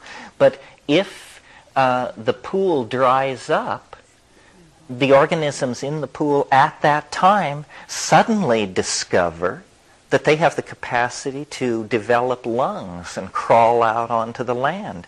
And they do, even though perhaps this hasn't been done in that neighborhood for generations. And I think we are sort of in that position. We have a capacity inside ourselves that we have not yet unfolded. and we may not for a while. When things really get nutty, part of the getting nutty is that we will discover present in our human population all the time were mutants of certain types that had no evolutionary advantage as long as bourgeois society and Judeo-Christian ethics were in place. But when that begins to shake and shimmer, then these mutant types will emerge to the fore. This is how evolution works, by the way, in animal populations. The mutants are always present, but they have no consequence unless the environmental parameters shift and give them then a special advantage. And I think being able to see hyperspatially is the special adaptive advantage that psychedelic plants confer upon the people who use them. It is literally, you see the world with different eyes, and it's going to make it possible for you to find your way through the future in a way that will be very difficult for people who are looking at the situation through the eyes of materialism, Newtonianism, positivism, and so forth. Yeah. That's the question, I guess, that keeps coming up to me was, what are we supposed to do? Yeah, I keep thinking that too. Well, I keep saying, de-emphasize anxiety. Reassure people. You meet people who say, I'm really scared. I'm scared about my job. I'm scared about my relay. I'm scared. The answer is, don't worry. You don't know enough to worry. That's God's truth. Who do you think you are that you should worry, for crying out loud? It's a total waste of time. It presupposes such a knowledge of the situation that it is in fact a form of hubris. No, what you do is just pay your bills and, pack heat if you need to, and don't worry. That's all. Yes. Someone just a few days ago told me, don't worry, don't take it so seriously because none of us are going to get out of it alive. Well, no, that's a more dismal conclusion. Worry is praying to the devil. That's great. Worry is betting against yourself. Wi Po Yang, a great Chinese Taoist who wrote many, many commentaries on the I Ching, he was asked at the end of his life what was his conclusion of a life of studying the I Ching. And he said, worry is preposterous. That was it. If we are serious about who we are and not ashamed of our dreams, then we have to build on the scale of solar systems. We have the imaginative power to be a galactarian civilization. It's just that we have a pissant control of energy at the moment. But if there's somebody out there who needs consulting, somebody who does have hyperlight drive and time travel but just doesn't know what to do with it, ask us. We are very creative. And I've tracked this very closely in the literature, and up until about 5 years ago, time travel definitely, if you were writing about that, you were a squirrel. Nobody was talking about that. And since then, Scientific American has devoted an entire issue to it. Nick Herbert, who I do not consider a squirrel, wrote an excellent book about it. There have been articles in Physical Review, and it's gone from it's completely impossible, don't even think of it, to, well, certain thought experiments can be imagined which do seem to imply. Well, that's how relativity got started, talking about trains passing each other at the speed of light and what would happen if. It's so hard to make people understand because we're in this new age environment of fishy thinking. But the entities inside the DMT trance are real entities. I mean, they're as real as you and I are. You would have trouble proving your own ontological validity if pressed by a skilled philosopher. So they're as real as we are. Well, this then has to be taken seriously. Questions like, where are they? Who are they? What do they know? Because they're intelligent. And we're intelligent, and we've been yapping about space people and all this malarkey. You know, they are here. If flying saucers landed on the south lawn of the White House tomorrow, it wouldn't be as weird as what happens to you when you smoke DMT. It would just be a news story, something for NASA to take over. Chomsky would explain it to us, the linguistic side, I mean. But you personally can meet the alien anytime you want, and the culture can meet the alien anytime they want. Well, are these things here for no reason? Are we just sort of there on their trip and we're on our trip? Or have they come for us? Is there a message? Is there a purpose?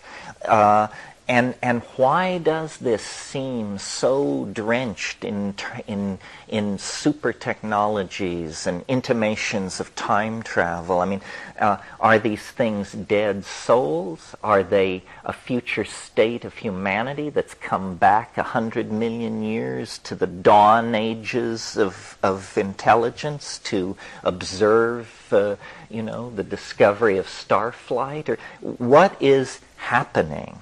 It needs to be looked at, and I went into this very deeply with shamanism, but shamanism is a set of culturally sanctioned explanations for people who didn't know how to ask the kinds of questions we ask, and so you can only go so far with that, and eventually you realize, Jung won't help you, or Mircea Eliade, or no. You have to make sense of this on your own terms.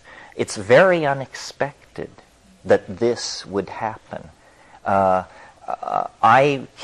always assumed I would be a aeronautical engineer or something like that. I never thought that the culture would turn 90 degrees and discover in, the biology of the planet an alien intelligence. I mean, that's what the 20th century will probably be remembered for, and very few of us can even articulate it to ourselves. In the way that the 15th century discovered the New World, the 20th century discovered the parallel continuum. It begins with Freud and noticing something about the fantasies of these Viennese housewives, and then Jung splicing in the myths, and then the surrealists and Iliad, and then the drug people come along, and Huxley, and so forth, until finally people say, as that wonderful line in Rosemary's Baby, "My God, this is really happening." Yes, what did you think? Over here. I have a question. Lecture, from what I understand, and I'm not a mathematician, but they're using formulas based on double pyramids and tetrahedric. Yeah. Well, I think, that these kinds of occult calculations, this is a legitimate way to proceed. This is how Kepler modeled the solar system, was by putting the Greek perfect mathematical forms inside each other.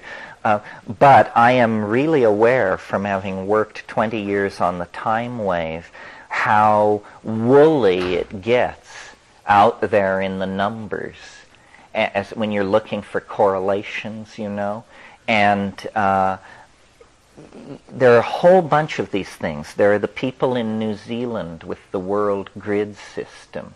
There's the whole Jose Arguelles cosmology. There's Ouspensky was an early one, In Search of the Miraculous. Yeats' book of Vision is a complex mathematical thing explaining the cosmos. And there seems to be something in us that we are systematizers. We produce systems, and these are integrated systems of means. And the only thing you can do is lay them before your fellow monkeys and see what goes on.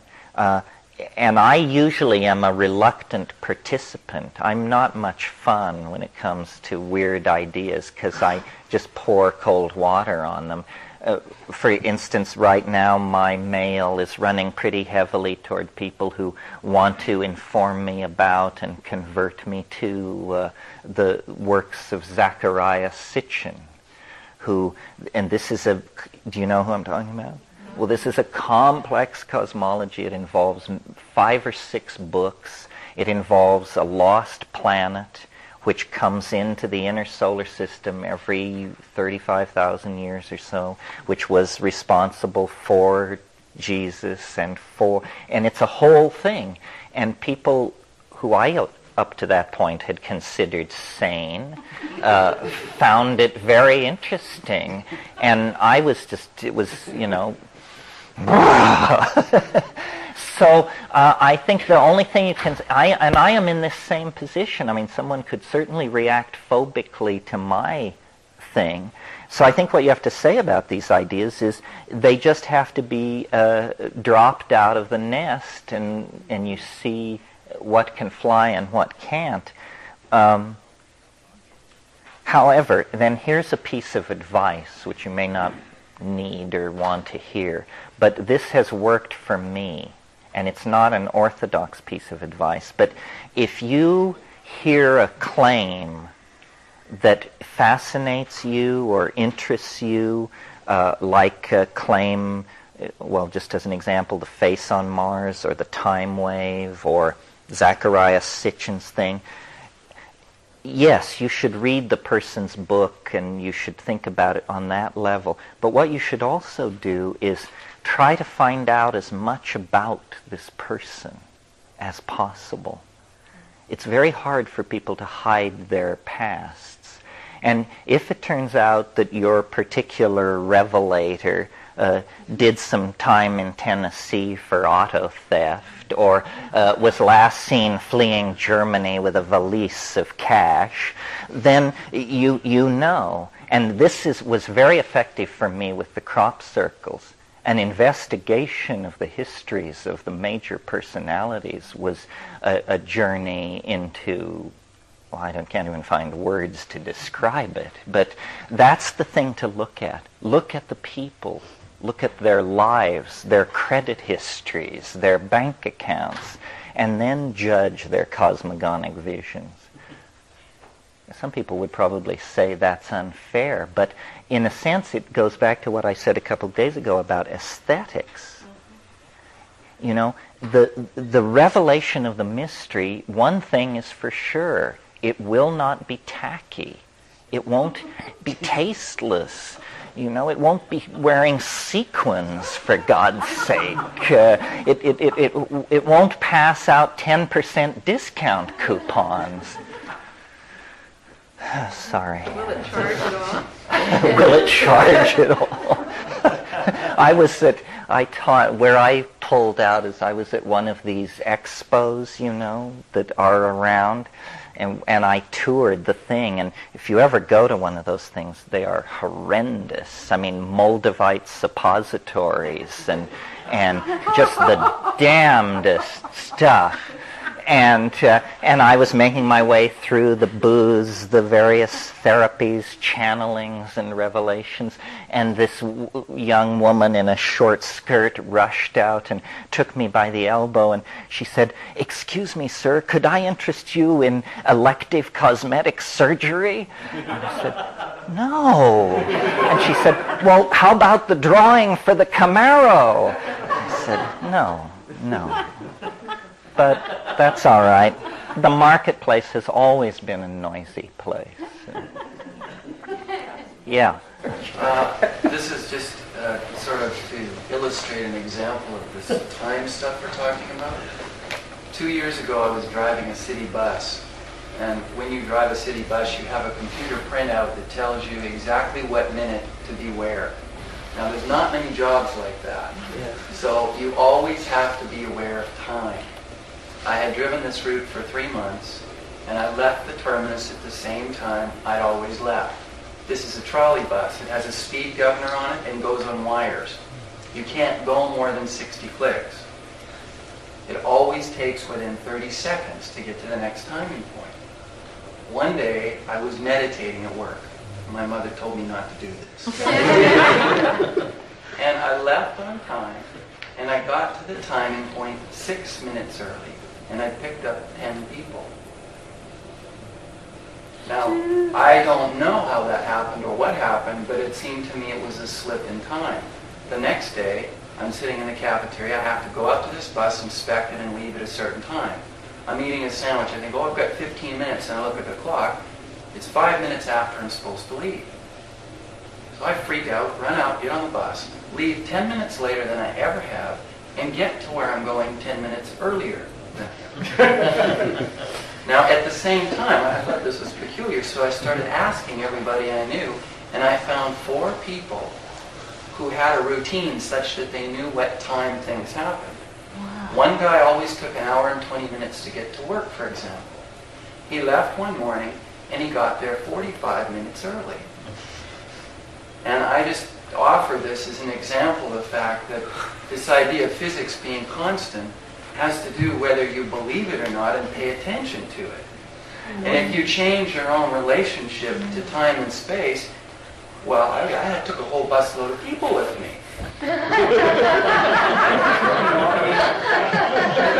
Call Hollywood. It's an example that something is slipping. No, there are, as people's minds open up. I think there are roving discontinuities called cosmic giggles that are definitely there. Yeah. Same thing happened to me twice. I gained once 20 minutes that I couldn't have possibly gained, and another time an hour and 15 minutes. To go Well, from that's very interesting. Too bad this is a population with such a high incidence of drug abuse.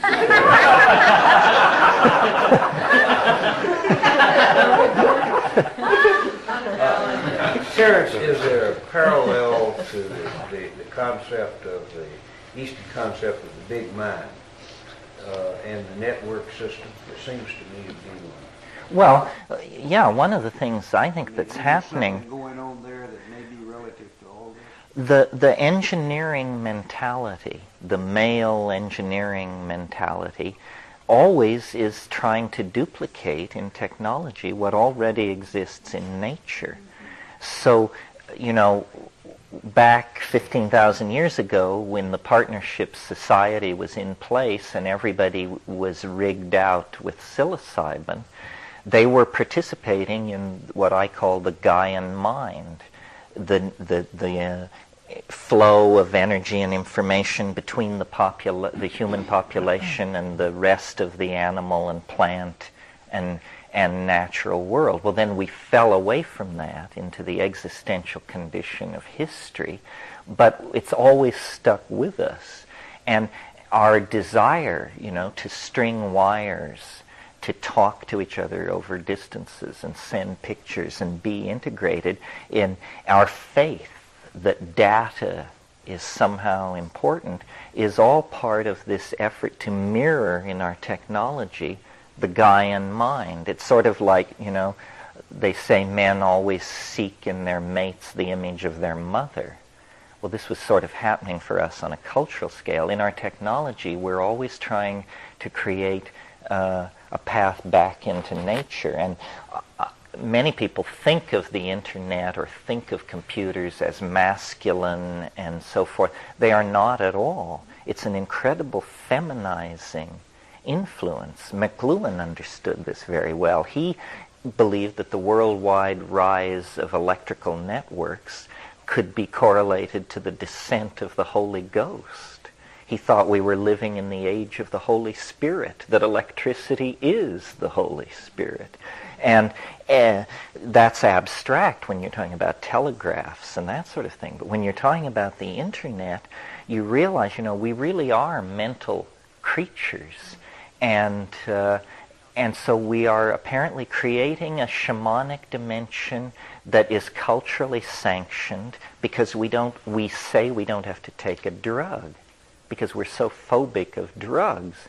But the smart people know, the pharmacologists and the nanotechnological engineers know that the difference between a drug and a computer is that you can swallow one and you can't swallow the other one. And that's the only difference. And they're working to correct that problem. The drugs of the future will be computers. The computers of the future will be drugs, They'll be patches that you paste on your forehead or the back of your thumbnail. So really, and the other thing is that keeps us calm is that we can see the electronic infrastructure. We can see the phone lines, we can see the boxes and the keyboards, but that's all about to disappear. A very active frontier now is mind-machine interfacing, where, basically by wrinkling your brow and squinting and squirming, you run your software. And the boxes can disappear and will disappear. And we've talked in these gatherings many times about a very obvious future coalescence of technology where what you have when you're 8 years old or something is you have a very small operation which puts something like a contact lens not on your eye but on the inside of your eyelid. It's like a black contact lens, so that when you close your eyes, there are menus hanging in space. That's your interface.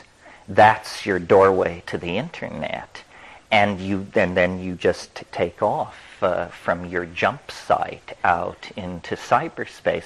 This is not out of reach. Believe me, if it mattered as much as blowing up little brown people somewhere, we would have it in our hands today. It's just a matter of committing capital investment and resources to do. The keyboard is run by looking at the screen, and the thing is tracking your eye movements. There is no keyboard. Huh? Yeah, it's a biofeedback control of machines, but not little PCs, but world-spanning data networks that are in 3 dimensions and with graphically rendered environments that are extremely high-density data that cannot, in fact, be told from reality, except that it's been put through such an outlandish design process that you could never mistake it for reality unless you were raised in international airport arrival concourses. The advertising world has equipment in place that they can monitor where you look at certain products on a screen. Mm-hmm. Certainly that would be easy to do. Oh yeah, this is all coming. And so then the question is, as the internet fades away in terms of boxes and flickering screens and becomes more and more transparent implants in your body, then your identification will be total with this global environment. And you will think of yourself as a person with 2 minds. The individual mind and the collective mind, previously called the unconscious, and previously inaccessible except through psychotherapy, dreams, or drug use, but suddenly put online as a 24-hour-a-day utility for those who need to use it. Bizarre, yes, but what isn't? I just wanted to mention that if anyone wants to get further into these ideas, there's William Gibson's novels are a good place to begin. Neuromancer, for example. Yeah, and I noticed there's a new virtual reality novel out called Rim that I haven't read, but it's published by my publisher, Harper, so I'll plug it anyway. But yeah, and so what I see really is that there was a bifurcation, almost a gender-based bifurcation, and this male-dominant thing which is all about controlling matter and energy and mathematically formal descriptions of nature and so forth, what it's going to do is it's going to deliver us back to the high Paleolithic. But it will be a totally established and hardwired technology. And so then you see history will be revealed to have been, of all things, a Viconian recirculation, a return back to our origins. That's why I say Western man, the parable for Western civilization is the parable of the prodigal son. That's who we are. We left the family fold, the flocks, and the filial obligations, and we descended into matter and made a long, long journey of understanding, which is meaningless unless we return to our origins. And then, it can be used to enrich and broaden the human experience. Something so extraordinary is happening on this planet. I mean, for hundreds of millions of years, biology flowed across the surface and species advanced and retreated and sensory organs were refined and redefined and so forth and so on. But about 35, 50,000 years ago, language broke loose. And language is the sheer will of information itself to transform itself. I mean, we are, our medium is meat, but we are made of information, and that information could be fed into a computer, crystallized into a virus. What we are is a long message that is being typed out in proteins by thousands of ribosomes, coordinated over time. We are sort of like a phonograph record. And when you're young, certain enzyme systems, certain genes are turned on. And then you pass into midlife, other genes are turned on, certain genes are turned off. It's like a melody, theme and variation being brought back, the theme being enriched and worked, and then finally the whole thing builds to a crescendo, and then one by one the genes are turned off and the audience tugs on its overcoats and cabs are hailed and people go home for the evening. But that's what you are. You're a story, a piece of code being run in the great computer of the world. And like the self-transforming machine elves in the DMT trance who can make things with language, so too we can make things with language. We can coax ideas into matter and make engines and dynamos and transmitters and oscillators and all these things, Would you relate, you haven't mentioned at all about relating all this in terms of health, of medicine. I mean, because there's so much of that going on now with Chopra's work and so much, and I don't know if that's, you consider that hoochie-coochie. No, that's different. But, you know what I'm saying? There's so much now going into the holistic, or not just, I'm not talking about systems. I'm talking about the cell, like Chopra talks about the cell and its ability to hear. Well, I think there's a general spreading awareness of awareness in biology.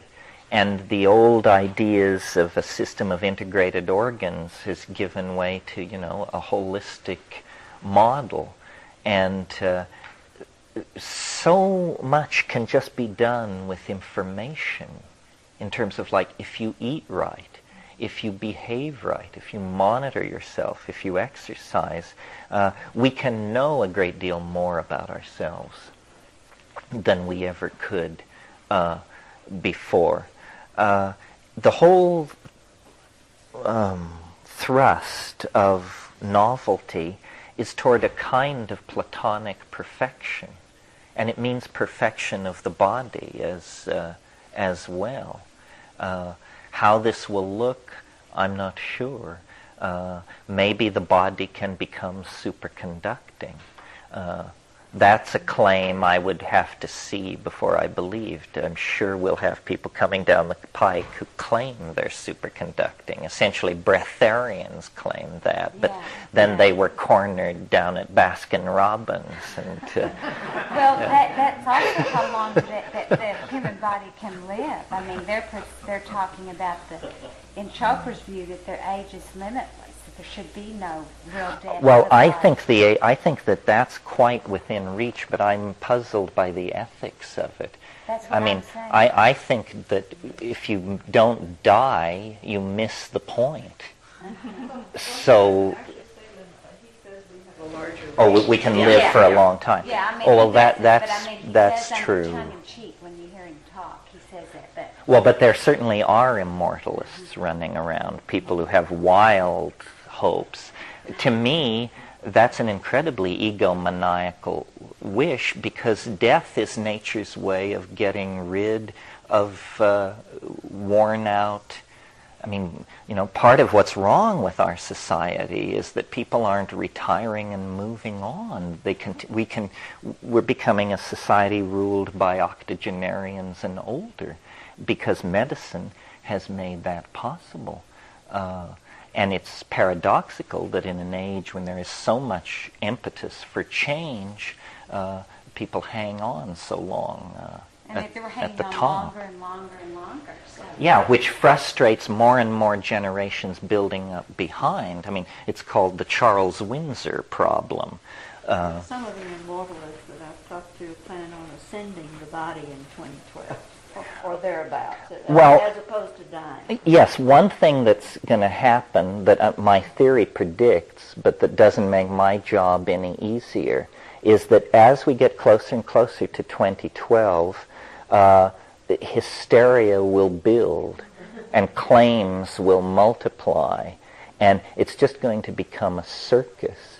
I've already in my life realized that apparently I've become involved with or set in motion something that will probably outlast me, and I'm looking for high ground. I am very happy to be a cultural commentator from the side of my volcano in Hawaii, but I don't want to move among the seething masses preaching the approaching apocalypse and, anointing bishops and that sort of thing. I think that's absolutely nuts. For me, I want to treat it as a kind of event in the world of physics, sort of to say, well, the Earth is on a collision course. Not with an asteroid, not with a black hole, but with a very large question mark. And this will impact in December 2012. But I can tell that probably my ideas and these kinds of ideas are in fact going to get more than a fair hearing. They're probably going to become the kernels of obsession for many delicately balanced people. And that's why I stress, the scientific approach, evidence, what can you show me? Everybody stay calm, no wild claims. And then if it turns out to be all malarkey, nevertheless, we will have navigated one of the most narrow necks in the history of consciousness, and perhaps these faiths are like crutches. Once you are able to hobble forward without their use, you can fling them away and think no more about it. But, even the most rational among us can hardly fail to notice that we have backed ourselves into one hell of a position. And how are we going to get through this and maintain our human dignity? I mean, are we going to allow millions, billions of people to slip into starvation and disease? Are we going to practice triage on entire sectors of the planet and withdraw resources so that the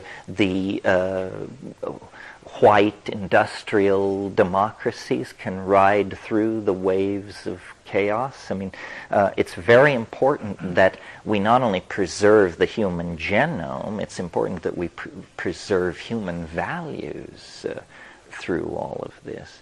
And I think realizing that we are caught in a process of metamorphosis and transformation, not of our responsibility, is the basis for the attitudes of confidence and anticipation that will be necessary and that will allow us to be exemplars for the society. And then, at the core of all of this is, of course, the evidence, which lies, to my mind, in the psychedelic experience.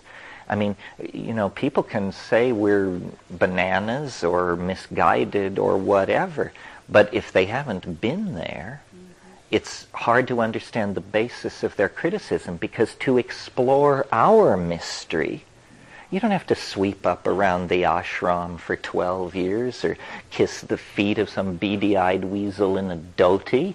None of that. Our thing is accessible. You make the decision, you take it, you shut your mouth, and it happens. And anybody who criticizes that without having the experience is in a curiously unbalanced position, I think. This is a dependable mystery. This is what I sought my entire life. I mean, this was not in the church. This was not in India. This was not to be found until I was willing to submit myself to the experience of eating something which grows in dung. And then it was there. That's the humbling that has to take place. And the huge emphasis in the New Age on doing it on the natch, is a form of spiritual materialism. I mean, what is the central... Yeah, what do you mean? Naturally. Say, I don't need to take drugs, I do. Well, this is a form of spiritual materialism, because what is the central faith of the New Age? There is no inside and no outside. Well, until you mention drugs, and then suddenly this distinction has the dovecote all in a flutter. This state's not possible to reach through a meditation process or breathing process? I don't think so. If I were able to reach it by any other means than pharmacology, I would check myself in somewhere. You do not want these states to be... We're not talking about... I don't think people understand how entirely radical the psychedelic flash is. It is not something you want spontaneously hanging around as a consequence of your good works and clean diet. I don't think so. What about the age-old, the problem? We always come down. We get high, we have that great experience, and then we come back to reality. Well, sex is like that. Youth is like that. Going to Venice is like that. The law of unfolding seems to be, good times, bad times, ebb and flow. Nothing lasts. I mean, if you want a piece of psychedelic truth that is somewhat sobering, I mean, this is what I have taken away, and I guess I should leave you with this thought. I think you apply it in your life, and I also think that you look back on it and you understand. Proust said nothing is understood until it is remembered, and that's certainly true of psychedelic experiences. But nothing lasts. Not your friends, not your enemies, nothing lasts. And we deny this. And yet that's the great psychedelic truth. And if you can face it in every moment and live it, you will have a very, very complete experience of existence. You will ride the Tao toward the concrescence and be able to live in the light of its anticipation. And this, I believe, makes for a healthy life full of lots of laughs, and that's basically what we're striving for here. The best idea, the truest idea, will feel right. So thank you all very, very much for coming to this. I appreciate it.